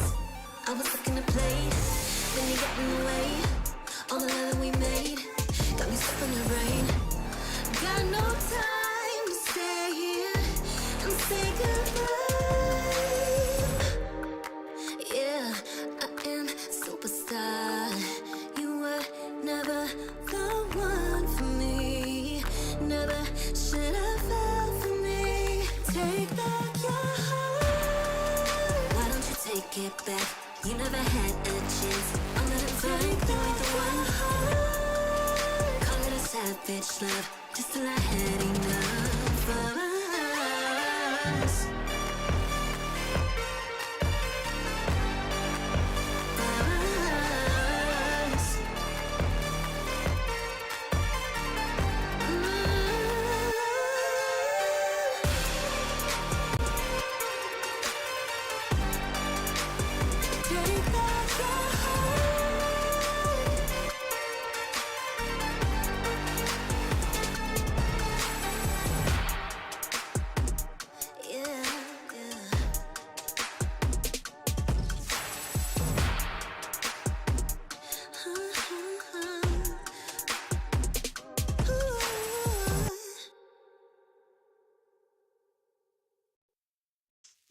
Give it more, give it more, give it more right now, right now. Give it more, give it more, give it way more, way more. Yeah, we give it all that we got. Measuring what's in our pockets, then we give it a lot. Cause we've been hustling for years, now we up at the top. And no, it's still not enough, so we ain't gonna stop. Cause that's full throttle, zoom, zoom, hop, skip, jump. About to eat it up, but the goal is lunch. I'm the big goose, so I never duck, duck. Just keep my head up and yeah, we going up, up, but don't call it good luck, luck. Earning what we got, cause all we do is give it more. Yeah, we going up, up, but don't call it good luck, luck. Earning what we got, cause all we do is give it more. Give it more, give it more, give it more right now, right now. Give it more. Give it more, give it more, give it way more, way more. Give it more. Give it all we got, we give it all we got. Give it more. Oh yeah. Give it more. Give it all you got. Now they know about our dedication. Not just hard work, it's also patience. Strip away at it and ignore the hate. And now we big Tom status and it's us for the taking. We eat, dream about it every time we sleep. Making moves, just look at my feet. Yeah, we bring the heat. We make every situation sweet. Now all we need is yeah, we going up, up, but don't call it good luck, luck. Earning what we got, cause all we do is give it more. Yeah, we going up, up, but don't call it good luck, luck. Earning what we got, cause all we do is give it more. Give it more, give it more, give it more right now, right now. Give it more. Give it more, give it more, give it way more, way more. Give it more. Give it all we got, we give it all we got. Give it more. Oh yeah. Give it more. Give it all you got. Give it more, give it more, give it more right now, right now. Give it more, give it more, give it way more, way more. Give it all we got, we give it all we got. Oh yeah.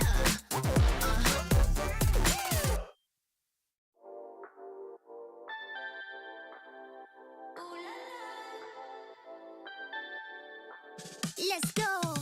Put it in motion.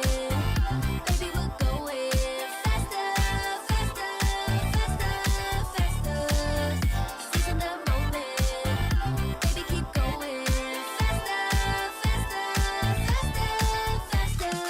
Speed up, make that thing rough. Foot on the gas so you got nothing left. Let's drive to the top of the mountain and see the view. Let's vibe, looking back on the journey, just me and you. Ain't nobody wanna go slow. Yeah, I was chilling in the past, I was solo. Now that I got you in my life, I'm like, go, go. I be living for the thrill of it. Whoa, whoa. I hear you like to gamble. Let's take the road, let's travel. No, I'm a lot to handle, but I wanna go fast with you. Think we can go the distance, although I know we're different. Together we both fit in, so I wanna go fast with you. Put it in motion, baby, we're going faster, faster, faster, faster. Seizing the moment, baby, keep going faster, faster, faster, faster. It's like they never even seen us, and nothing will ever get in between us. I'ma ride by your side every season, and if anyone try to stop us, we just speed up. Yeah, always keep it at 100. Top down, pretty face, so sun-kissed. Know it's scary, but I swear I really love this. Big shades on, summertime in London. I hear you like to gamble. Let's take the road, let's travel. No, I'm a lot to handle, but I wanna go fast with you. Think we could go the distance, although I know we're different. Together we both fit in, so I wanna go fast with you. Put it in motion, baby, we're going faster, faster, faster, faster. Seizing the moment, baby, keep going faster, faster, faster, faster. Put it in motion, baby, we're going faster, faster, faster, faster. Seizing the moment, baby, keep going faster, faster, faster, faster.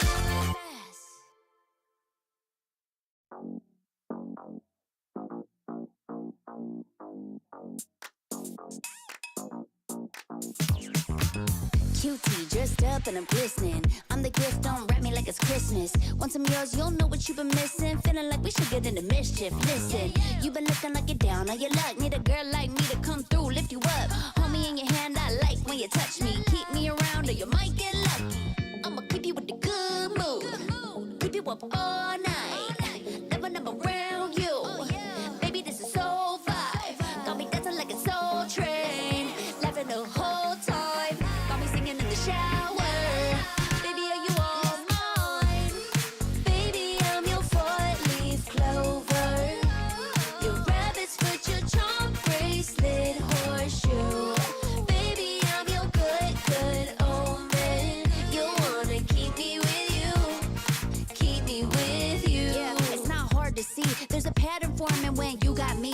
777 all wins, big money. The tramp over here never see me coming. I was in your back pocket the whole time. A quiet power, a silent gold mine, a big old confidence boost. You never delude. Just know that you'll be winning cause I'm with you in the building. I'ma keep you with the good mood. Keep you up all night. Never number around you. Baby, this is so vibe. Got me dancing like a soul train. Laughing the whole time. Got me singing in the shower. Baby, are you all mine? Baby, I'm your four-leaf clover. Your rabbit's foot, your charm bracelet, horseshoe. Baby, I'm your good, good omen. You wanna keep me with you. Keep me with you. You been looking like you're down on your luck. Need a girl like me to come through, lift you up. Hold me in your hand, I like when you touch me. Kick me around and you might get lucky. Baby, I'm your four-leaf clover. Your rabbit's foot, your charm bracelet, horseshoe. Baby, I'm your good, good omen.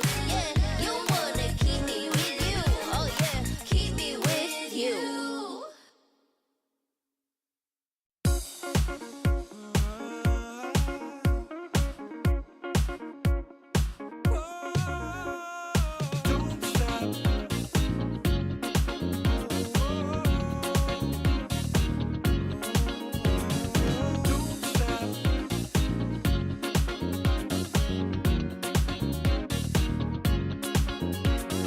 Don't stop, gotta get it going.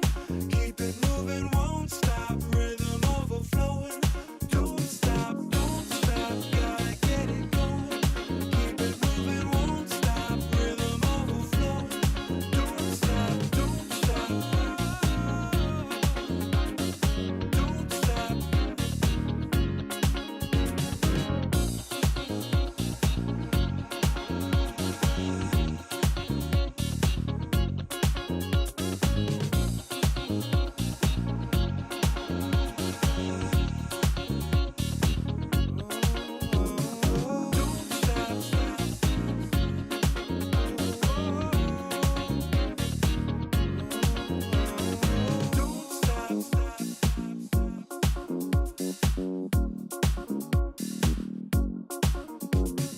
Don't stop, gotta get it going. Keep it moving, won't stop. Rhythm overflowing. Don't stop, gotta get it going. Keep it moving, won't stop. Rhythm overflowing. Don't stop, don't stop.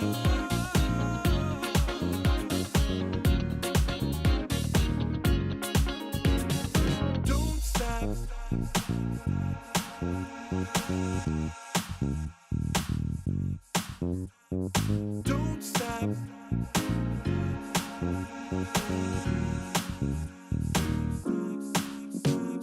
Don't stop, gotta get it going. Keep it moving, won't stop. Rhythm overflowing. Don't stop, gotta get it going. Keep it moving, won't stop. Rhythm overflowing. Don't stop, don't stop.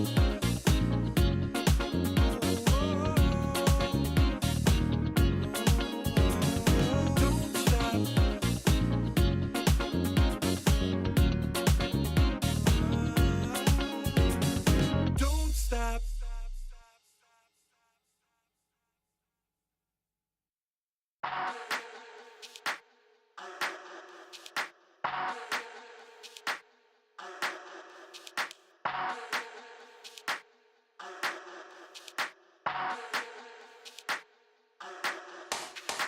Let's get waved, let's get lit, let's get high, let's come have it. Let's get burst, let's get mash, let's buy a bottle and splash that cash.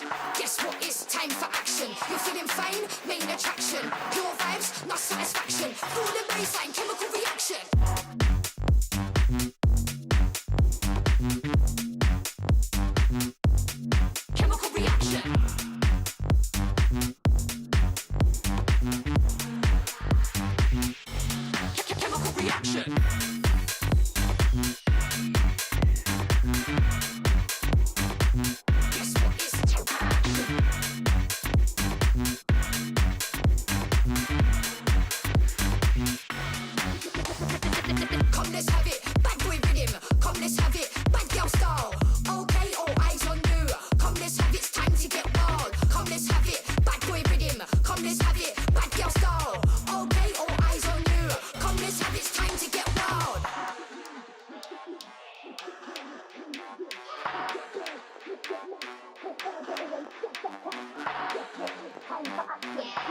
pain, main attraction. Your vibe, not satisfaction. For the bass, chemical reaction.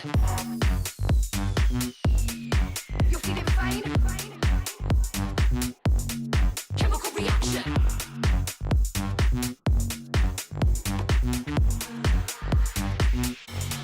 Chemical reaction. Chemical reaction.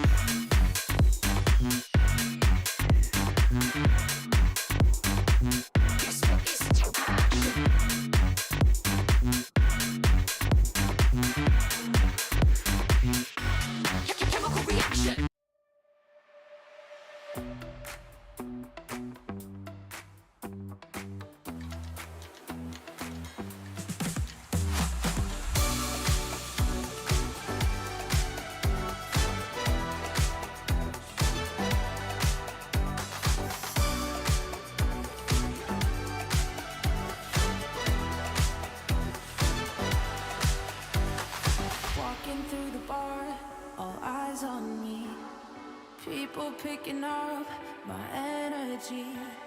The music never stops. They play my song on repeat, on repeat. I'm flying till I hit the sky. The melody is getting high. You know how to free my mind, my mind. When I'm with you, my world is golden, so golden. Baby, you make my heart shine golden, so golden. Feeling so alive, let's dance through the night. Come on, raise a glass, we're electrified. When I'm with you, my world is golden, so golden.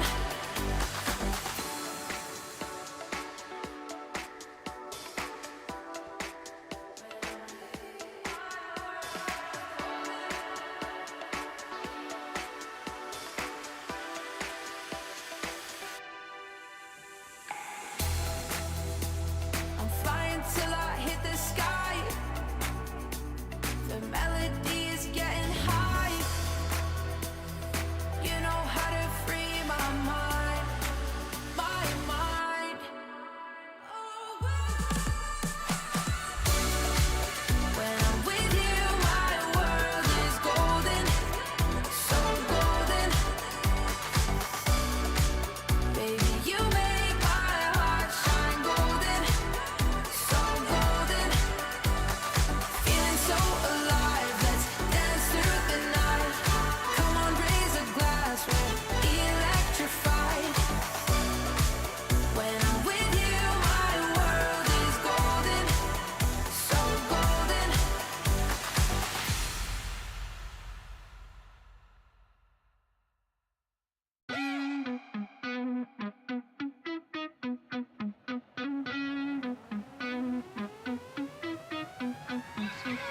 I can feel it in my bones, yeah. I can feel it in my bones. I've been waiting for this moment.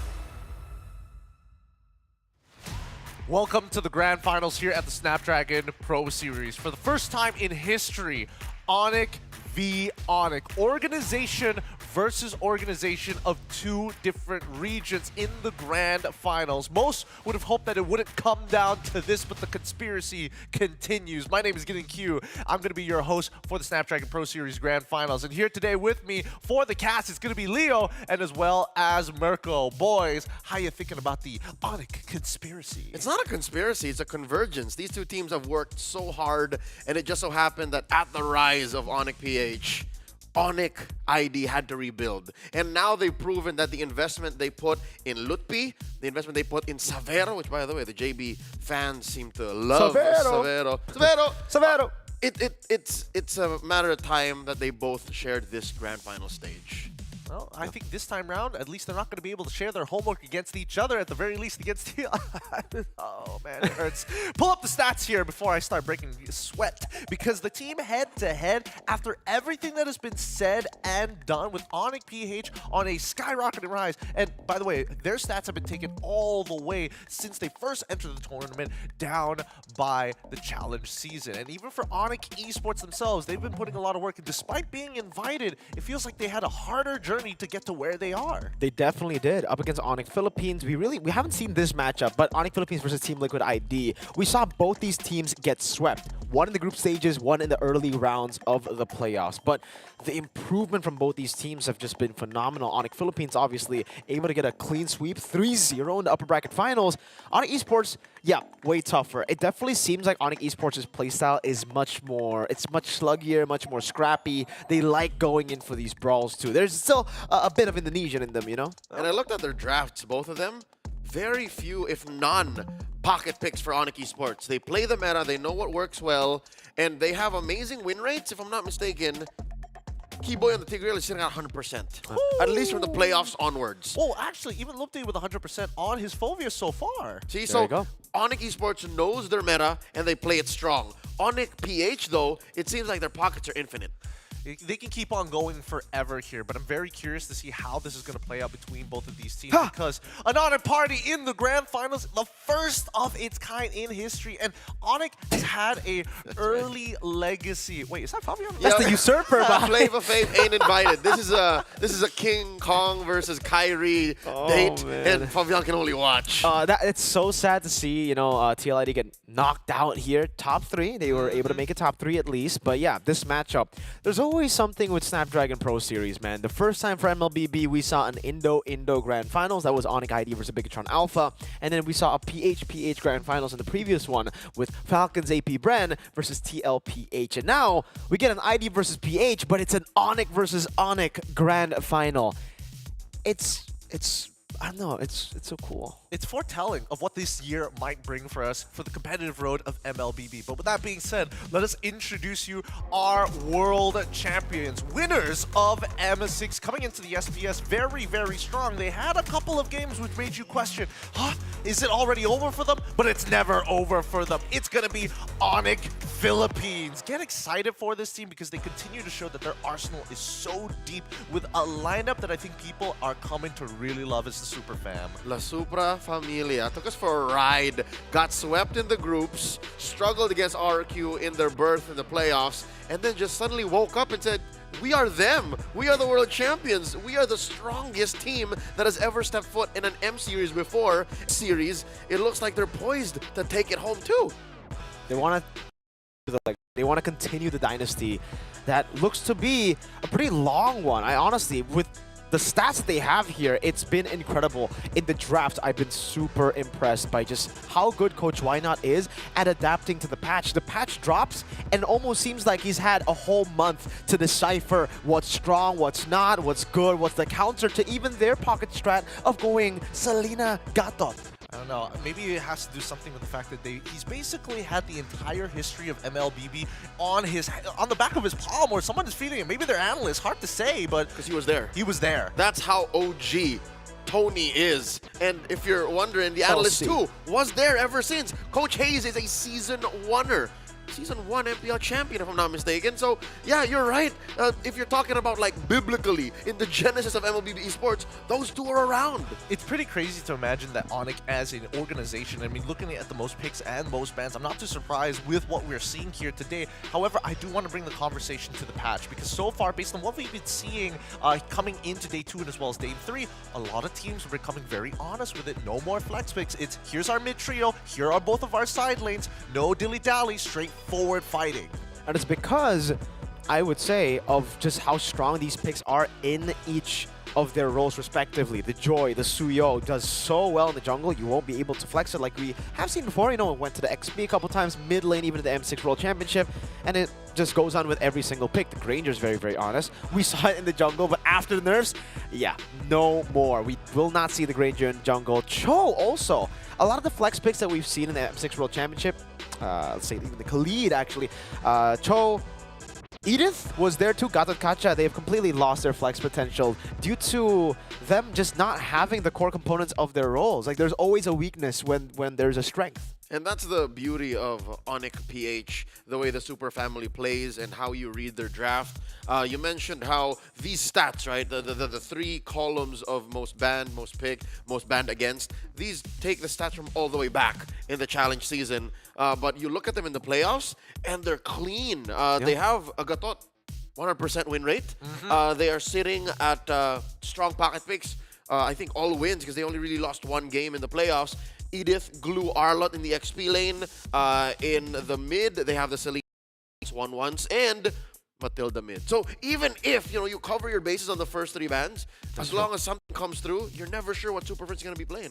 Honestly, I think a lot of teams are going to be, especially coming into the beginning of the year, it felt like the meta was kind of like figured out, but I think this just goes to show that the meta really is more execution-based than it is like, hey, we got to play for our power spikes, we got to make sure we can get these objectives whenever we can. No, just win your fights, be clean with it. Yeah, the drafts have had a big say, as it was a big factor as to how teams win games, but I think here as we get to top 4, top 3, it becomes a battle of execution. Who can execute their game plan better? And if we're talking about execution, we have to talk about the 2 best junglers in the world right now, right? It's the KK.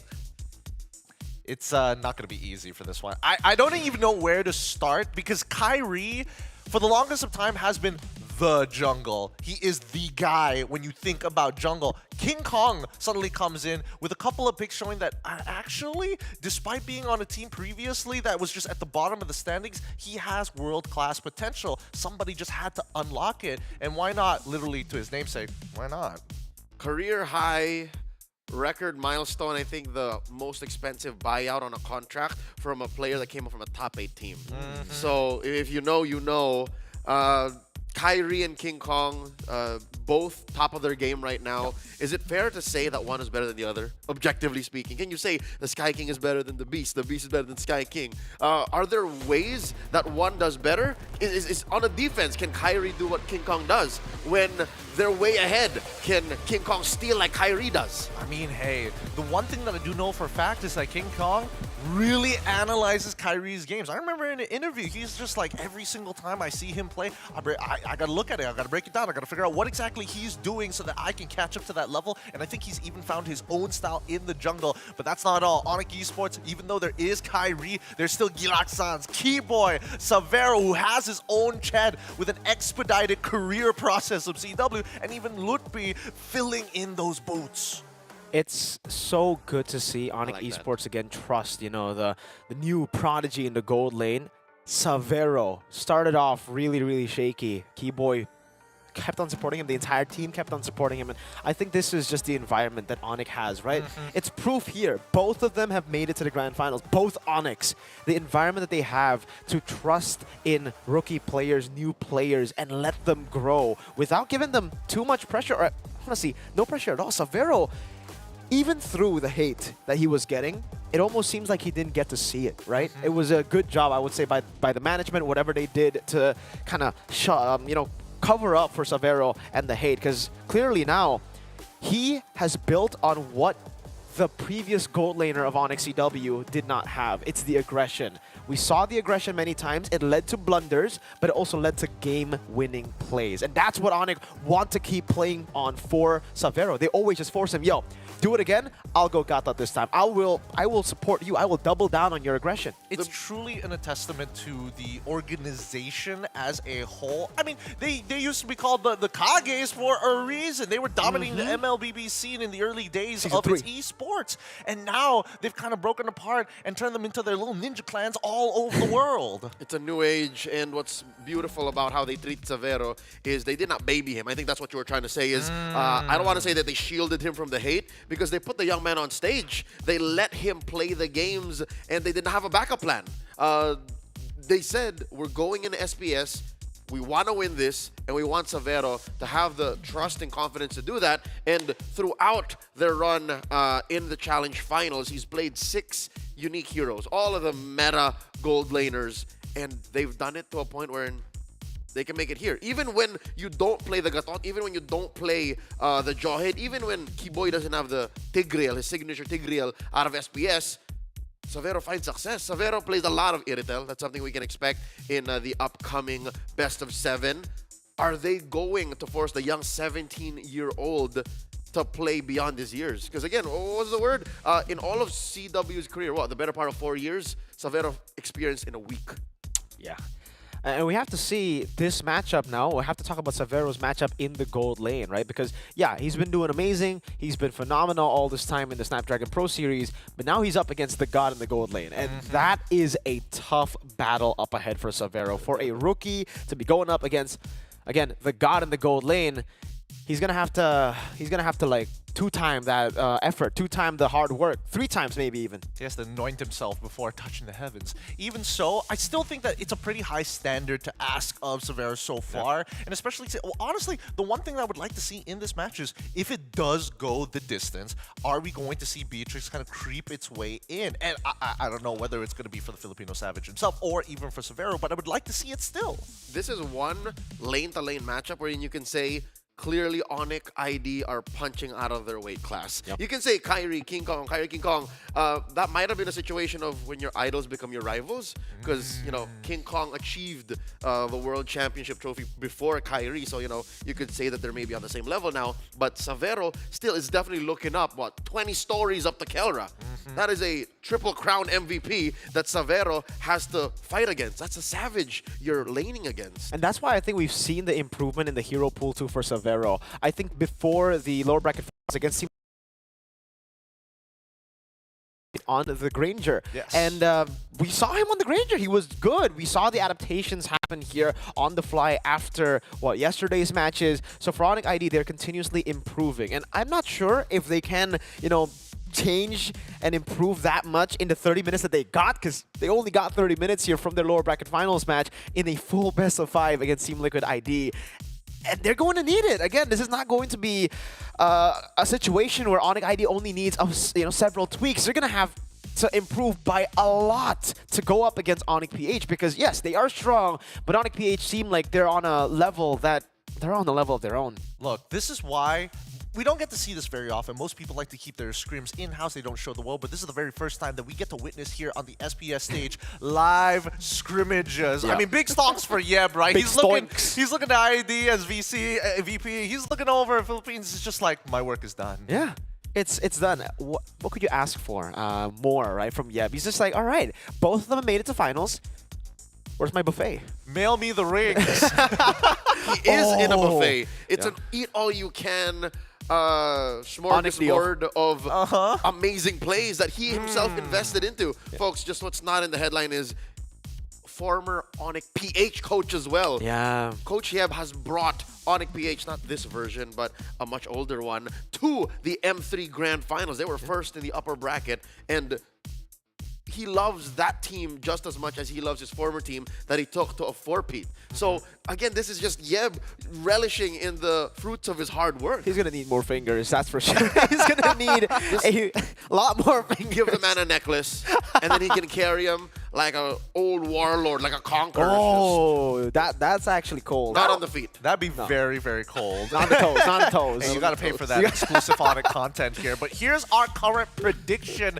3-4, 4-1, 4-0. All for Onyx. We can get into the nitty-gritty of this, but I'm curious to see, because Miracle, obviously, is this Indo Pride talking about, or are you expecting the blind side? Do you believe? Here? I'll be honest with you.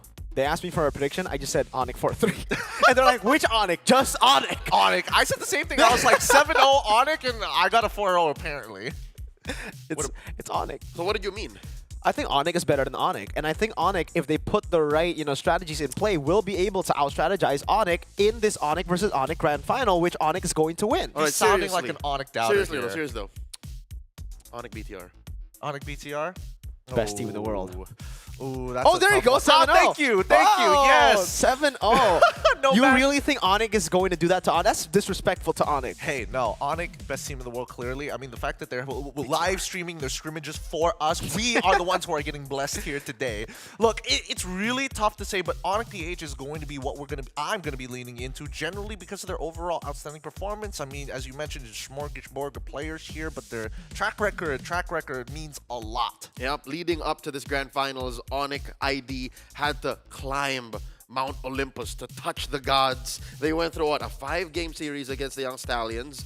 Prior to that, they got they went all 3 against Falcons, and then they got swept by TLID. So it's been a rough playoffs for Onyx. I don't know, that last series against Liquid might have just unlocked something. And there's a saying amongst pro players, a lot of us viewers, fans would think, oh, they just had like under an hour to prepare for this best of 7. No, players love having played this much MLBB prior to a grand finals. If anything, it might be Onyx PH who have cold feet, or just, oh man, they played so much already, they're warmed up.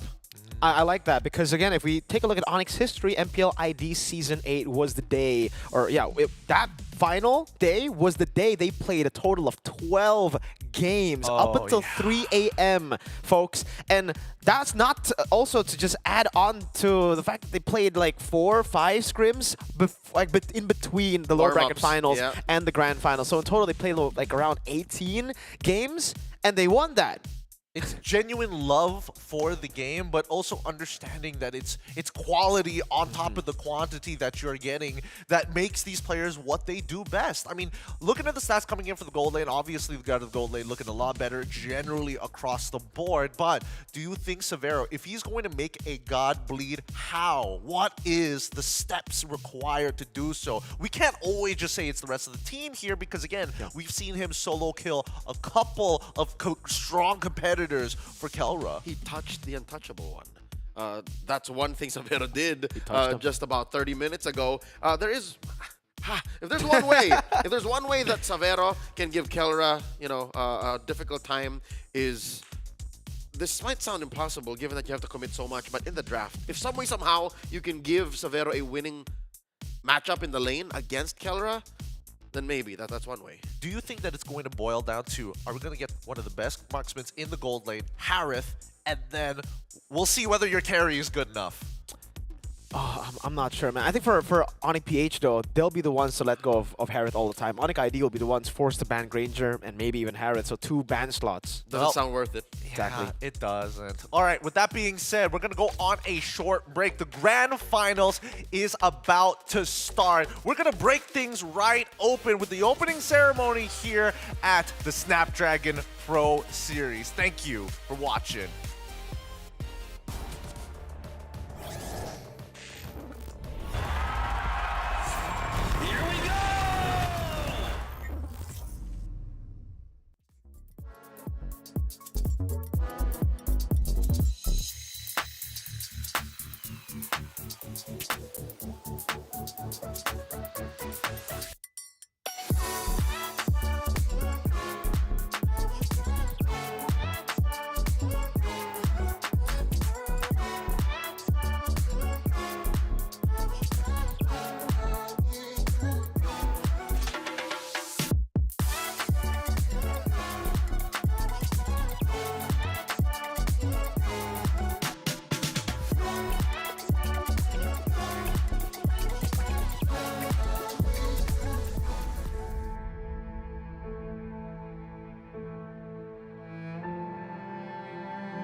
with the Starfield. Severo with a free hit. Double kill for Severo. And Onyx eSports finally get revenge. Ya, yang pasti kalau di grand final itu kita harus siapin mental karena emang pressure-nya gede, banyak penonton, terus pasti mainnya agak takut, tapi kita mental pasti udah aman karena beberapa turnamen kita udah ikutin, jadi nggak gimana-gimana. Parang sobrang saya kasi siguro halos lahat naman ng tao inaabangan yung matchup na yun Onyx PH versus Onyx Indo. Gusto rin malaban siguro kasi idol ko siya. Rasanya sebenarnya nggak gimana-gimana sih. Yang biasa dibilang coach aku juga harus ready lawan siapapun. Onyx PH, massive wins! Super Prince finishes the job! Malakas pa rin naman po sila eh. Mas disiplinado tsaka mas kami. Mas malakas sa kanila. Looking to finish the job! AOG just to make sure everybody's in here. Look at me! This is a very hard question. But if you ask me who's gonna win this Snapdragon, I think it's still the world champion, Onyx PH. And he sees all those Spear of Destruction. And here comes the Super Onyx Indo, galingan natin at bigyan natin ng magandang laban ng Sonics fans. Get the Lord, but they're getting zoned down by the members of Team Falcons. Kaltisi goes in for the explosion by Kimoy. But Kimoy... Ya, main seperti biasa, kasih yang terbaik aja. Cerita kita udah lama dan saatnya kita ambil trofinya kembali. It's time to decide who's the better team.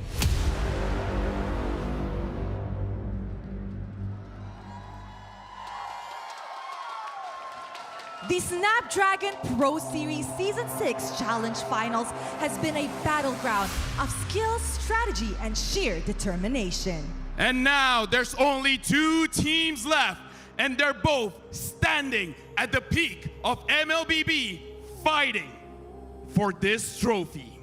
First up, we have Onyx Philippines, the team who's claimed the first ever slot in the grand finals. The Super Family, they came, they dominated the competition, and they show that they're standing on top of the world. From game-winning moments to heart-stopping fights, Onyx Philippines has made every second count.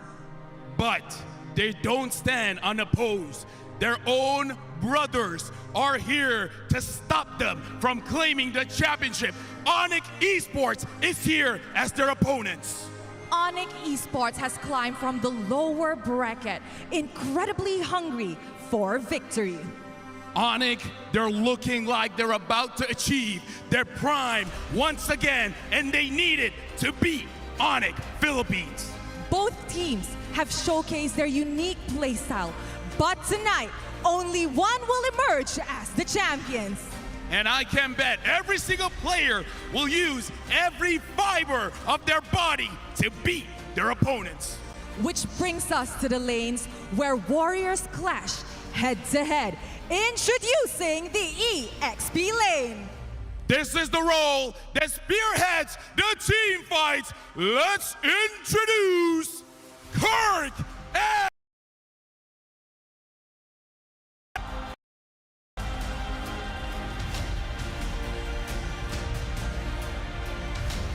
Kirk and Lupi have been fighting on the lane and leading the charge against the Lord, the Turtles, and the team fights. Give it up for Kirk and Lupi!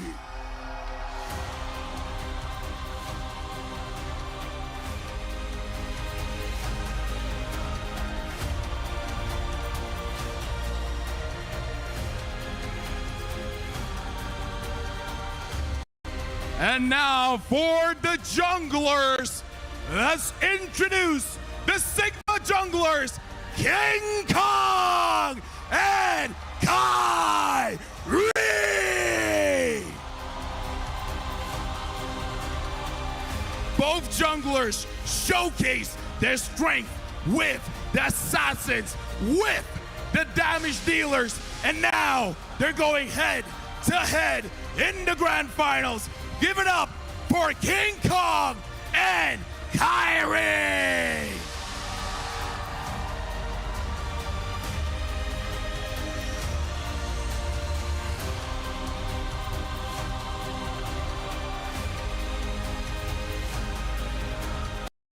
Introducing the mages, the mid laners for both teams. Let's introduce the Monster Mage Super Friends and Yela Sans. Both mid laners providing the damage, the utility, the vision, everything needed for their teams to win the team fight. Give it up for Super Friends and Sans.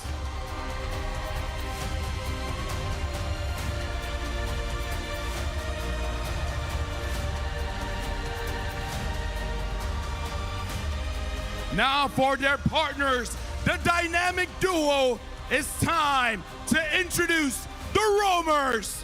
Introducing Brusco and Keyboy!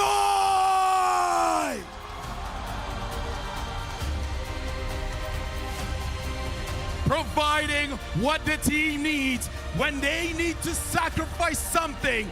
These are the first to sacrifice everything for the victory. Give it up for Brusco and Keyboy!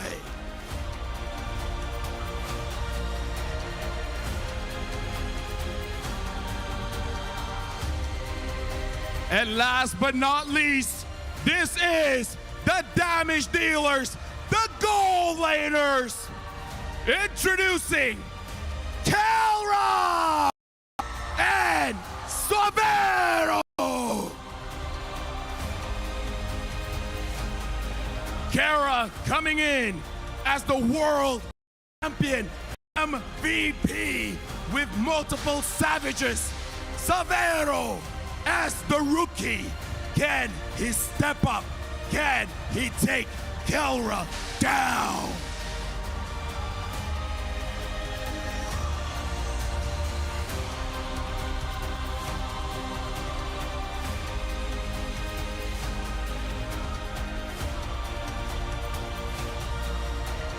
Ladies and gentlemen, the best of the best are standing right before your eyes.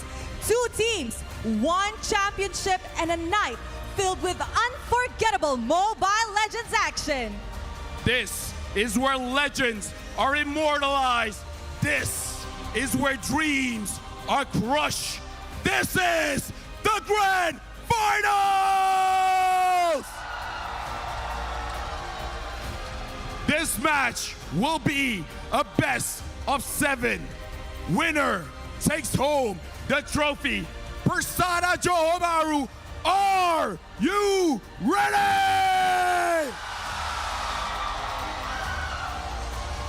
With that, everyone all around the world, we're throwing it over to you, where this time is the last time on stage the players will be playing. This is the Grand Finals.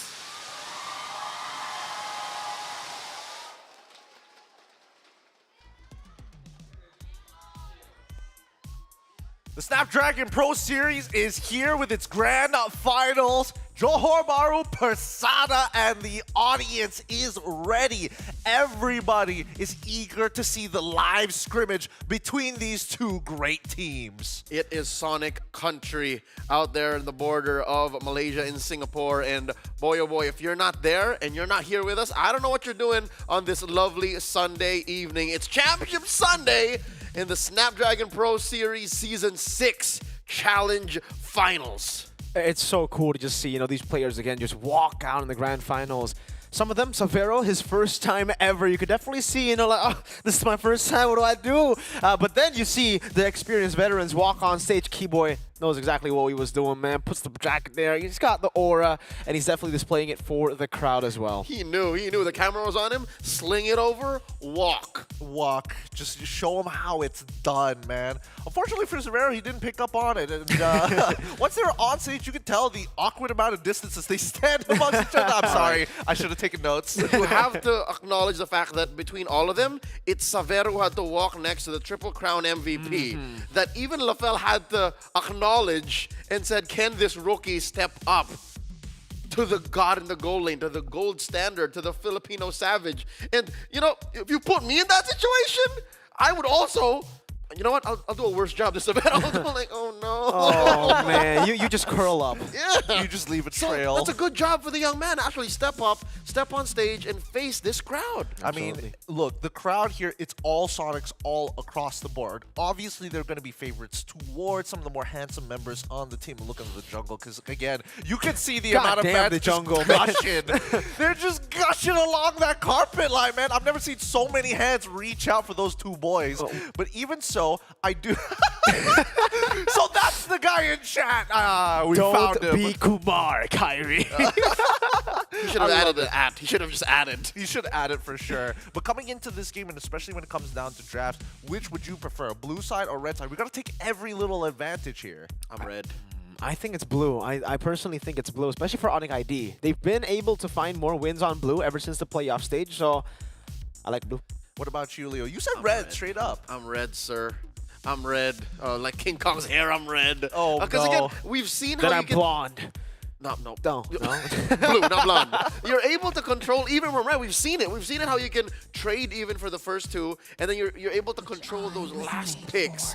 And again, the meta's honest, right? So Yeah. whatever happens, you know, as blue, if you've lost out by that fourth red. It's a pretty compelling argument here. However, I want to see how exactly Onyx Esports is going to handle it, or maybe Onyx Philippines in the following game, because I'm sure they're going to want to switch sides. But and again, that just could be me. As we get into the draft here, our very first game in this best of 7 series, Onyx Esports on the blue side, Onyx PH on the red side. It's kind of like you guys already knew where they were, and the bans are coming through. Okay, Juicin and the Yves there. A lot of respect from Onyx PH over towards Sans there from Onyx ID. And also, obviously, the Harith will be taken away, but the Granger has still been left up for grabs. And the Fani.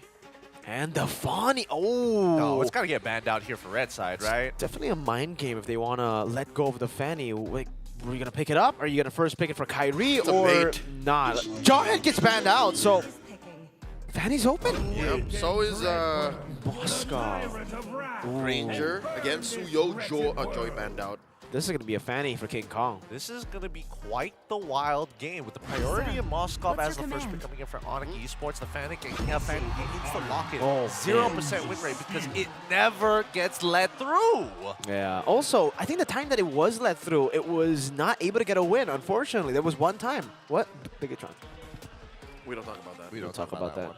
Speaking of which, I do think that when you start getting the gut thought here, we're expecting that the first 3 is going to be extremely honest for the mid trio, right? So we can suspect that this is probably going to go, or assume it's going to go into the roam. It's 99%. That is Brusco's Gatot. I mean, Hylos has fallen off, man. You know the stats on Hylos right now? Hylos is like 0% in the playoffs. I mean, sure, but since you have a Fanny, don't you kind of want to take away some of its counters? That's the one way to take care of Fanny, just bonk her straight up, and I think Onyx Esports would do all the picket. There it is. Okay. And how does Onyx close? Onyx PH, you gotta get used to that now. It's Onyx and Onyx. Ranger. I like it, you know. Yeah, very, very straightforward draft for both of them. Honestly, for Onyx Esports, a bit more flex with the high-lows, right? It's not as, well, for the Gato, not as flexible as the high-lows here. We can still go XP in Rome. And though, yeah, Gato can still go XP, I don't like it personally. I agree with Leo. I think this is almost a guarantee that it's a roam, unless they pull off something crazy like that you know, that Mathilda last-second swap. Oh yeah, that has a precedent, so I kind of saw that coming, but not this. Yeah. Especially with the meta changing so drastically. Onyx Esports, they can do well to block out Super Fringe picks. Hope will find a way. That's one. Even The if Vex, it's take out the more. Farsa, take out the Valentina. There's a number of ways they could go about this, but what I'm most concerned about is that I feel like for Onyx PH, as long as they don't mind having like strong side laners, because Fanny is one of those just clean up mechanics. Hey, you get chunked out low, you better pray that your recall gets through. For Onyx ID, I think if they do want to get the high-lows here in XP, they got to take away, there you go, a glue, but also they're going to have to be careful about something like a Phobius, right? Something that can set up for the Fanny really, really well in these skirmishes, brawl it out, and get people low for the Fanny to come in and just clean up. You know what else is missing? Matilda. Yep. She's open. I mean, would you want to give that mid lane pressure over? And even so, like, Fanny is quite the early game monster. Having a Matilda kind of doesn't save you from some scenarios. That's right.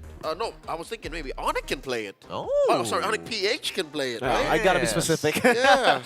You want Onyx the PH. The I PH think, or the eSports? yeah, I think if Onyx PH don't pick up the Mathilda, they're open to getting countered. We've seen this before. Kibo just picked the Khalid against Witty's Mathilda earlier in Game 5. And it's 4 mid lane bans to Sans. Okay, respect. Loyi. Oh wait, sorry, Loyi is already banned out from Onyx. Is this another mid lane ban? Like Onyx just want to be petty against Onyx. They're like, There's a Farsa. no mid lane. There's a Farsa still out there. Take away all. An Aurora. Faramis. A Faramis, great read. All the mid laners got. Is it like Sicilian Farsa situation here? Yep. Sicilian Farsa, Aurora, like you said, Leo. Eudora. No, Don't know if I want Aurora. yeah. Onyx PH can actually still Selena. This is still a Selena-able lineup. Yeah, I agree with this child here.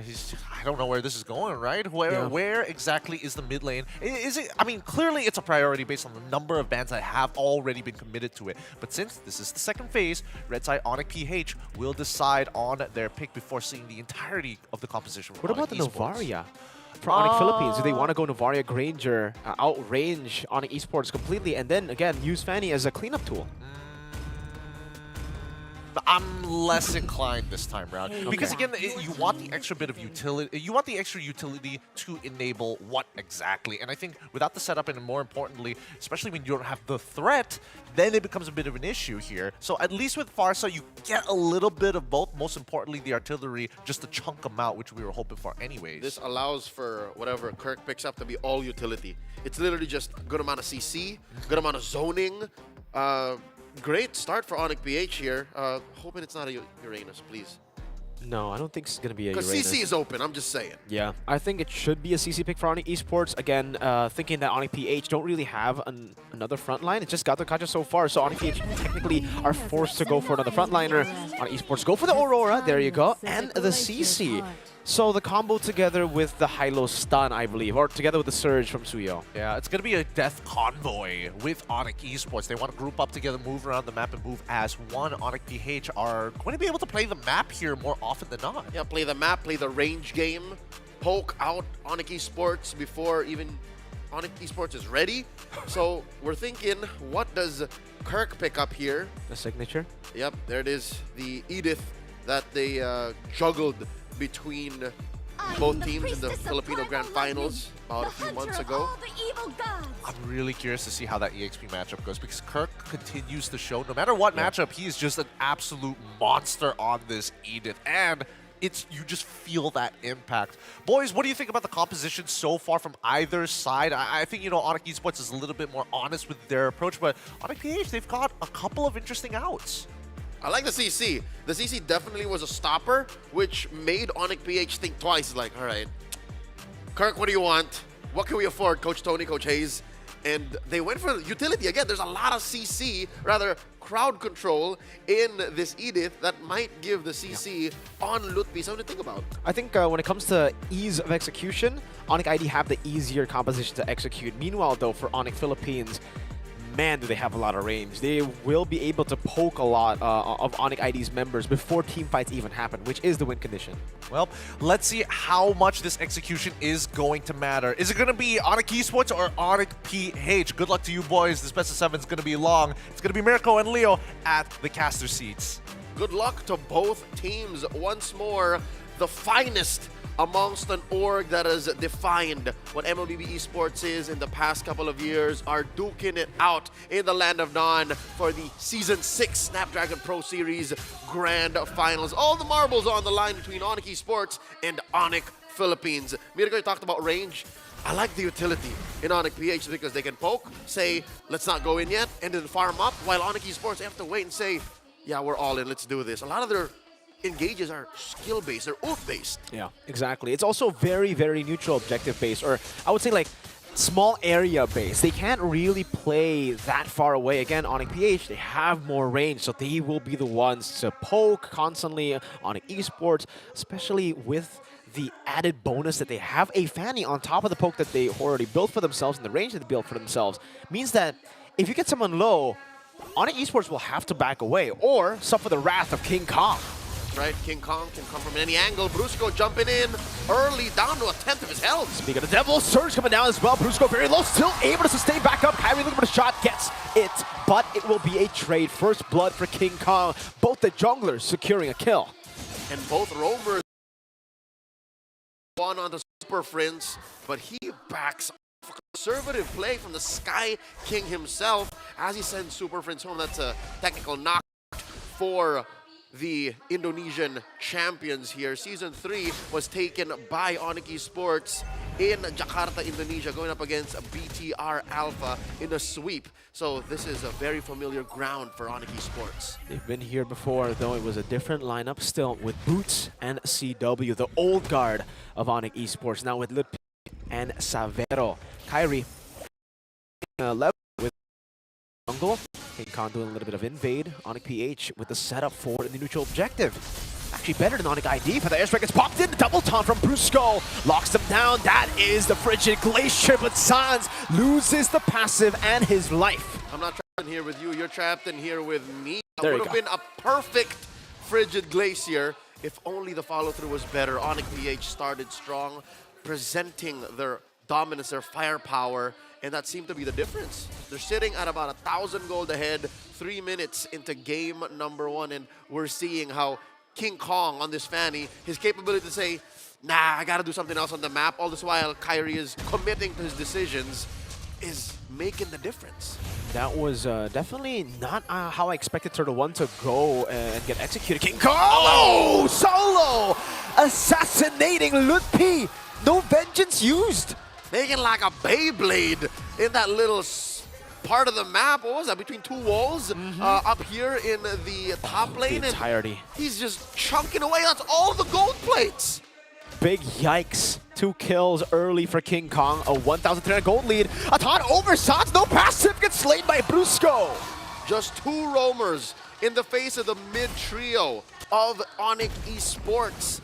Barreling forward, almost 2,000, and now Kelra and Savannah. We didn't talk about this matchup just yet. Ever since the game started, we know that the Granger's weaker in lane now, especially in the early game, but it looks like Kelra's calling all the shots. Yeah, once you hit level 4, you still are able to dictate the matchup here with the range, and it is Kelra in that gold lane. So the nerfs really hasn't hit Kelra. It has hit all the Granger users in the world, but not this dude. There's a colloquial term in the Filipino culture that goes by, I got hit by the aura. We're hoping that Savero does not get hit by Kelra's aura, that he's playing this game as if he would any other gold laner. So far, the story is lane per lane, role per role. Onyx eSports are folding to Onyx PH. Will the story of Turtle 2 be different? I don't think so, unfortunately. I think for Onyx eSports, if they want to fight for Turtle number 2, it might be a bit too much to handle. Onyx Philippines still with the clinical setup. Kirk with the sacrifice in the lane actually just opting to go towards Turtle first. And it's turning into a dance. Quick onward by Kirk. Just setting up. Will be off a cooldown in just a wee bit. Prince and King Kong. I don't know if Onyx eSports know that King Kong holding his push. Brusco gets a taunt, the Glorious Pathway too. Lutpi still holding on to the Vengeance. Brusco gonna be stunned up again. King Kong in the midst of it all. Directory winning it out. Feather airstrike going in AOT. That's a jump by Brusco. Catches the stun, catches the jump, the taunt as well, and he stays alive. Brusco, the eternal. Oh, Super Prince almost catching Sans in the bush. Now gets stunned up by the surge of Kyrie. Meanwhile, though, King Kong keeping busy. Destroying the structure in the mid lane. Kyrie low, but he's still opting to go for the purple buff. I think King Kong might be ready to invade. Calculated idleness. They're going for the purple. Jumping in. Oh, Kyrie able to escape. Now, the shot. Will it secure the purple? Yes. No, it won't. For the airstrike, Sans not getting the freeze. Who got it? I think it's on King Kong. There's no aura on Kyrie, and his retribution is off, so he may have hit the charge queller, but it wasn't enough. It's not on Kyrie. I think it might be on Sans. I saw a little bit of the ring earlier from someone that recalled. We'll have to see. Worst to bad. Still not a good look for Onyx eSports. At least it's not the worst, right? The worst would definitely be having the enemy Fanny take your purple buff. It's misplaced. Wow. It's misplaced. And now Onyx Philippines making the most of this scramble. Up 4,000. Kelra leaving that gold lane for a push. We are now in the post-lane phase. And look at that, King Kong securing a Blade of Heptases alongside a War Axe. compared to Kyrie, who doesn't even have a full War Axe just yet, nor a full Hunter Strike. There's almost 1,000 and change, 2,000 gold between these two junglers. And if you guys noticed earlier, man, the delay to take the purple buff from King Kong after invading, he recalled, went up top, and then passed towards the bottom lane for purple. So he took the long way to get purple, even though he didn't steal the enemy purple. It was, again, to secure the timers properly for him to have the purple by Turtle 3. And he can afford to do that because of the mobility that he has in this hero. Ladies and gentlemen, that is why teams keep banning the Fanny. Kirk here, catching a little bit of heat. Super Prince poking the purple. Spots at Loot P is here. Here's a jump. AOG coming in from Brusco, the taunt. As well for Glacier, though, lands on the 3. Kyrie goes immortal for Feathered Airstrike. Knocks him out. And Kyrie will be taken out. No trades available. Only a Moskov all the way down below, getting a bit of farm. Sky King got shot down, and even though just one death, it looks like Onyx eSports are going to have to fold from even more as Keyboy and Sans get pushed out of their purple jungle pit. This is delayed Turtle take because there's enough time for Onyx PH to even rotate towards Turtle. A 5,000 gold lead in the 7th minute of the game. Onyx Philippines now set their sights towards the Turtle. They will sacrifice the bottom lane, no problem. 3 turtles all. Oh, so Onyx PH, but it's Kelra who takes it here. Even with Kyrie and the rest of Onyx eSports struggling, a little bit of a silver lining for our Indonesian Sonics. Savero hasn't died yet, and Savero actually helped push that bottom lane tier 1. So now, it looks like Onyx eSports, I reckon their best transition to a better late game would be to go all in on Savero. I think Kyrie can take care of himself. Kyrie now understands that I have to play defensively, I have to farm up and just get whatever's left on the map for myself and share that with Savero. That's a tough part right there, that kicker, that I have to share it with Savero. For Onyx Philippines, now it's about suffocating Onyx eSports. They've gotten all the neutral objectives, a 6,000 gold lead. There's no reason for them to, you know, force fights. They can constantly just out-macro Onyx eSports, play the long game, and siege with their superior range. You can already see it here, Kelra just munching on that turret down below. Tier 2 turret taken down. King Kong with a Melphic Roar purchase in the 8th minute of the game. Super Prince with the Bloodwings. Y'all are wondering what this Granger is packing, why Onyx eSports could not even close the gap, push him away, dive into his face, and deny that turret push, is because he has the Trinity. And this is the early game Trinity. Hunter Strike, Malefic Roar, Sky Piercer. Fight's about to break out in mid here. Just waiting for the engage coming through. Tier 2 taken down. Flicker, Feathered Airstrike, and Kelra snipes him down. The Death Sonata plays in the background. Kelra going in again, getting the passive of Sans. Pride Vice, another one for Kelra. That's 3 for the god in the gold lane. They threw everything but the kitchen sink to stop Onyx PH from advancing.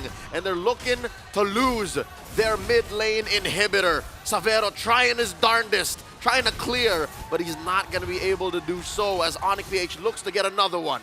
He got a wave. I mean, he dealt with it. It's not an end angle, but what the heck was that? Now King Kong dives into Lutpi. It's a bit of a warning shot here as they have cracked open the base with not even the First Lord, folks. That was still Turtle 3 timers. 10 minutes in, 10,000 gold and counting ahead. Onyx Philippines making easy work of the Lord. If that wasn't an end angle, then this next one might be. Lord will be marching through mid. Checking out the items. That's about, what, 1,000 or 2 between almost everyone on average. 3,000 between Kyrie and King Kong. And 3 levels. This is the worst possible situation you could be in as a Suyo, and that's talking from experience. And Sky Piercer stacks are rolling in here for Kelra. 2,700 gold lead. 2 stacks. He's got 2 stacks already. But that's a chunky 2 stacks. That's a massive 2 stacks. It's a big chunky one for sure, man. And King Kong, to add it on to like the problems of Onyx eSports, it's not a full damage Fanny that can at least be punished sometimes. No, he's gone anti-cuirass and a leather jerkin. He's on his way to an immortality, I'm guessing. Here's the Lord. All 5 members of Onyx PH present as well. Slow rolling this push down bottom. And AOG starting it up.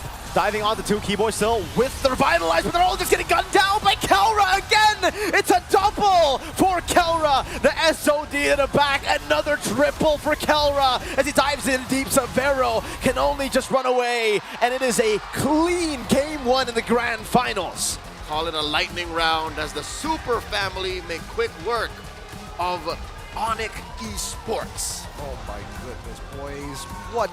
What did we just watch here? That looked disgusting. Every scenario we saw coming in for Onyx eSports, they couldn't capitalize on it. They were always on the back foot. They were just taking punches to the chin one by each member in a row. And I hate to say it, but it's all on that Fanny.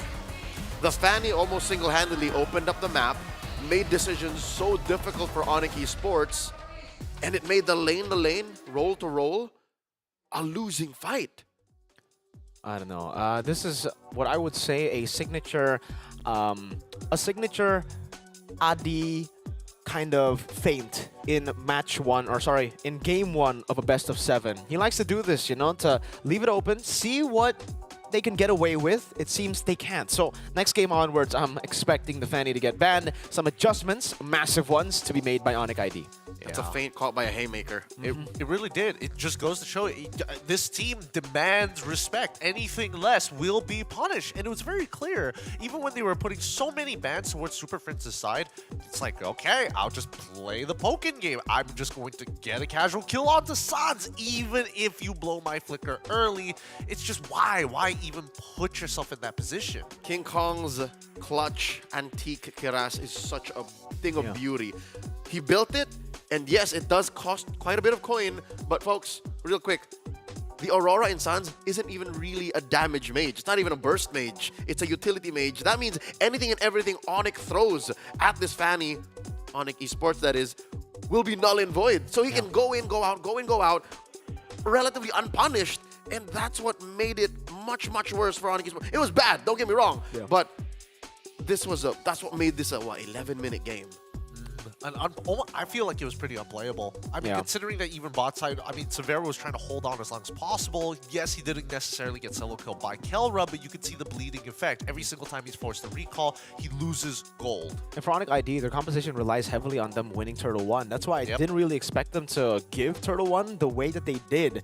It was Onyx Philippines who had the better setup, who took it away, and Onyx ID were the ones reacting after that, obviously, after Turtle 1 was given so easily. Turtle 1 is a point of contention. We might see it in the highlights once we ooh and ah at the movements of King Kong. I think even Onyx eSports did not see that coming because they got ankle breakered on. If you'll remember, Kyrie was going for the delayed orange take, right? He was going to go for the orange first and then make a beeline to the purple. Whether it was up or not, they would have gone straight to Turtle. But what the MVP did, what King Kong did was said, yo guys, I'm going to feint him. Y'all go ahead, Prince, Brusco, go check in. I'm going to fake it on Kyrie and then go rush in. That's what happened. He showed himself, hit the Ursa, Rock Ursa, and then ran as a Fanny would and secured the turtle. That's what happened. But again, I feel like even in the lanes itself, right, what we expected, CC, Lutpi was actually winning in the lane against Kirk level 1 to 3, but then it didn't really translate into anything. The winning trades, the winning pokes, and here as well, this little skirmish didn't amount to anything. And Kyrie was all the way down, and they still walked forward. They still... I don't know. For me, a CC should always try to look for a flank angle. Like, that was a very, like, I don't know. That was a weird execute. He got flanked there. And he got flanked, and then Vengeance not used. Yep. I don't know. Not exactly the hottest game coming in from Onyx eSports, and I think, you know, a lot of the... I want to say a lot of their gas really wasn't ignited as much as I would have liked to see. A lot of battle spells just not used, even if we're not looking at Lutpi. Even for Sans to a certain degree, not as, you know, using that flicker to get himself out of some pretty tough situations, relying heavily on that passive. I get it though. When you're playing against a team like Onyx PH, who you know for sure are not just watching you on the map, but are as well counting your resources, ults, and battle spells, you'd best believe maybe even Onyx eSports is thinking, all right, I can afford to not battle spell here because they're going to be coming in. There's a Lord. I shouldn't spend my battle spell. And then Onyx PH punished those little windows and got away with so much more. I think at this point that they need to start turning the plan. Yes, Super Prince is pretty good at what he does, but again, I think there are too many resources being committed. Jungle rotation clears going towards his side of the map, having a lot of glorious pathways prior to first turtle and even second turtle towards that side of the map, and all they got was a flicker max. Yeah. I do think that there should have been a bit more priority into their side lanes, especially after Luti getting solo killed in Tribrush. You've already lost all your planing. That should have been something that is foreseeable. Yeah, and also because Onyx PH had just so much range, Aurora wasn't able to do anything, right? The only time you would see a Frigid Glacier or a freeze would be onto the frontliners, and I think Onyx Philippines were very happy with that. They're like, yeah, that's what the Godthought was for. That's what the Edith was for. Use your resources to them, and then Granger goes pew pew. Even worse is more than half of the Frigid Glaciers, mind you, there were very few, that Sans actually let through were when they were on top of the Aurora. Yeah. And that's too late. That's too little too late. Some things to think about before we start heading into the second game. Both these teams really, I mean, one more than the other, needs to really break down what exactly went wrong in that game number 1. With that being said, we're going to go on a short break, and when we come back, it's going to be game number 2 here in this Best of 7 series at the Snapdragon Pro Series.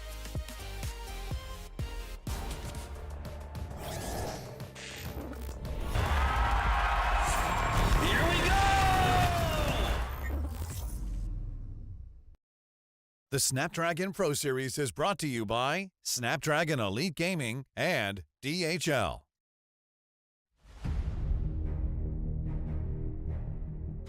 The journey to greatness starts here. From the 11th to 13th of April, the race reaches its peak at the Tennis Indoor Senayan.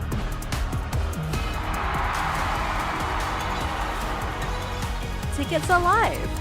Be part of the climb and secure your spot now. Be part of the journey. Witness the rise to the top.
The Grand Finals continues here at the Snapdragon Pro Series, and after a wash of game number 1, we're hoping that game number 2 is going to be adaptation, and at the very best, a game that lasts only 15 minutes, man. These go quick.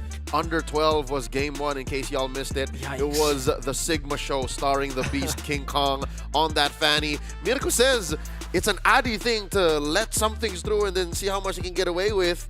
I'm hoping that game 2, they really just bet on the fanny and then play good MLBB. I agree. And I think we can see here again, right, the King Kong, Kyrie differentiations. Average GPM, I think I want to draw into that. King Kong is such a good farmer because of the paths that he takes, right? He's so good at pathing around the map, and especially on the fanny, it only just enhances that strength. You saw just how he was able to control turtle number 1 through mirroring or just matching Mr. Kyrie in the bottom side of the jungle and seeing, oh, he's taking orange. Yeah. Go straight up, takes the turtle, free. And not to mention that even as the mid-game starts to progress by, I think his side laners are giving him like phenomenal information of what camps are up. Do they have priority? Exactly. And it's like you don't have to like physically look at the map anymore when you've got that much priority and as well as just raw dominance from your laners. It's such a 99-0? No way! That's a best of 200? Best of 102? Best of yeah, best of 102. All right. Man. Look, the draft is about to begin, and hopefully we're going to see something different. I'm Not at more all. curious to see if I'm more curious to see if Onyx Esports actually wants to stay on the same side. Do you think that they want to be on the blue side one more time? I would reckon, since you lost, it's your choice. Mirko, whenever Adi does the Adi thing, where does he like to be? Doesn't matter what side. I mean, proceeds to leave the fanny through on the opposite end. if the Yeve is going to be banned out every time by Onyx PH, might as well go red. Then you like can contest more picks. It should be. All right, here we go. Onyx PH going to be on the blue side up against Onyx Esports on the red side. As you called it, Onyx PH getting rid of that even. So Onyx Esports will have to be, thankfully, banning out the fanny this time around. So I would reckon this Onyx Esports choosing to be red. So they're, going both comfort, conservative, and just making sure that they're winning because they can see things coming from a mile away. The answer, the open low yi and the high prio Gatot, who is still sitting at 100% in the hands of the bruiser. This man right here, BJ Paro Brusco. Yeah, 100% win rate. Ganda Kacha has just seen a crazy level of play here in the playoffs. For some reason, it wasn't prevalent in like this prevalent in the group stages. It was actually kind of 50-50. It was Badang that stole the show in the XP lane. But yeah, Gatot has stolen the show completely. And now Onyx Philippines against the Loyi and the Gatot. Last time we saw Selena Gatot against the Loyi from Onyx Philippines. Do they still want to go Selena here in the first phase? Maybe. Who's to say? Because I think that, you know, at the very least, it's about opening up the map. And I think the real question here is what are they going to use to open up the map? If not, is there going to be a flex pick coming in from Onyx PH? Because they're very capable. Their arsenal is deep. It's going to be Granger to open up the map alongside the Cho. And this could be a Kirk Cho for all intents and purposes. Something tells me it's not as simple. We've seen Kyrie play Nolan a couple of times in the Challenge Finals already. So this is their next best thing outside of a Hayabusa. This is Burst that they're looking for. I reckon if Onyx Esports don't ban the likes of an Arlot, Onyx PH should pick up an Arlot. It's a great way to answer from a massive diversion play. And Kirk has 100% Arlot, given just once played in the finals. That's fair. Hildebrand is the follow-up coming in from Onyx Esports. It looks like it might trend into that territory. But at the same time, Irithel, coming in from the side of Onyx PH, really wants to put Severo in a more uncomfortable match. I think they're more than happy to be like, okay, you can get the Moskov again. I'm more than happy to deal with it. Go again. One more time. The Irithel banned out, yeah. At this point, it kind of is Onyx PH saying, you know, go for it. Do it again, Moskov. Or go for the Claw. That's even more risky here. I don't know. For Onyx Esports, though, yeah, maybe banning out the Arlot would be great. Arlot is a good matchup into the Nolan. You can constantly just follow where the Nolan goes. Those resets enable you to do that. But Onyx Esports go for the easier attack, which is, you know, the Edith. That's a signature for Kirk. They just hate Kirk right now. They do. I can understand why you're banning out Edith here. I think he's just, again, we haven't seen him lost on this Edith before. No. They can't counter him in lane, and it's clear that he gets outside influence help when necessary. So just put that out of the equation and maybe maybe force it down back into a CC. Our lot sort of match up, and even then it's more volatile. Yep. You mentioned the CC. Likely they might pick it up here. It was the closer for Onyx eSports in game number 1, but they're still looking for Savero or Lutpi. Between the two, safer to just go CC first if you're gonna pick it here. I mean, we've seen Onyx eSports do it before, unless we want to see finally that win rate tank for Volvius, which has been left wide out in the open. And I think that's what Onyx PH want to do. They're like, hey, who's missing? I like this. I like this route from Onyx eSports, man. The CC pick earlier as well. It was kind of like, yeah, it's a prio pick. It's great, and we know you're gonna have frontliners, but they weren't able to make it work. So I think Lutpi needs to go back on comfort. Every time I see him on CC, it's just, it's not, you know, it's not Lutpi having a good game. And if Volvius wins against Arlet, so this kind of blocks out Arlet for Onyx PH. What do they respond with? The CC. Here you go. It's Kirk's turn, and oh my God! Oh my God! The return of Prince's Selena. It suffered a few losses given. Did it? Other teams have played Selena, yes. But Prince is still 100, right? Still at 100. Yeah, he's only played one game of it so far. This would be his second game at Onyx. Oh my goodness. All right, as expected, the Moskov. Where do you, for Onyx eSports in particular, I feel like it's pretty clear. For Onyx PH, if they can just slow down, they know that the goal lanes are going to be okay. If they can slow down mid-rotations and more importantly, get an early kill for Kirk, I think that they should be okay because Lupti is going to put a lot of stops. There's so many dashes on Onyx PH. Definitely. I think for Onyx eSports, they have a solid composition again. In game number 1, they already kind of did as well, but they just failed to accomplish what they needed to for first turtle, again, to enable their win condition. So here, they have a better way, for sure, to go up against Onyx Philippines. And the fact that Selena has been picked up means that mid-prio won't be 100% for Onyx PH, unlike the previous game. I mean, they've got the Tro to actually help it out. With that being said, the game is about to begin here. Game number 2 in this best-of-7 series here at the Grand Finals of the SPS. Leo, and as well as Mirko, all of you guys cast this game. With pleasure. It's a marathon, not a sprint. The first mile taken here by Onyx Philippines as Onyx eSports tighten things up. A little bit of housekeeping by Coach Adi and the Indonesian champions. Season 3 was taken by this squad. A majority of them were in Jakarta, Indonesia when they won the grand title of Snapdragon Pro Series champions. Can they present to the M6 World Champions a better challenge? Brusco down to what? 2 HP here. Onyx eSports coming out the gates. Well played, Brusco baits out Revitalize, and also the flicker from Sans ends up being worth it. Flicker roll for flicker mid, always value for the flicker roam. So we're friends as well here on the Selena. We were expecting the mid prio definitely to be on the side of Onyx eSports to get a missile arrow. Sans gonna be taken out of the mid lane by the Monster Mage. And styling on everybody, he brings out the flicker and the flashes, the recalls, and now suddenly that'll turn into prio in the jungle and all the other lanes. Brusco jumping in, 2-man knockup. Fracture, Brusco taken low but not down. He gets away once again, sets up for King Kong to actually steal that camp away from Kyrie despite, oh yeah, no, it was just King Kong who retreated. Kyrie didn't commit the retreat.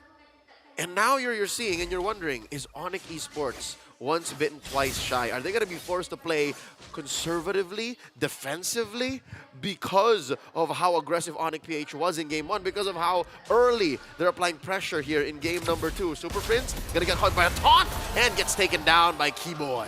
Got baited there by Keyboy, who was just standing, waiting for the taunt, finds it, and now gives over the kill. Actually, no, he doesn't. It was Keyboy who took the kill, despite Kyrie walking up as well. So, more pressure for Onyx eSports, a better way to set up for Turtle 1. They can delay the take here. Purple first secured by the Sky King. Keyboy taking the Pixel Brush. Arrow misses, the trap set in to slow down this Gatot. And King Kong playing with range. Vengeance. Already used up by Kirk now. Double jump again. Look, P able to jump all the way to the back. Going for it, but Kirk gets the kill on Kyrie. King Kong wins the rectory. There was no Kyrie to contest there. And just like that, Onyx PH pull a drive-by. Surgical. Onyx Philippines comes in, gets what they need, goes out happy with their quarry. And all it takes for Onyx eSports to reset is a diversion out by Sans, resetting that wave in mid, And let's talk about this gold lane. It's the same. It's a replay of game number 1. What are some lessons that maybe Savero can take into game number 2? We'll talk about that if Super Frizz gives us a moment, man. Super Frizz just always coming up. And again, Brusco this time. Oh, he won't be able to get the angle to go for the way of the dragon. But yeah, the gold lane matchup. Kurt diving in. Oh, Kurt almost getting another solo on Kyrie. And he's forced back again. This is just so bad for Kyrie in the jungle because King Kong was already 2 levels ahead. He's going to steal another camp and he's going to have another boost in advantage. Is it just me or is... Oh, wait. Keyboy gets caught. Abyssal Arrow away the dragon. No, Brusco doesn't want Keyboy. Is Onyx Philippines employing the same strat? Another arrow. Lord. Sans catches it with a big smile. A trap swallowed by Keyboy. All right, Frizz will back out.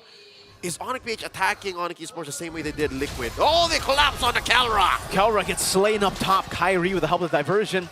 The assassination. Brusco though, waiting in the bush now, jumping in with Jikundo with the way the dragon to Super Frizz. There you go. It's a kill for Brusco off of a stun despite the AOG. Kalra for Kyrie. Long-term trading for Onyx Philippines. Now it's time for the M6 World Champions to start targeting the gold lane. Unless they're continuing with that same strat again. Against Liquid, they attack Aran, they attack Fabian. Here, they're isolating Lutpi, and they're isolating Kyrie. Kyrie is just not even within King Kong's range. I mean, what can you do at this point? That's a 2-level lead that King Kong still has. This will be a 3-level lead now as he gets the turtle. 2,600 now down to 2,300 because some of the waves have just crashed into the turret. Oh, Sky Piercer already too. Onyx Philippines are just so comfortable in the land of Dawn. This is their home. Currently, Kelra is barefoot, no boots. No boots. So, Kelra committed to just hunkering down, winning that lane, and farming out of his mind. He has 2 core items, and he just picked up his base boots now. So he had no plans of even getting out of there. He was going to win against Savero or die trying. He's pulling an Onyx eSports, no boots. That's true. For the better part of a year now. Quick push here, down bottom by Kirk. That will put Onyx PH up by about 3,000 gold at the 5.5-minute mark. Lower quarter is where the next turtle will spawn. And it's just a matter of time before even Kyrie's purples will be but a memory. Oh, curtain call. And, oh wow, the Abyssal Arrow, I thought for sure Just would land barely. there. Barely gets away Lutpi from the Abyssal Arrow, but look at the control that Onyx Philippines has now. Diversion spotted by Brusco. Abyssal Arrow to stop Lutpi. Now they dive in on the Super Frizz. Flickers out of the fracture. King Kong has dived in with the surge. Back, step, sever, and the AOG keeps the beast down. Immortal form now dashing away. King Kong still sustaining. Kelra free hitting. Abyssal Arrow going wide. Now it's Kelra in the midst of it all, still able to flick around. Kirk walks back in. Not much of a response. Onyx PH lost one of their key members. The SOD from Savero hitting from the top. He will be working on this tier 1 and gets a push for Onyx eSports. All that for a kill and a tier 1. Onyx eSports finally on the board in objectives. They get a structure. Brusco, though, has the flicker. No, Savero will not wait that long for Brusco to get that Jikundo flicker. Long-term trading for Onyx eSports. They suffered in the first 5 minutes, and then suddenly, all it took was just them to take down King Kong, and that made it all so much better. Onyx PH now just up 2,000, and they're thinking twice. The first turtle was easy. Second turtle, not so much. Kirk playing with range here. That's 3 members of Onyx PH in the vicinity as Onyx eSports wait for Kyrie. They're waiting for the Sky King to say yes. Keyboy charging a taunt. Will be able to get Kirk, but he does still have the vengeance. Abyssal Arrow goes wide. Sans able to slide away from these skill shots. Purple buff taken by Kyrie. And for Onyx Philippines, it's so slow. They know Onyx have the man advantage here. Diversion. Sans all the way going down, taking Keyboy and Kyrie with him. Brusco holding his Y brush, spotted by Lutpi. Man-to-man defense. Oh, spotted out by the Death Sonata of Kelra. They get the mid pushing in, and that's going to be a free turret. Onyx eSports out-macroed. The diversion became an advantage to Onyx Philippines, who just played it slow. Super Friends throwing out that arrow, kicking Keyboy out of that Y brush. Another arrow thrown an inch away from Lutpi. Onyx PH. Oh, man. Collapsing onto this turtle. The SOD maybe a second too late. 3,000 gold lead now for Onyx Philippines as they continue to build their dynasty brick by brick, kill for kill, and man, it is looking so dominant for them. Despite the 3-for-3 scoreboard, this is such a massive lead in tempo across the map. Yeah, I was about to say, it's not just a matter of carnage and an onslaught that Onyx PH are looking in for advantages for. They're so comfortable playing the map too. Yeah. Let's not forget that Kyrie is still down 2 levels from King Kong, so Kyrie has to catch up in that sense. Looking at the gold as well, he's down by like 1,000 and change. That's massive when you're thinking about an assassin like Nolan. Where else is the damage going to be coming from? Another Abyssal Arrow puts the trap down just to add in a bit more oomph to the Abyssal Arrow there, but there's no commitment. Another one lands on Lutpi. He gets 2 on the charge, but it's more dangerous for Lutpi to take that. And now King Kong gonna attempt Grand Theft Purple, successfully gets it, leaving the small purple buff standing to possibly deny the spawn, but no, just the same. He's making this worse, all the more worse for Kyrie. It's all in absolutes. Onyx Philippines deal in absolutes. Kyrie taking the diversion, they go up top, but no one is there. Onyx Philippines, no one is on the map. They're planning something for sure, and they just read it out. Again, another wasted diversion just due to how aware Onyx Philippines are. Whether it be Super Prince calling the shots, again, as mentioned in the Ocho Habang podcast, players laud Super Friends for knowing exactly where their opponents are because of those diversions, because of rotations.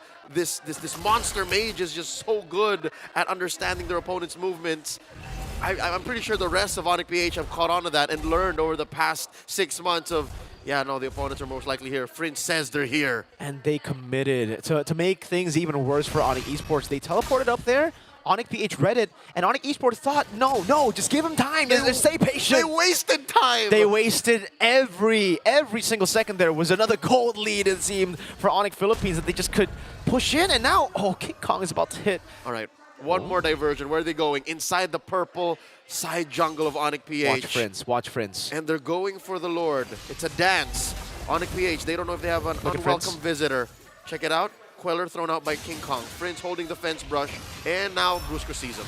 Abyssal Arrow landing on the Lutpi. Kyrie going to be caught in the trap as well. They're all going to be there, but they're going to be collapsed on. Lutpi, a desperate charge forward, and AOG. That goes in vain. Now the chase as Prince jumps in, and King Kong cleans them up. 3 for 1. Kirk had to pay the price, and Savero trying to find a consolation prize in Brusco, but the Bruiser's not going to have any of it. And now, back to regular programming as if nothing went wrong. Onyx PH going to take the Lord. King Kong will deal with the Lord like it's nothing. It's a free Lord over to Onyx Philippines. Full neutral objective win. 4 neutral objectives out of 4. Onyx Esports, though, do find a silver lining, a little bit of farm for Kyrie. Given that sequence, the map was relatively mum. Especially the lower corridor kept quiet, so he did clean up the waves, stole away King Kong's orange, but that is just alms, crumbs to what the Thunder Gods are cooking right now, setting up a push up top. The diversion by Suns. Brusco, he's smelling something. They didn't see anything just yet. Kelra threw out a rogue shot. It looks like Onyx Esports might get cornered and don't play! An Abyssal Arrow lands, and the Sniper takes it. Now in the back is a dive as Kelra secures a double. And the diversion was once again nothing but wasted as they cannot get an angle. Onyx Philippines, every time they think the diversion is there in the flanks, they go in, they just dive. Onyx PH's movements are so efficient that no longer are they just denying the diversions from Onyx Esports, but they're also punishing them for even making that call. 2 inhibitors fall after 2 free pickoffs, and now they're inside the base. Lutpi, he's trying to survive. Kyrie jumps in, King Kong takes it. With the assassin form, not even the immortal form gets sniped. Brusco goes and finds the way of the dragon. The taunt from Keyboy denying them the final push. The base still standing. Sans falls. Another triple for Kelra, make it 3 triples, 4 triples, another one as Kyrie is the only man left standing to witness the greatness of Onyx Philippines as they go 2-0 up in this grand finals. Maybe a bit slower, but just a minute it took longer for Onyx PH to score another 2 now in this best of 7. Onyx PH. What can Onyx eSports do? They got to figure out the system of Super Friends. How does he know? How does he figure it out? And even in the background, I'm looking at the minimap, his placements of the abyssal traps, prioritizing the most dangerous ones as the team is pathing towards that area. I don't know. It's pretty impressive to watch. I don't think most people can put it together yet. The difference between Onyx Philippines and previous MPL Philippines champions, world champions, is it starts from within. They're all individually skilled and talented, and they all know what their role is, what to do best at any given moment. You take what Super Friends knows and you share that among a hive mind of these mechanically gifted athletes, and you end up with those kinds of rotations wherein you punish 10 seconds of idleness in a map. That amplifies the fact that I haven't seen a play that great in a while, wherein the diversion in that top lane was denied for 10-15 seconds. You wasted a whole team's time. I think there was a total of 3 effective divergences just in a row. Nothing. Just nothing. Smothered again, immediate, one after the other. Even though Sans was trying to be very proactive with it. It's as good as a wipeout. If your opponents aren't doing anything for a good 10 seconds, that's as good as a wipeout. And I think it's a lot due to the fact that Super Friends was able to get the early lead so early. You don't expect the Selena to be able to get the early lead that quick. He got a solo kill on Sans, and I think level 2 got the Abyssal Trap. Keyboy was not ready, Sans was not ready for that Abyssal Arrow, and then it just snowballed from there with the mid control that should have been Onyx ID's strong suit gone. It was just all up to Onyx Philippines to, all right, think, how are we going to take the game now? It's up to us. Which is good, because if it did come to the point where Onyx PH were up against the ropes in a corner defending inside their base, it would be miserable. This lineup has little to no wave clear. Their wave clear isn't even safe. Yeah. Sure, you're hedging on the fact that Kelra will get to a farm if it does get down to that point, like 12, 13 minutes in and they're inside your base. But that aside, Onyx PH played it right, played it well. We're ahead 5 minutes in, 7 minutes in, 8 minutes in. Let's finish it. I mean, it was a steady incline here. And I think, the biggest part was coming in towards that 5 to 10 minute mark where we did see you just zero presence from both sides, not really giving them any space whatsoever to make that mistake initially. And I think even for Onyx PH, they have to make every single one of these moments count. Oh, man. How do you deal with this Kirk 2 clinical performance on the CC? I didn't even see how he killed Kyrie in the first turtle, man. I just saw Kyrie die. I guess we can see it here in the highlights. Keyboy definitely hyped up, but after that game... He has to be. I don't know. Yeah, I don't know either. Vengeance. I'm pretty sure Vengeance played a big role in that early kill on Kyrie from Kirk. We'll see. We'll see that's here. what we were expecting Lutpi to do. Yep. No, wait, hold on. It was Brusco and Kirk. It was the concussive blast from Brusco. Stunned up with the Jikundo as the yo-yos just kept on dealing damage. I would reckon, the burst from a Nolan should have done work on the Vengeance too. Like, you rift on rift and then it blows up in your face. I don't think he used Vengeance there, though. He did. He did? There's also the fact that, with the current call, locking onto one person rather than two, and you're in that sort of vicinity, right? You're getting a good amount of DPS, especially for somebody who, again, doesn't have the highest physical defense at the beginning of the game. So there are a couple of things like, I don't know.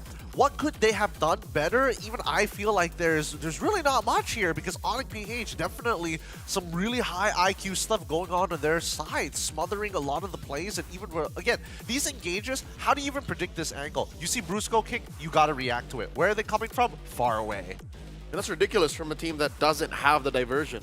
That should be one of your main strengths as a team that invested in a Lo Yi. Very rarely is the Lo Yi open in the draft, but Onyx PH made it seem like the Lo Yi was just another pick in the meta, like it wasn't even a prio. No, it wasn't. That's why we were talking about it already, right? Like, once you saw the Lo Yi, I was instantly thinking about, all right, when is the Selena of Super Friends coming out? Is it going to be coming out in the first phase? It turns out it was the last pick. But what do? I don't think it. You ban it. You ban it, and then you leave so many heroes open. That's what I'm saying, my dude. goodness. Usually, I would have like a clear direction of where they need to go, but this time around, it's a bit of a toss to die. They have to have exceptional performances. That's only game number 2. 2-0 so far in this best of 7 between both our Onyx organizations here at the Grand Finals. We're going to take a short break. Hopefully, we can come up with a solution for you guys at home. But until then, more MLBB action in just a little bit.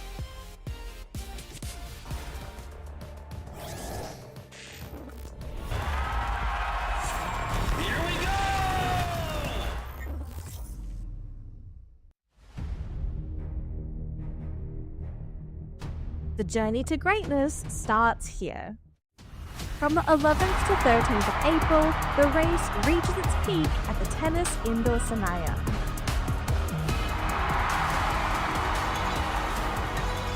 Tickets are live. Be part of the climb and secure your spot now. Be part of the journey. Witness the rise to the top.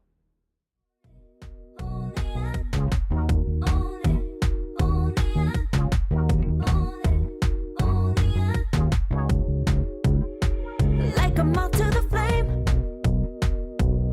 I'm attracted when the doubts start saying my name. I can go there easily, and it's hard to maintain, 'cause I know it's not the world I know, it's me. Believe in every little thing I hear, and no, I ain't no stranger to the fire, burning up all my desire to be great. It stays coming in waves, and no, I ain't no stranger to the fire, burning up all my desire to be great. I gotta just open the gate. All I need is saving from hitting the pavement, understanding when I'm impatient, that only I give to me.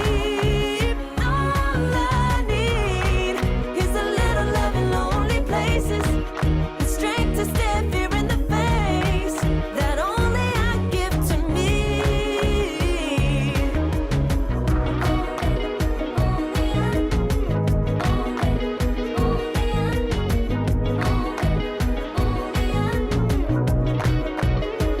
Now I'm running this race, yeah. Stallions couldn't catch up to me. I'm running till I get first place. I'm running till I get everything, everything I ever wanted in my dream. No, I ain't no stranger to the fire, burning up all my desire to be greatest days coming in waves. And no, I ain't no stranger to the fire, burning up all my desire to be great. I gotta just open the gate. All I need is saving from hitting the pavement, understanding when I'm impatient, that only I give to me. All I need is a little love in lonely places, the strength to stand fear in the face, that only I give to me. All I need, understanding when I'm impatient. All I need.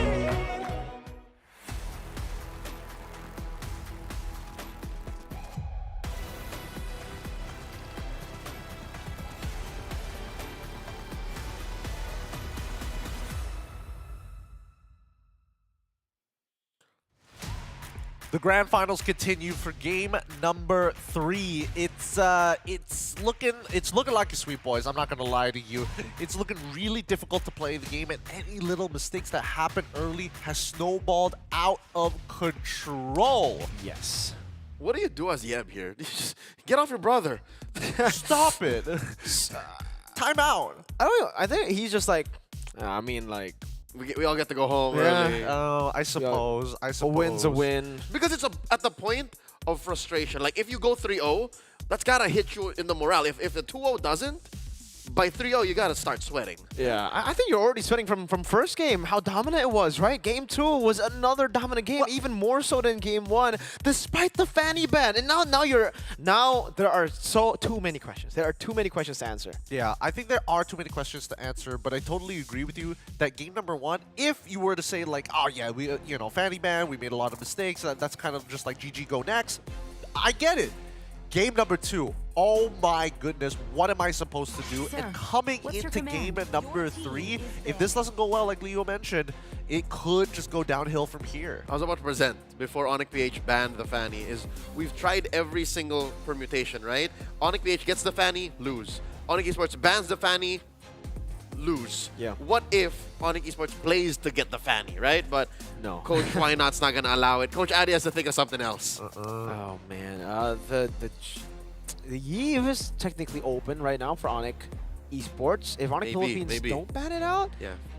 Sans has been the face of Eve in all of the challenge finals. So yeah, the most prolific hero for Onyx eSports in their run.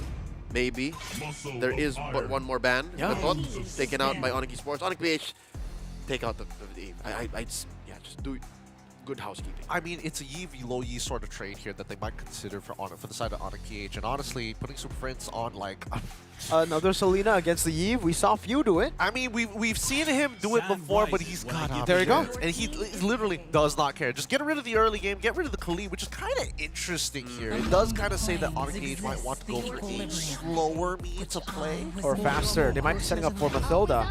Or there you go. Allow for the Eve Lu Yi trade still and do it the long way around, because once you have the Eve on one side, you don't have to rush it on the other. Absolutely. I don't think you want to go Mathilda Loyi though.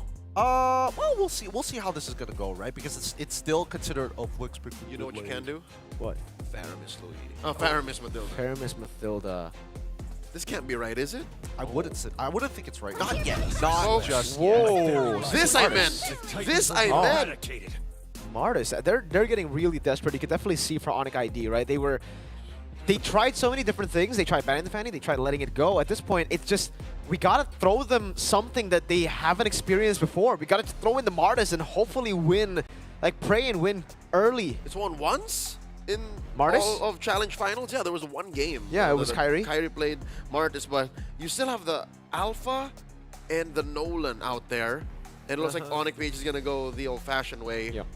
It should be the Alpha here. Mathilda Alpha. Red 3, yeah. I hit it with this when we played earlier.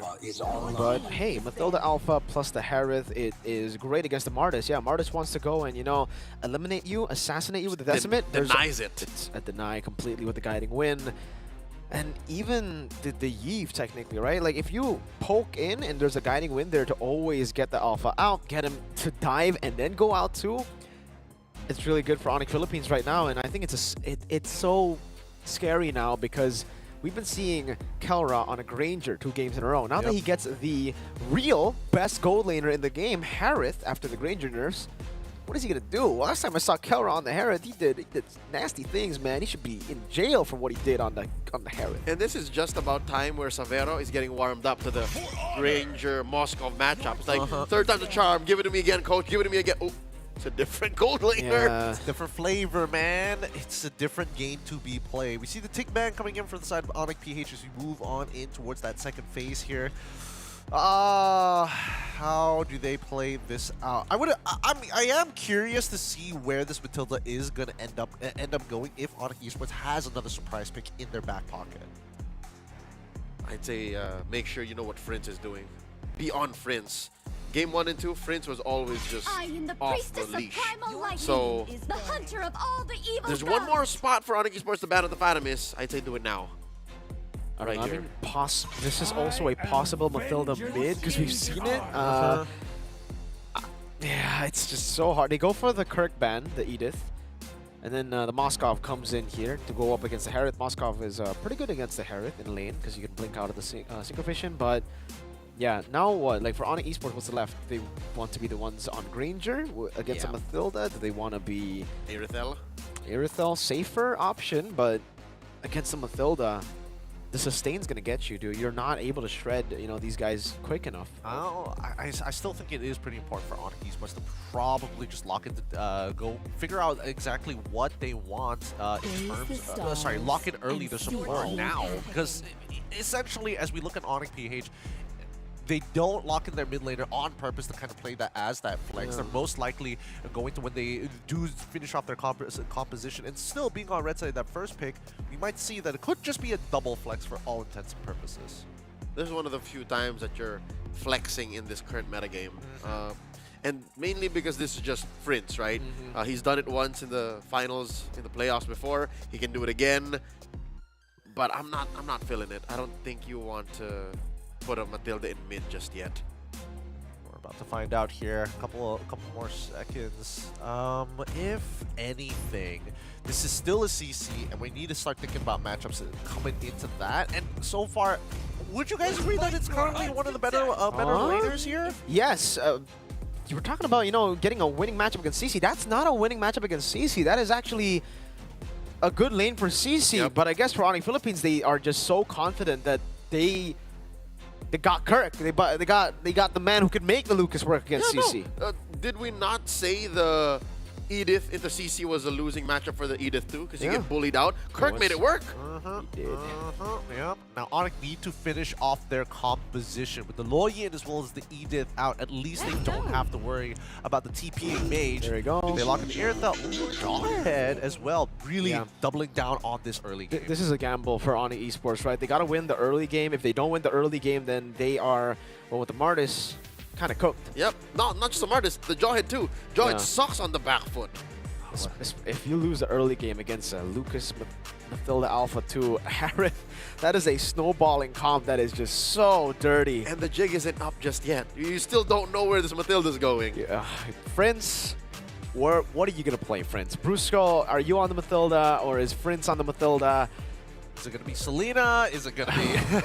What is it going to be? Oh, boy. He gets to play whatever he wants here, to be fair. 10 seconds left on the clock until we see that final composition here. And keep in mind, it's going to, if they win this, that means they'll be at match point. Oh, Novaria. It's a first-time combo. Okay. Wait, what? Okay. But why though? Yeah, Exactly. Novaria. But why though? Is this just as a Friends thing? You're just like, guys, don't worry. Don't think about it too much. I'm Friends. I'm the best mid laner in the goddamn world. Why are you better still listen. doubting me, boys? Come on.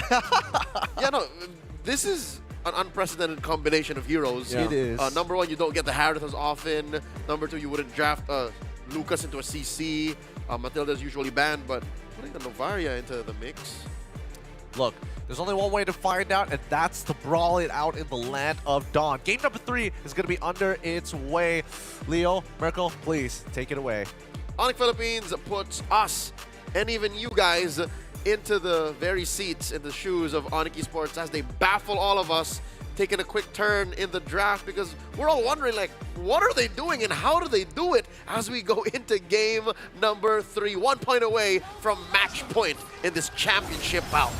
It was such a grueling climb for Onyx ID, from a shaky performance in the group stages, climbing and climbing again in the playoffs, knocked down by TLID, beating them by 1 game in the lower bracket finals to then meet the gods of the game, getting 2-0 in the first 2, and now, finally, on a comfort pick on Suns. They must stabilize. They must look to pull up a fight here. And they start by setting up in the early. Game 1 and 2, the early game belonged to the Super family. Now, they're holding their ground, and they could do that by securing the buffs, by having priority in the lanes, and by threatening early damage, and luckily they have the kit to do just that. Brusco kicked out of the fence brush here. Keyboy on the Jawhead. It's been a while since Keyboy actually got his hands on a Jawhead, especially in such a high-profile matchup as this. And yeah, this is a better start than ever in this series. It's best of 7. Onyx Esports up by like 100, 200. First time in a while. First time in a while, but it is kind of expected with a Martis and a Jawhead. They will just have so much more kill pressure in the early game. And for Onyx Philippines, it's about waiting and, weathering the storm. I'll be honest with you, I don't know what it's about just yet because we don't see the Matilda and Novaria in the same draft, not as often. So we're still looking for the synergy. We're still looking for what Onyx PH's winning image is against Onyx Esports' draft, because so far Game 1 and 2 have been on point. For this one, they got a little abstract on us. First turtle spawned, lower quarter. First to the scene, of course. The team with priority. Superfin sent home. There you go. Onyx ID finally with the control over turtle number 1. This could be their first turtle in the series. All of the games before this, it has been Onyx Philippines dominating from Turtle 1. And there you go. Onyx Esports finally get their first turtle in the grand finals. Up by 500 gold. They've made all the right decisions so far in the first 2.5 minutes of the game. Onyx PH, we've still yet to see what they bring on an offensive level, because we know that they're good at dodging real-world manipulations. We know that they're good sustaining these team fights, and we know that eventually, when it gets down to it, when we're playing in the paint, Kelra should still win against Savero. But we're not at that point just yet. Nope. Not just yet. And for Onyx Philippines, again, it might just be a case of them weathering the storm. They know exactly how much Onyx Esports' composition can snowball. With Kibo in the Jawhead, with a Martis too, it would just be, you know, the smarter option to not fight for the first few neutral objectives, to wait for King Kong to reach some power spikes, maybe defensive power spikes actually, to deal with the crazy damage that will be a part of Onyx Esports win condition in that early game. I hear ya. Patience is key for the first time in this grand finals. Onyx PH taking it slow. Couple of items being built here, key items. Still nothing fully built just yet. Couple of war axes for Kirk and King Kong. For Kyrie, though, already a Hunter's Strike. He is up on King Kong by about 100 gold. And yeah, this is good news for all the Indonesian Sonics, is he's on the same level now. So he's getting a healthy amount of farm. Propping up for this second turtle. Lower quarter still, the ejector on a Kirk. Kirk goes into beast form, has the vengeance still, gets Kirk called, and melted down by Lutpi on the CC. The winning matchup for Onyx ID. Now 900 gold lead, back down to 700 as Onyx Philippines look to trade up top. Savero, good read into this, will stay in the bushes, soaking up a bit of the minion waves. Last hitting, and the rest of the team comes to help him out. But Kelra has done a lot of damage already to that turret shield. Won't be able to mirror that play on to Kirk down bottom. Call it a losing matchup. I'd say any 4v1 is a losing matchup, Mirko. And they will convert that into a turret and a turtle. Still nothing on the board for Onyx PH. Lutpi kicking Brusco out of that brush. Onyx Esports, so far they've done amazing for themselves here. Astral Echo, though, will reveal 2 Keyboy. No crazy flanks, and Onyx Philippines take back control over the turtle.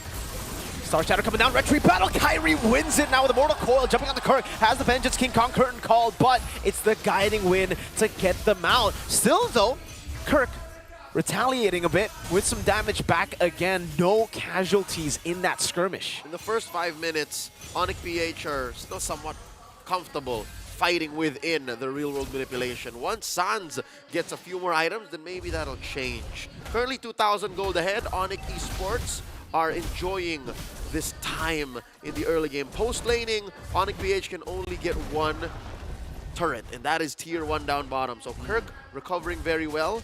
It seems like it's Kelra who now has to find farm elsewhere. Savero takes that tier 1 on top. Yep, good deny to the minion wave, or to that cannon minion too. Just waiting for the last hit there for the Lord, and now finally shoving back in again. So at least with Kelra leaving that lane, he will also be punished by it. Onyx Esports steadily growing this lead now. The Sky King does secure himself an orange buff on the upper side of the map. So that's Grand Theft Orange for Onyx Esports, allowing them to barrel forward once more. 2,500 gold now as King Kong is now on the back foot. Shoes on the other foot, this time looking for an engage. Astral Echo started up. No, circling Eagle from Brusco, back and forth still. No commitment down. Oh, Kirk just dives in. Mortal Coil defensively. Almost. Kirk finding the angle, the ejector to pull him back though. And Keyboy flickers out into the RWM, the safe space. Lutpi gets caught by the Star Shatter, and it ends up being Kirk traded for nothing. A 0-0 stat line for the XP of Onyx Philippines. Almost, but not quite. You're seeing now what Onyx PH might be planning for. Started with an Astral Echoes, so that means Kirk's beast form will bite down onto more targets, short range, and then eventually will hit more once he hits the shockwave blast. But there's not enough items on Onyx PH just yet. They're feeling really the tremors of the 3K gold lead. Great Spear of Alpha though, the ejector comes in again. Kirk decimated by Kyrie. In return, Astro Echo still on Kyrie. Can call it for the retry battle. Now Kyrie jumps into the Mortal Coil, still wins it out. Zaman Force from Kelra. Good disengage from Onyx eSports. Surgical. If you ask me, that's a mirrored play. Onyx PH did the very same thing against Onyx eSports in a game or two past this series. They could have won more, but they decided, you know what, we'll take the turtle, we'll take one kill, and then we'll back off. Now the orange once again threatened away from King Kong, and he's not even nearby. He's all the way down, taken buff after buff, camp after camp, slowly but surely. Quick update, King Kong is down 1,000 gold now. 1,000 gold. But XP-wise, he's not that far behind, right? Just a half, almost, of a bar behind of Kyrie. As he gets his orange buff, it will be a bigger lead for Kyrie. But still, quite impressive. Astral Echo Severo gets the help of Keyboy with the ejector. It's actually Onyx Philippines who are stopping Onyx eSports. And again, Kirk is actually still shoving down below. So they'll have an extra wave to play with. Kirk will just continue the push down below. Might be a tier 2 taken. Wait, is he going to sacrifice his life for this? No, he's not. There's a wave coming through. Well, he is. Let's see. It's just Kyrie he's seeing so far. Kyrie and Savero pincer maneuver on the Kirk. The sacrifice for the tier 2. The Decimate, it's to buy space, I guess, for Kelra up top to get farm as well. He knows there's not really that big of a bounty on him. He is 0-3, or was 0-3 before that death. So not that much gold given for what they can get back. Now the math checks out. So instead of pushing through Calculated the 4K gold lead, yeah, he instead keeps it down to a manageable 2,500, 3,000. Onyx PH taking the slow route here. Still, we haven't seen the payoff of this less than orthodox draft. We see some glimpses of brilliance, you know, the echoes into a Zaman Force, echoes into a Spear of Alpha, echoes into a bite from Kirk, but just not there yet. Kirk almost to his Thunderbelt here. All this while Lutpi having the time of his life. Has both War Axe and the Brute Force Breastplate. I understand why Onyx can't really just dive in and, you know, keep himself in the fight. You have to respect Lutpi. You really do. Lutpi starting to deal damage. Irithel as well. Savero constantly just scaling up, becoming a threat as we get into the mid-game. 9 minutes in. Onyx Philippines still trying to get King Kong to level 13 to match up against Kyrie on the Retribution. Keyboy, Conceal, Guiding Wind to respond. Lord now down to a fifth of its health, a 10th, and there's an ejector. Vengeance there as well. Mod Force coming out. Kelras to go back and forth, and now it's Kirk with a kill back. Lord slain by Kai, but they lose 3 members. Savero gets a kill, but it's only onto the Rover in Bruce Skull. A Star Shatter from Super Prince and a mid lane tier 1. Suddenly the snap. This is the moment Onyx PH was setting up for. Oh, the fact my that Onyx goodness. eSports could not get to Kelra, could not shut down the Filipino Savage, made all the difference. Look at that, tier 2 all the way in, plus an orange for King Kong. Call it a plot twist. In case you guys were thinking, you know, it's a bit of copy of that. We were talking about weathering the storm, not playing for, you know, the early objectives. Here's the result, waiting for the power spike, waiting to get over Onyx eSports. Oh, power spike! The burst from Kelra! And the Star Shatter perfectly balanced by Super Prince and Kelra. Ironic that we were just saying respect Lutpi, but Lutpi did not respect the range of Onyx PH's engagements. Sure, they did lose a tier 2 up top, but just the same, the fight continues. Suns! Kelra goes in. The RWM is nothing to Kelra. Kyrie forced to run away. 2 members down. Keyboy concealed defensively. Kirk is chasing him down. The ejector used to run away, and now it's Onyx Philippines. We're calling the shots. Minor objective scored by Onyx eSports here. That Holy Shield popped down bottom. Given there is just about a minute left before those collapse. Check out the item builds here. Slowly but surely, Onyx PH are now winning across 3 different lanes. Still a little bit in the catch-up for King Kong to do, as Onyx eSports' jungler, Kyrie, is winning up on that front, about 200, 300 gold. But this is a very specific way of jungling. Onyx PH showing us versatility. Onyx PH showing us that it's not just about the stomps, not just about going max speed, not just letting it rip.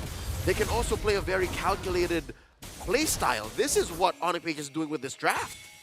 The 4,000 gold lead that Onyx had for the majority of this game is completely gone. It has gone back to Onyx Philippines' pockets. And now it's a 10 gold lead for Onyx Philippines. That Lord advantage was catastrophic. Negative gains. Negative 2k on the board. The turret damage, at least they were able to get some structures. Rose gold for Kyrie. This is a completely different Martis from what we've seen earlier, you know, in this tournament, in the Challenge Finals playoffs. It is, by the way, still Kyrie going for Hunter Strike BOD before that Rose Gold Meteor, so he's still packing a punch. But as we get towards the later stage, that punch will decay. Yep, they have to understand that Kelra is now ready to rumble. Ow. Brusco is ready to weave in and out his cores. And Super Prince is also sniping from downtown. Super Prince is rocking a lantern, a book, and the wand. So even Keyboy can't really check waves anymore, can't check bushes. Oh, massive Astral Echoes revealing 3. Kelra diving in alone again. Kelra continues. Has the concentrated energy. Will get another. It's a double for Kelra. It's a triple kill for Kelra. And he's going wild. Another one as he goes in for the dash. A maniac for Kelra. I can smell a savage. I can smell a savage. And he doesn't get it. Super Prince instead scores the final one. Bow down to the god in the gold lane. Kelra has taken control of everything. The god had to fold to the monster as the final touch is put onto the base. Onyx Philippines at match point. What do you do? Climbing Mount Olympus, going past Liquid ID in the lower bracket finals, all to just be smitten down again by the gods of the game. And not to mention, these gods decided to have a side project. They decided to paint a little painting, write a little song, and show us a little bit of art, putting on display a brand of MLBB we have yet to see in the grand finals. This is a slow roll. Can you see that? Yep. Put that Harith on a vase. That was disgusting. And I think we need to have an honest-to-God conversation. Harith needs to get nerfed, dude. This, or at least for, I was debating with Hutsuki earlier. We were talking about potential nerfs that he could. If Harith ain't the problem, maybe Starliam Scythe is the problem. There's a lot of true damage that's just getting through. It's just, what do you do against this? What do you do against this man? I don't like item nerfs because they have a tendency to deal collateral damage. You know, the heroes that are just living their merry lives, not as broken as Harith. So I'd say it's the little boy. It's the little boy that needs to be put down. And you were already foreshadowing this, right? There was 2 games of Granger before this. Yep. That was the Granger. That was the second best gold laner pick. This is the best, and you give it a Kelra, it's just, oh my goodness. Look at his build. He's so confident that he's just like, Blood Wings, who needs more damage? Give me concentrated energy. Goodness. Let me just sustain through the damage as expected, and Onyx they just got blown away. Onyx ID cannot hold a candle right now to them. It's just, I don't even know what to say. Even from a drafting perspective, right? It is weird to see Harith into the Matilda straight away. And on top of that, with the rest of the way they played out, having the alpha already in, sure. Lucas Novaria as your last 2 picks. What is going on? I mean, credit where credit is due. Kirk had to bite down on it. He had to hunker down and say, yeah, I'm gonna have to do some hard work here. And he did. What's the final KDA on the young XP laner? 1-4-5. 1-4-5. There was a time where it was 0-4-1. Yep. Yeah.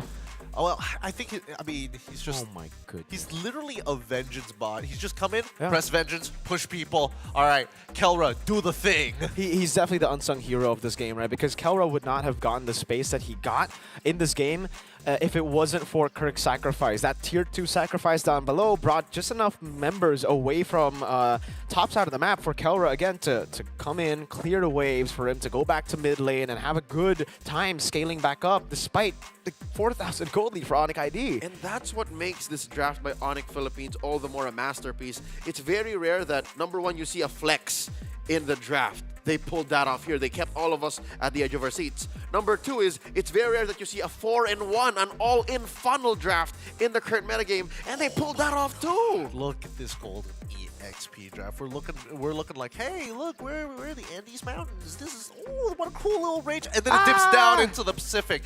What is happening here? There was another slight dip, like before the full on, right? That was Yeah. like, oh, that was it, oh, and then, That was at a the 13-minute mark. It went from like a roller coaster to skydiving. Yeah, absolutely. Just a train. With no cables. No With cables. no say, just boom. Just gone. Drop dead. 7-0-4 coming in from Kelra here. He was given the space. Yes, he was given the farm here. And yes, as you mentioned, that tier 2 sacrifice coming in from your boy Kirk on Lucas did allow Kelra to actually get the Holy Crystal off that top wave. Yeah, the Kirkitect built the house. Kelra lived in it. He renovated it. Oh, man. boy. Nice place he got here. Mind if I sleep? This goes there, this goes there. I'm gonna put all my trophies in here. Let's put a Sans here. Lookby over there. I mean, look at the way that this... Severo here. Look, I mean, just look at the way that these fights my end up lord, playing man. out, right? The lead that we see from Onyx eSports, initially, it was looking good, but it comes with conditions, and a lot of it just comes down to the placement of the RWM. You need to make sure that your anchor is strong, embedded, so that your ship doesn't just float away. And Onyx PH were just like, smack that out of the way. Man. Go anchor. There were several smacks in this game, several knockout punches too. I mean, Onyx PH, sorry, Kirk took it like a champ, and then the entire Onyx took it like a champ. Oh man. No, it's your turn. Yeah, it's almost like they have Kirk to take the punches and Kelra dish out the... It's, yeah. Among one those to rules. take, one to throw. And Kelra threw big haymakers, man.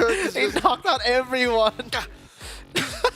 Just the hardest puncher is Kelra. Kirk, yeah. unfortunately, just has to soak him. Just, stop! Kelra, are you ready yet? No! Look, he's happy to do it. He's happy to do it, see? One more time, Kelra. I can take it. I can my take God. it, sir. You can see even the management in the back is just like, ah! Dude, they see this all the time in scrims probably, right? They see Kelra do this all the time, but they're still amazed. They're still at awe seeing it live in a grand final. Could have sworn if I could read lips, Raph said, they got away with it. They did it. Oh, that's wild. Match point my currently God, for dude. Onyx PH. We're going to go on a short break. The international grand final scrims will continue here at the SPS right after these messages.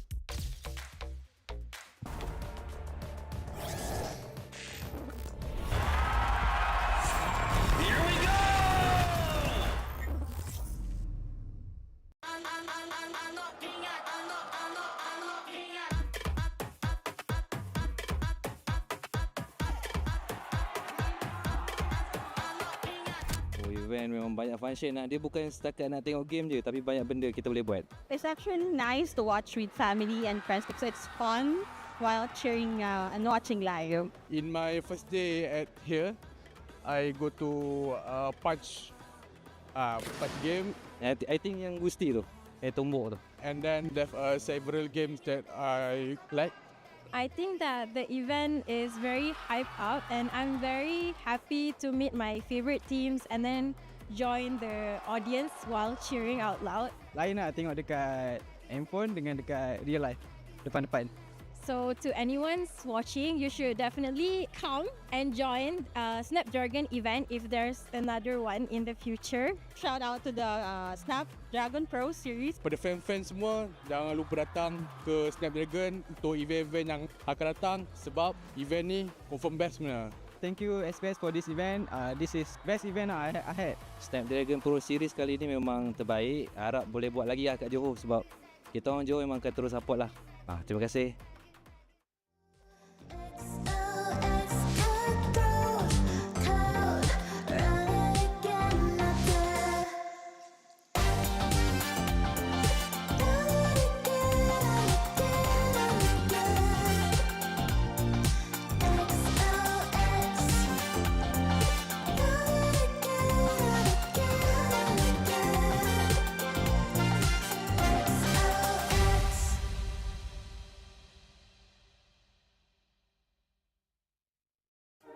You waited all night for me to come back.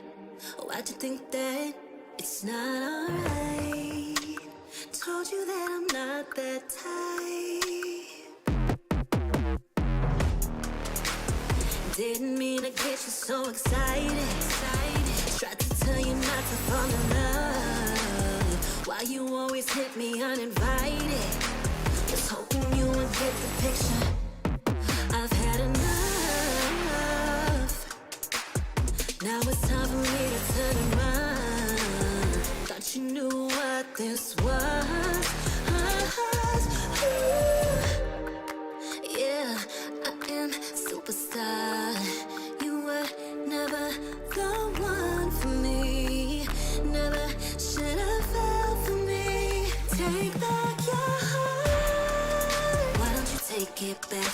You never had a chance. I'm gonna take back your heart. Call it a savage love. Just till I had enough of us. I'm good, babe. I'm on my own. This ain't a phase. Just let me go. Told you that I'm not that type. Don't bother wasting breath. Begging for one more chance.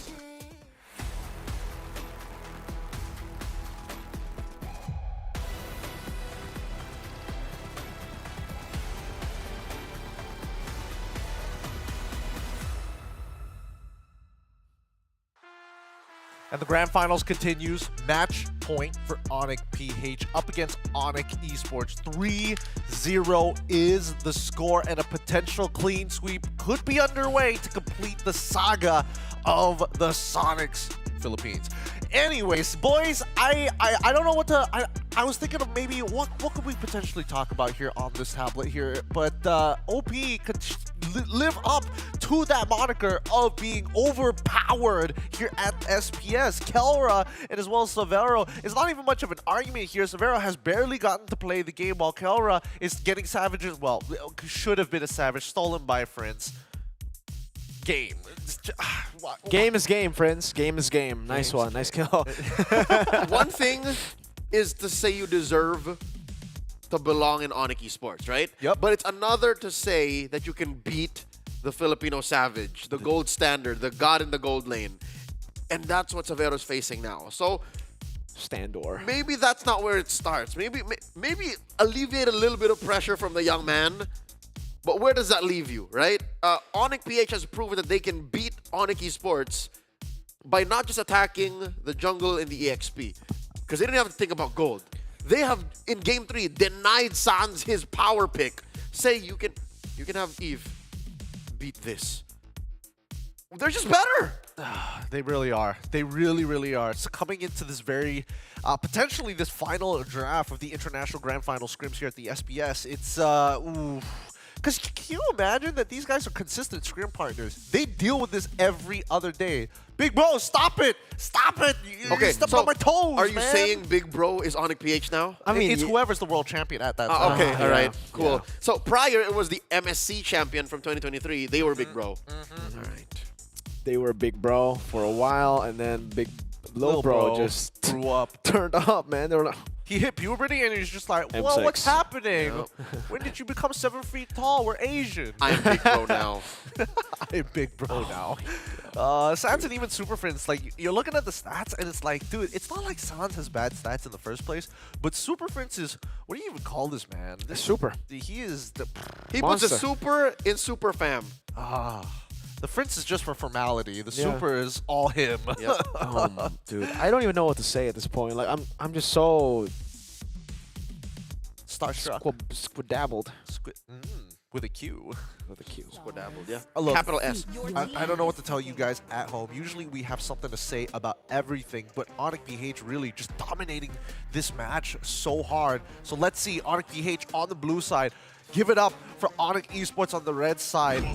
We revert to the old pattern. Oh. First pick Gatot, like we're back to square one. And looking at Onyx eSports, I'm reading their body language. Just this can't be happening, man. This is ridiculous. It almost seems like they're just like they accept it. They're like, dude, this what we're facing.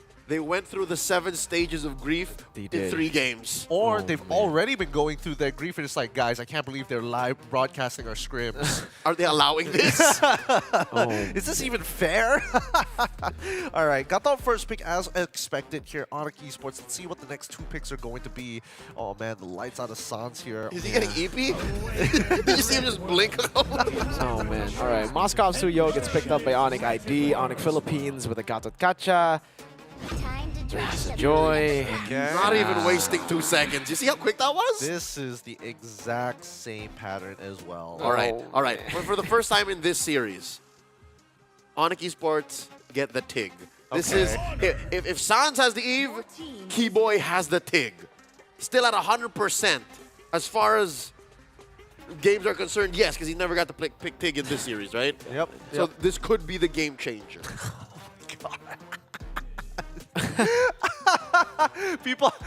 People's memes are getting a lot better. I'm not gonna say that loud on broadcast, but it's if you saw it, it's a cultural thing. It's a cultural thing. Coming into the second phase, though, however, are we expecting the exact same picks here, or is it really? Is there something that there could look to change up? I mean, Selena maybe? I don't know. Oh, nope, not gonna happen. Oh! Onyx eSports closing the gap here. They got both lineups still lacking a mid laner. For Onyx eSports, they really gotta, man. They gotta respect the mid lane. I think at this point, put in another, right? Get another mid lane ban there. Get all the mid lane bans out of there. Force Prince to play Hayabusa in the mid lane.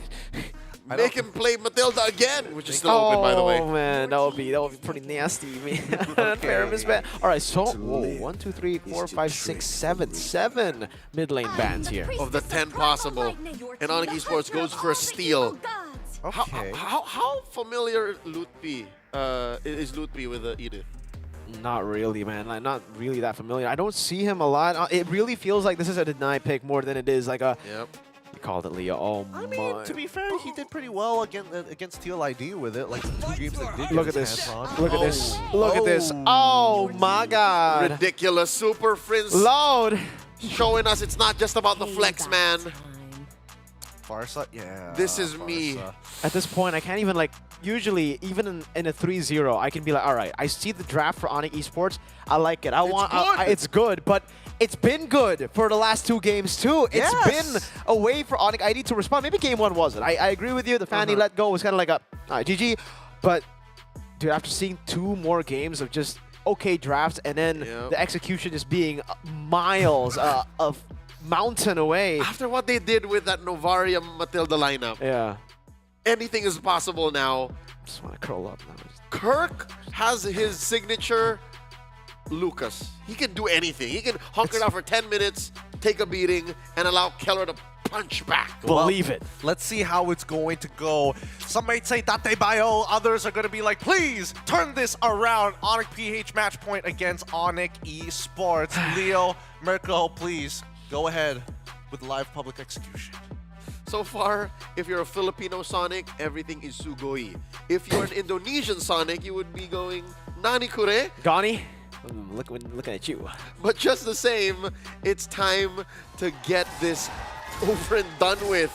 Because if Onyx eSports don't turn around, that's it. Game over. Match point. Onyx Philippines might take home the crown. Might? It's now or never. It's championship point. It's literally a game away from Onyx Philippines getting the dub against Sans going in. Dishing out damage, early brawls, skirmishes, and Keyboy is able to get a bit more damage down, but Prince still has the regen and he's ahead in HP over Sans. Now the clear again. Prince continuing the pressure. Mirko, I don't like talking in absolutes. So even if Onyx PH has wiped the floor with Onyx eSports in Johor Bahru, anything can happen, right? Onyx eSports still, you cannot deny that they have the heart of a champion.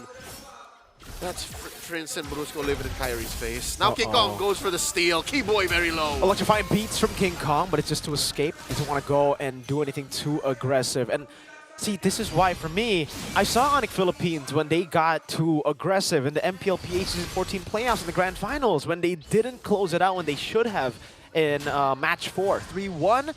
They could have closed it out in match 5 for a 4-1, but again, mistakes. Here you can definitely see the composure that they have learned through that mistake, through that experience of almost giving away the championship. That was a pre-M6 Onyx Philippines. This is a very different super family you're witnessing in action, and now it collapses. Earth Shatter 2, even with that, it's turned around! Keyboy's the one running back, despite the insane engage. Prince gets chunked by Sans. But look at the turtle, King Kong is on it. Kyrie's on away. The beast form goes at it. Kyrie on the purple. Turtle taken. No one could expect the sudden turn from Onyx PH as they collapse into Kyrie's jungle. The Sky King has fallen.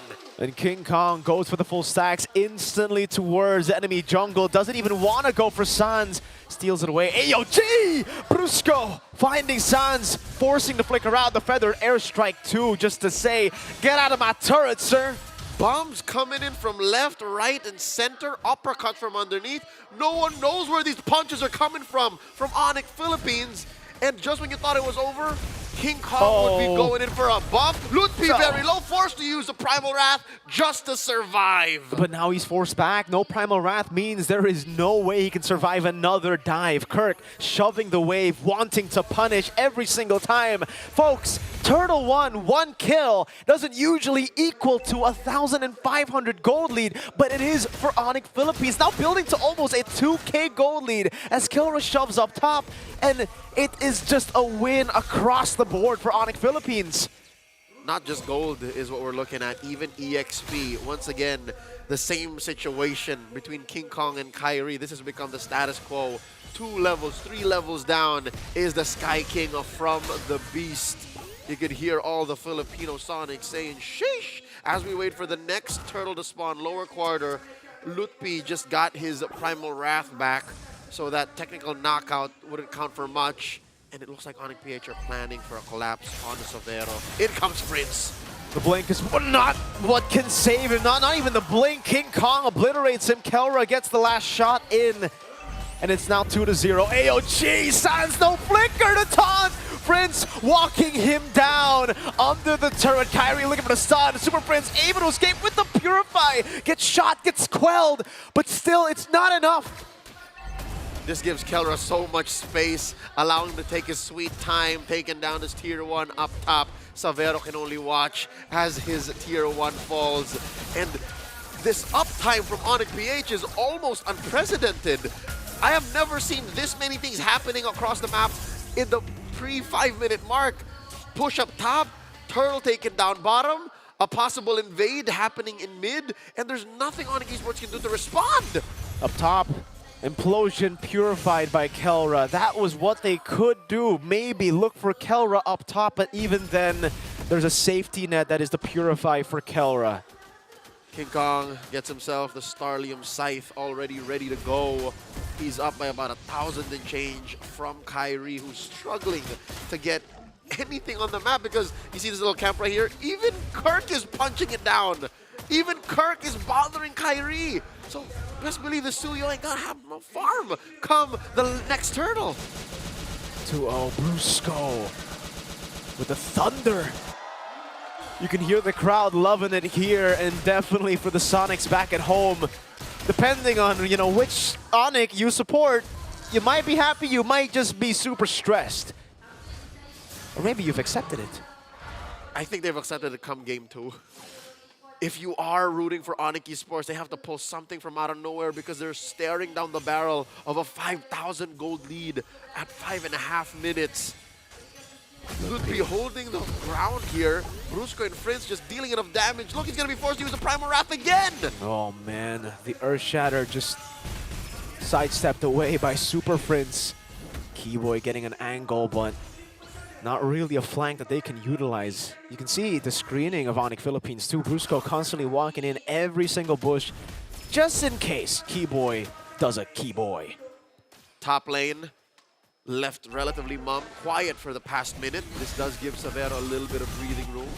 Kirk, once again, denying away this small camp from Kyrie, so every bit counts. Even Kyrie will take the top half of the map as a go signal because it's the safest part of the map, away from the rest of Onyx eSports, as Kelra barrels away at this tier 2 down bottom. Onyx eSports, where else do they find refuge? Even the purple was denied. King Kong came back to take it. And it's Kelra who's the one who's on the turtle. That's how dominant this game has been. Turtle gets reset, gives Onyx eSports a bit more time to look for trades on the board, but what trade is up for them? Suyo up top, a tier 2 perhaps, King Kong. Full turtle take, 3 turtles this game. Kyrie still up top, but Kelra is coming in. He's gonna check the bush, finds Kyrie up top!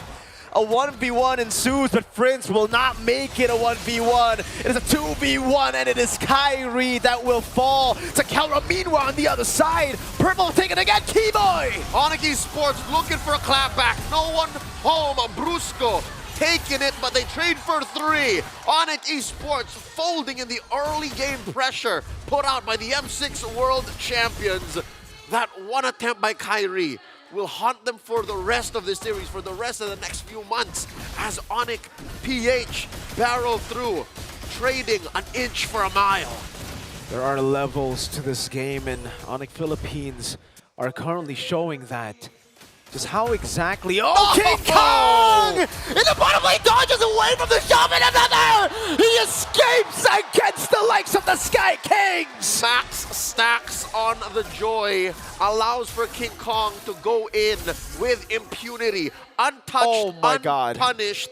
He takes everything away from the Sky Kings, and he stays in this bush as if nothing happened. Stares you in the face and says, let's do that again. Leo, he dodged everything. The Earth Shatter, the shove in, and he killed Kyrie in the process.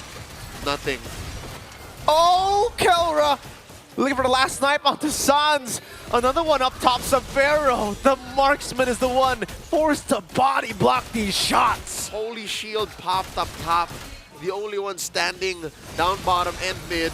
Just a matter of time. Tier 2 taken. Sans with a feathered airstrike deterrent to slow down Onyx PH's march. They're approaching the 9k gold lead. 1,000 gold per minute. What do you do? What do you do? Questions rise in the Sky Kings ranks here. What do we do? The sky is red, and Onyx PH is just taking their time with their prey. They send King Kong to the turtle, and the rest of Onyx PH to just freeze these waves, deny everything from Onyx eSports. Sure, you're looking at a Hunter Strike built on Kyrie, but he's not ready to take any fights. Keyboy, last-ditch effort, going all the way to the back. He tries, he goes for the implosion, but it is him that gets imploded by Onyx Philippines. A Lord attempt, the desperate one at that. King Kong diving in again! Spear of Misery, electrifying beat! Samero still able to escape just barely through the palms of Onyx Philippines. Look at Kyrie. Deep behind enemy lines, taking what he can. Alms, crumbs, little bits of gold and XP just to be ready for the defense of a lifetime. This could be an end angle. Further airstrike now, also with the Revitalize from Brusco, just to get them back to full HP. Kelra shooting the shots down. Lutpi up top, knocked out with the Circling Eagle. Now another Kelra is unstoppable. The base next up on the docket as Keyboy bites it. No mini wave, still no the shots! Kelra gets another, it's a triple kill! He wants to make up for the savage that he lost earlier. Jumps back in, the surge from Kai. Gets in, gets out. Still alive, 2 members of Onyx eSports. The base! The Sky Kings dared to challenge the thunderous rain. That is the empire of Onyx Philippines. What is a king to a god? The Super Family ascend beyond the heights that Onyx eSports prior set. Altitudes beyond any of us could comprehend. Your new Snapdragon Pro Series champions, Onyx Philippines. Congratulations, Onyx Philippines. A 4-0 victory, a sweeping, unchallenged saga painted in blood all the way from the challenge season. History repeats itself. in a funny way, a plot twist none of us expected. The Season 3 champions facing off against what we thought were their little brothers now fall in an 0-4 sweep. These are your champions, the world champions, continuing their reign from Malaysia to Malaysia. Hands out for respects as they make their final walk on the carpet. We're going to be throwing it real soon to our correspondents and host, Rose, as well as LaFell, up on the stage.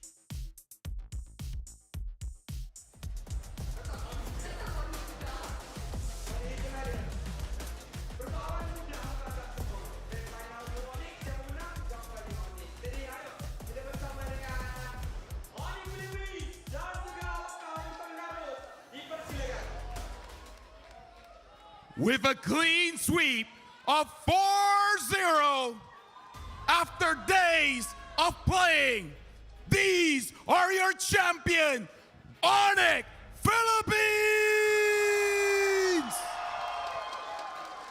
What a dominating matchup. Okay, maybe we could do, Kelra, come here. Kelra, just now you managed to secure a maniac, almost a savage at the last game. Kelra, what was going on in the match? Di ko alam, basta yung savage, sabi ko, akin na lang. Inagaw ni Prince.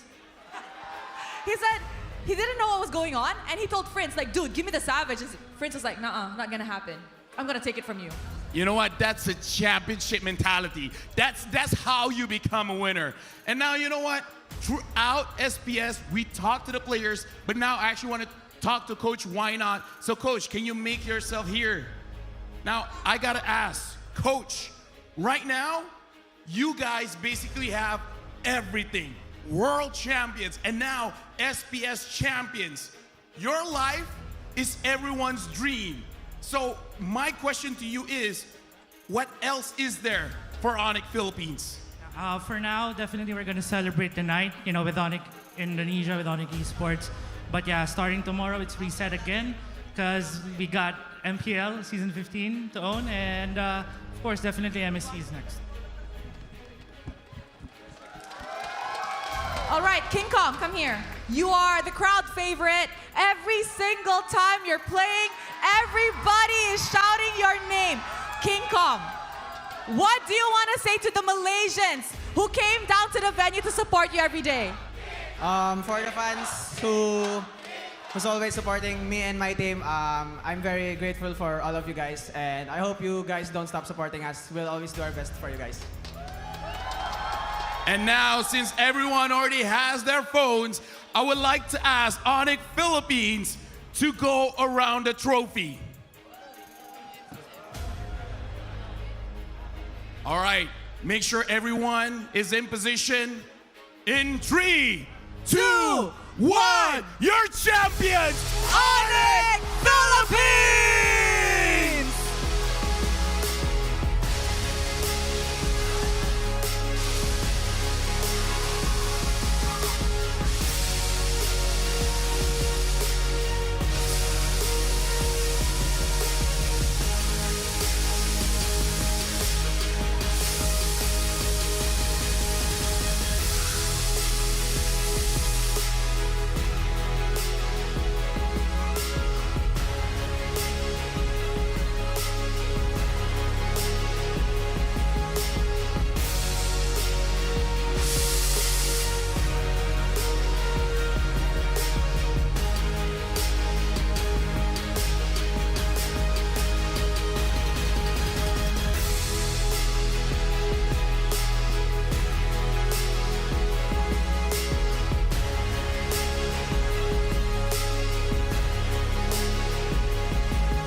Once again, congratulations to our SPS champions, Onyx Philippines. They continue to show the world another trophy in the bag for them. It could be the year of yellow for the boys, but even so, let's see if they can keep it up all the way to EWC.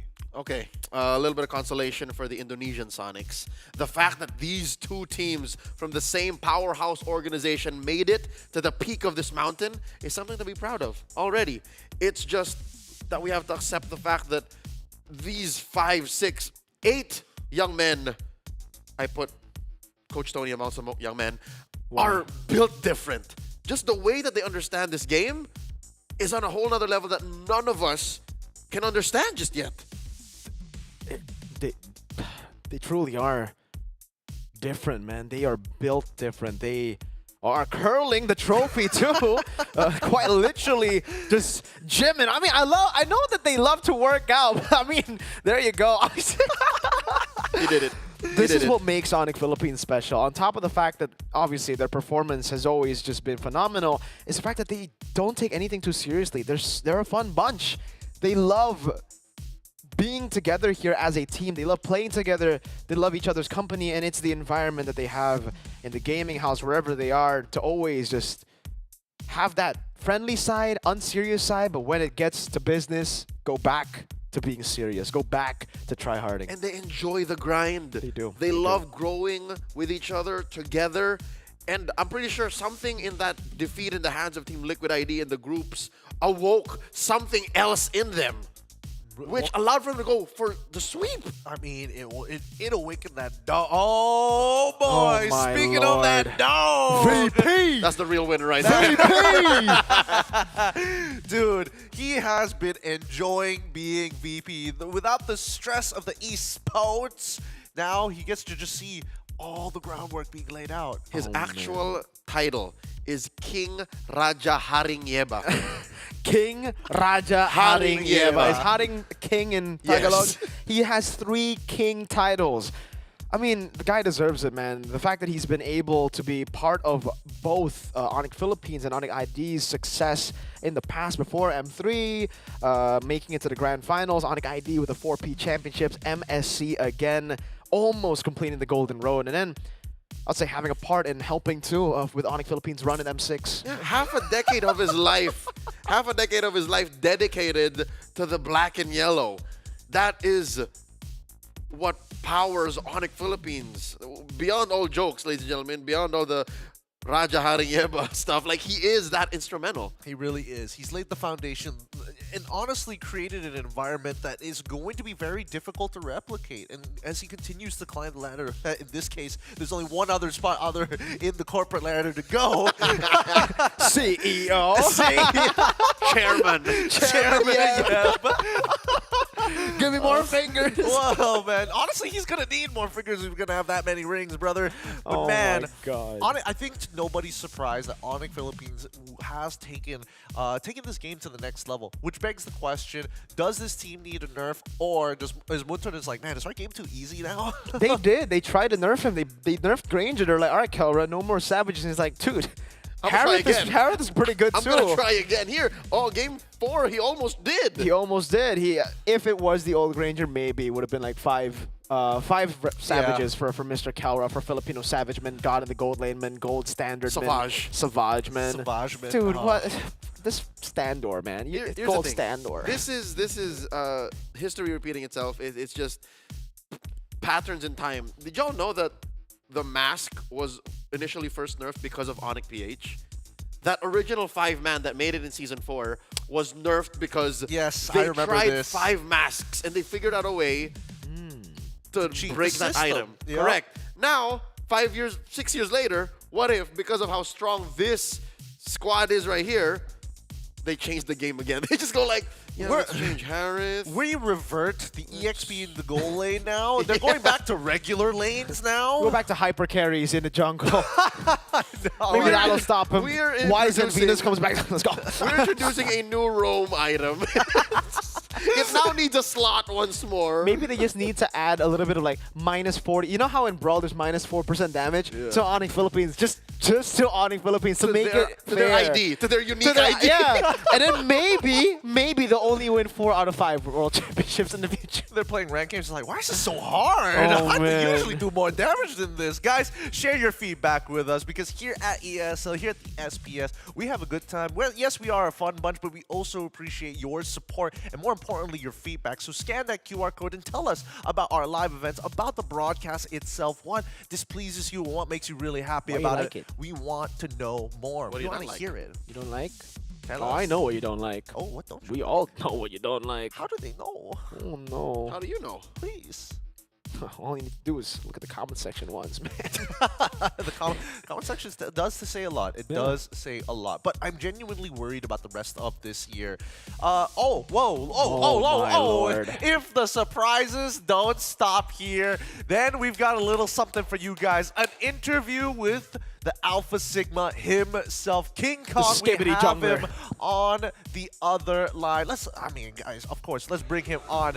Hello, Supreme Snapdragon Champion, King Kong of Onyx PH. I love you, King Kong. Hello. Congrats. Congratulations. Thank you. Now, King Kong, I mean, we knew that we would eventually have to talk to you again. So let's start with the simple. Let's start with the simple things. How is it, you know, having an international scrimmage for a championship trophy? Of course, happy, but I'm just very proud of me and the whole team. And I'm very grateful for all of the fans. Okay, speaking of the fans, all right, I want to ask King Kong at Johor Bahru in the stadium now. Do you think there's more Onyx PH fans or more Onyx Indonesia fans? What do you feel? Onyx PH and Onyx Indo has a lot of fans, but earlier I think I heard more fans in PH. Maybe are there many Filipinos in Johor Bahru? A few only, I think. Dude, I want to ask you questions, but I feel like I've already asked you all the questions like before. I've interviewed you so many times. There's so many times that we've talked. You just keep winning, man. That's why it's so good to see you here winning again. And I don't know what differentiates you from the other teams that fall off after a world championship, that fall off after an international trophy. What makes Onyx Philippines different? I think it's the bond and how we trust each other and the mindset that Coach Tony and Coach Hayes set with us. All right, I think, there's only one important question that everybody has had on their mind for a very long time for you, King Kong, and that is, how could Kyrie become a jungler just like you, Mr. King Kong? How can Onyx ID improve to be just like Onyx PH? I think it's just their decision making when it comes to the mid game to late game, because I see them struggle sometimes when it comes to the Lord Dance and mid game fights. Okay, King Kong, I have a question for you. Let's give our friends in Onyx ID a good job, well done for this series. Who is the standout player from Onyx ID? Who do you think, even if it was a sweep, performed well? Only one player. Okay, two. I'll give you two. Kasi Yes. I know you will say all of them eh. So I'll just two players. Okay, two. For me, it's Kyrie and Sans. Why? For me, I chose Kyrie because he's been playing in this tournament very consistent and same as Sans. I got a question again, King Kong. I think this is more of like just you in the org, right, in Onyx. Now both Onyx have made it to the Grand Finals. Obviously, you were able to win. But is there something that is just super different in Onyx? The treatment in Onyx here is the environment. How is the environment from management side? Like, how did both Onyx make it to the Grand Finals? How good is it there? What's the question? The question is like, I mean, How they good treat you. How they treat you? What makes you guys special by management? Yeah. I think it's the way they treat us like we can do anything we want, especially after practices. They do not force us to play more games after practice time. They just allow us to do whatever we want. Interesting. King Kong, who is your personal MVP of the entire tournament? Without this player, I mean, Onyx PH might not have been the same. Only one again? Yes. Only one, only one. I think it's Super Prince or Brusco. Yeah. These guys, they're built different for a reason. Thank you so much, King Kong. Please give your Thank you. final words to the international audience and fans out there who are supporting you. For all the fans who watched and support us and other teams, I want to thank you guys. I will always be thankful for you guys and hope you guys don't stop supporting us, and we'll always do our best for you guys. Thank you so much, King Thank you. Kong. Congrats. I love you, King Kong. What is that? What? What is that? It's my thing. It's our thing. It's their thing. It's a special thing. Don't get in between with it. But guys, let's have a quick look at the bracket to fully summarize the experience of the Snapdragon Pro Series, or as we like to call it, the Onyx PH saga for the playoff bracket. Boys, from the beginning to the end, obviously there were some ups and downs, but generally it has been very comfortable for these guys. It feels like the playoffs became a whole new tournament from both ends, the start and the end. Because look, Onyx PH and Onyx Indo, they both struggled to even make it past the play-ins, and then all of a sudden, from out of nowhere, it seemed like they unlocked something within them. Because after that, they both succeeded and failed in quite dramatic fashion, and then they just both decided to meet up here again tonight. One through the upper brackets, one through the lower brackets. Usually, that's always the cope from like all the region fans. You know, like one beats the upper, the other will meet in the finals together, friends. But this one, they actually made it. They did it. OP versus Onyx. Did you guys expect a 4-0? Let's be honest here. No. I almost did. I mean, I said 4-1, right? 4-1. As close as it gets. I thought maybe one game. It's not like there's a level of consistency that you reach in the game that is like, okay, that's nice, but still, you will eventually make a mistake. Game 3 almost looked like it. Oh, that's fair. I mean, that was more of the draft than anything For like else. 10 minutes. For 10 minutes, we were like, uh-oh, it might be 3-1, 2-1. Yeah. And then... As we saw, the saga continues. But even so, this team is really built different. And the fact that when in the bracket itself, Onyx PH would send down, hey little bro, here's another team for you to feast upon. Smack some, pass them another one. It's kind of like Onyx Philippines laid the blueprint to how to beat these teams, right? They beat Falcons, and then Onyx ID beat Falcons.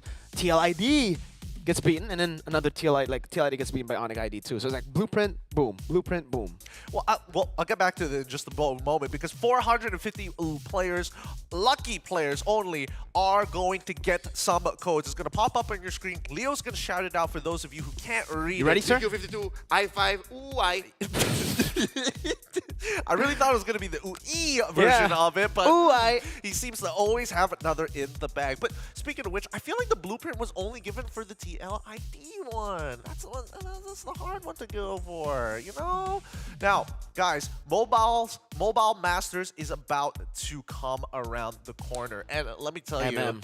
M&M. It's the S series. The S Mobile series. Masters. And honestly, this is going to be exciting because this is the very first time that the Mobile Masters is going to be coming here to the APAC region. It's going to be happening in a historical location, Jakarta itself, where M4 was first held. It's going to be a crazy time. We got China coming along, we got MENA coming along, and we have representatives from Turkey and Europe. It's going to be a crazy time, boys, because this is finally where we bring the international to the internet.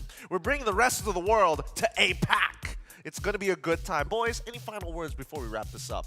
It's been an honor to always just be at the forefront of the greatest MLBB athletes action. The competition just always ramping up. Who'd have thought that we would see and witness the passing of the torch? I think this is a passing of the torch between Onyx eSports and Onyx PH. I think so, yeah. From one dominant run to another, maybe that's the passing the torch to a possible golden road that Onyx Philippines will try to forge for themselves. But yeah, for me, thank you so much for watching, guys. It's been amazing. It's been an honor as well to cast for you guys. And may Snapdragon continue on, man, because the iconic moments from this tournament has always just been amazing. It's been a good time. May we always be at your service. Yes, we will always be at your service. Boy Let's call in the service. 2 other boys here. Remar, Husky. Boys! We're shouting out. We won't be able to hear their voices, but they will do an enticing dance as we close things up here at the Snapdragon Pro Series. Once again, it's Husky, it's Remar, Leo, Merkel, and I'm going to be your host, as always, Gideon Q, closing it out here at the Snapdragon Pro Series. See you, boys.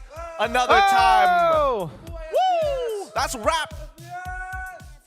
To the top of the mountain and see the view. Let's vibe, looking back on the journey, just me and you. Ain't nobody wanna go slow. Yeah, I was chilling in the past, I was solo. Now that I got you in my life, I'm like, go, go. I be living for the thrill of it. Whoa, whoa.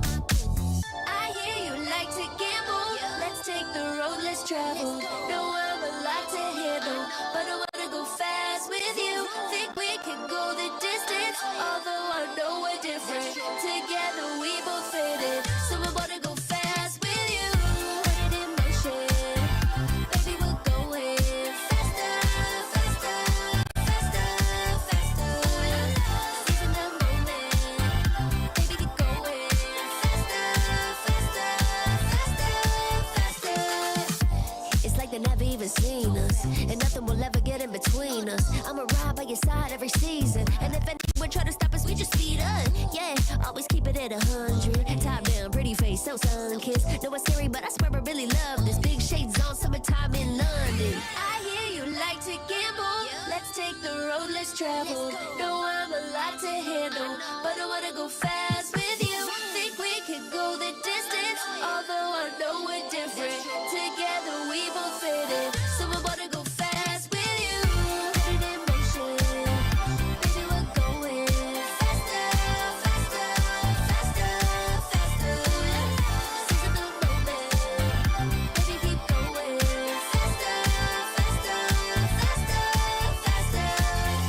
Put it in motion, baby, we're going faster, faster, faster, faster. Seizing the moment, baby, keep going faster, faster, faster, faster.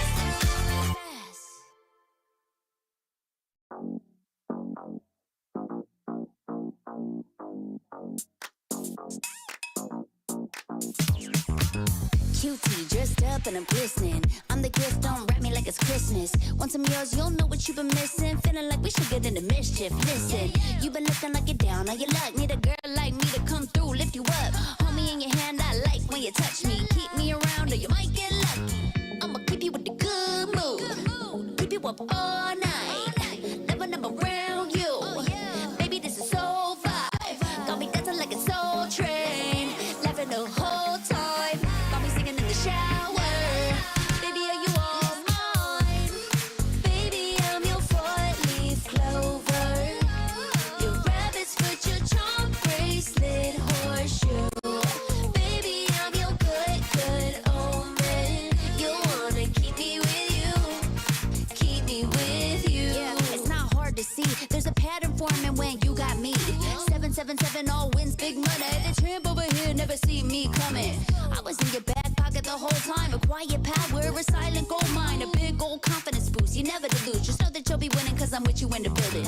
I'ma keep you with the good mood. Keep you up all night. Never, never around you. Baby, this is so vibe. Got me dancing like a soul train. Laughing the whole time. Got me singing in the shower. Baby, are you all mine? Baby, I'm your four-leaf clover. Your rabbit's foot, your charm bracelet, horseshoe. Baby, I'm your good, good omen. You wanna keep me with you. Keep me with you. You been looking like you're down on your luck. Need a girl like me to come through, lift you up. Hold me in your hand, I like when you touch me. Keep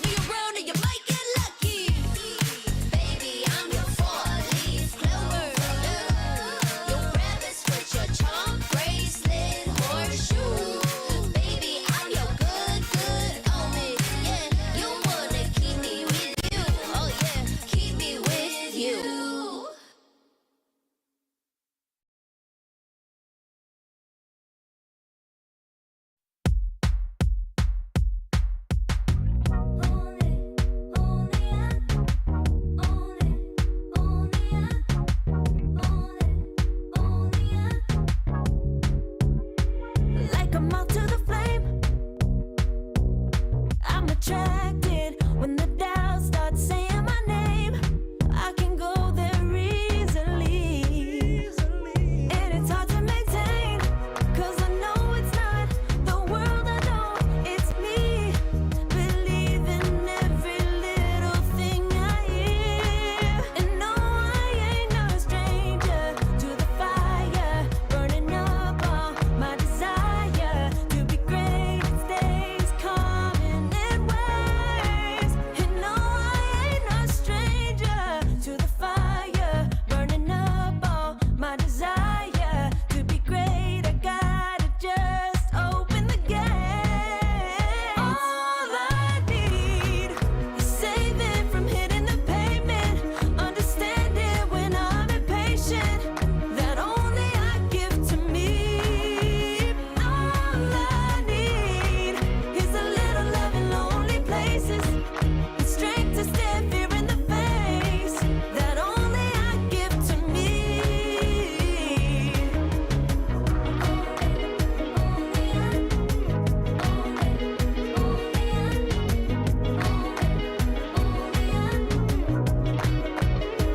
Now I'm running this race, yeah.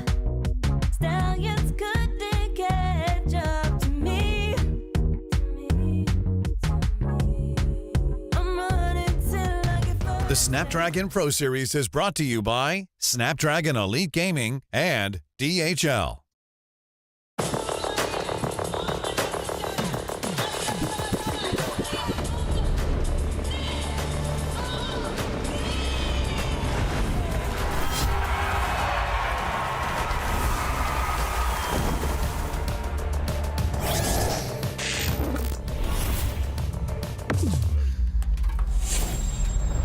Let the weak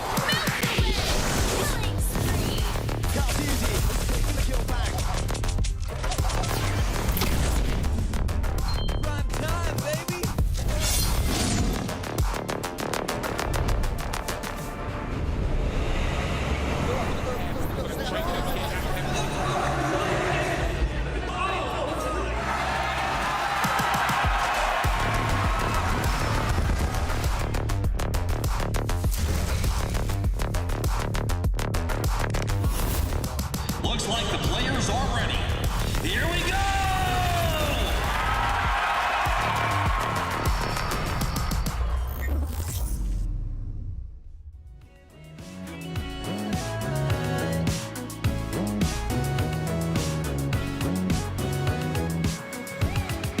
Give me the green light.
to be greatest days coming in waves. And no, I ain't no stranger to the fire, burning up all my desire to be great. I got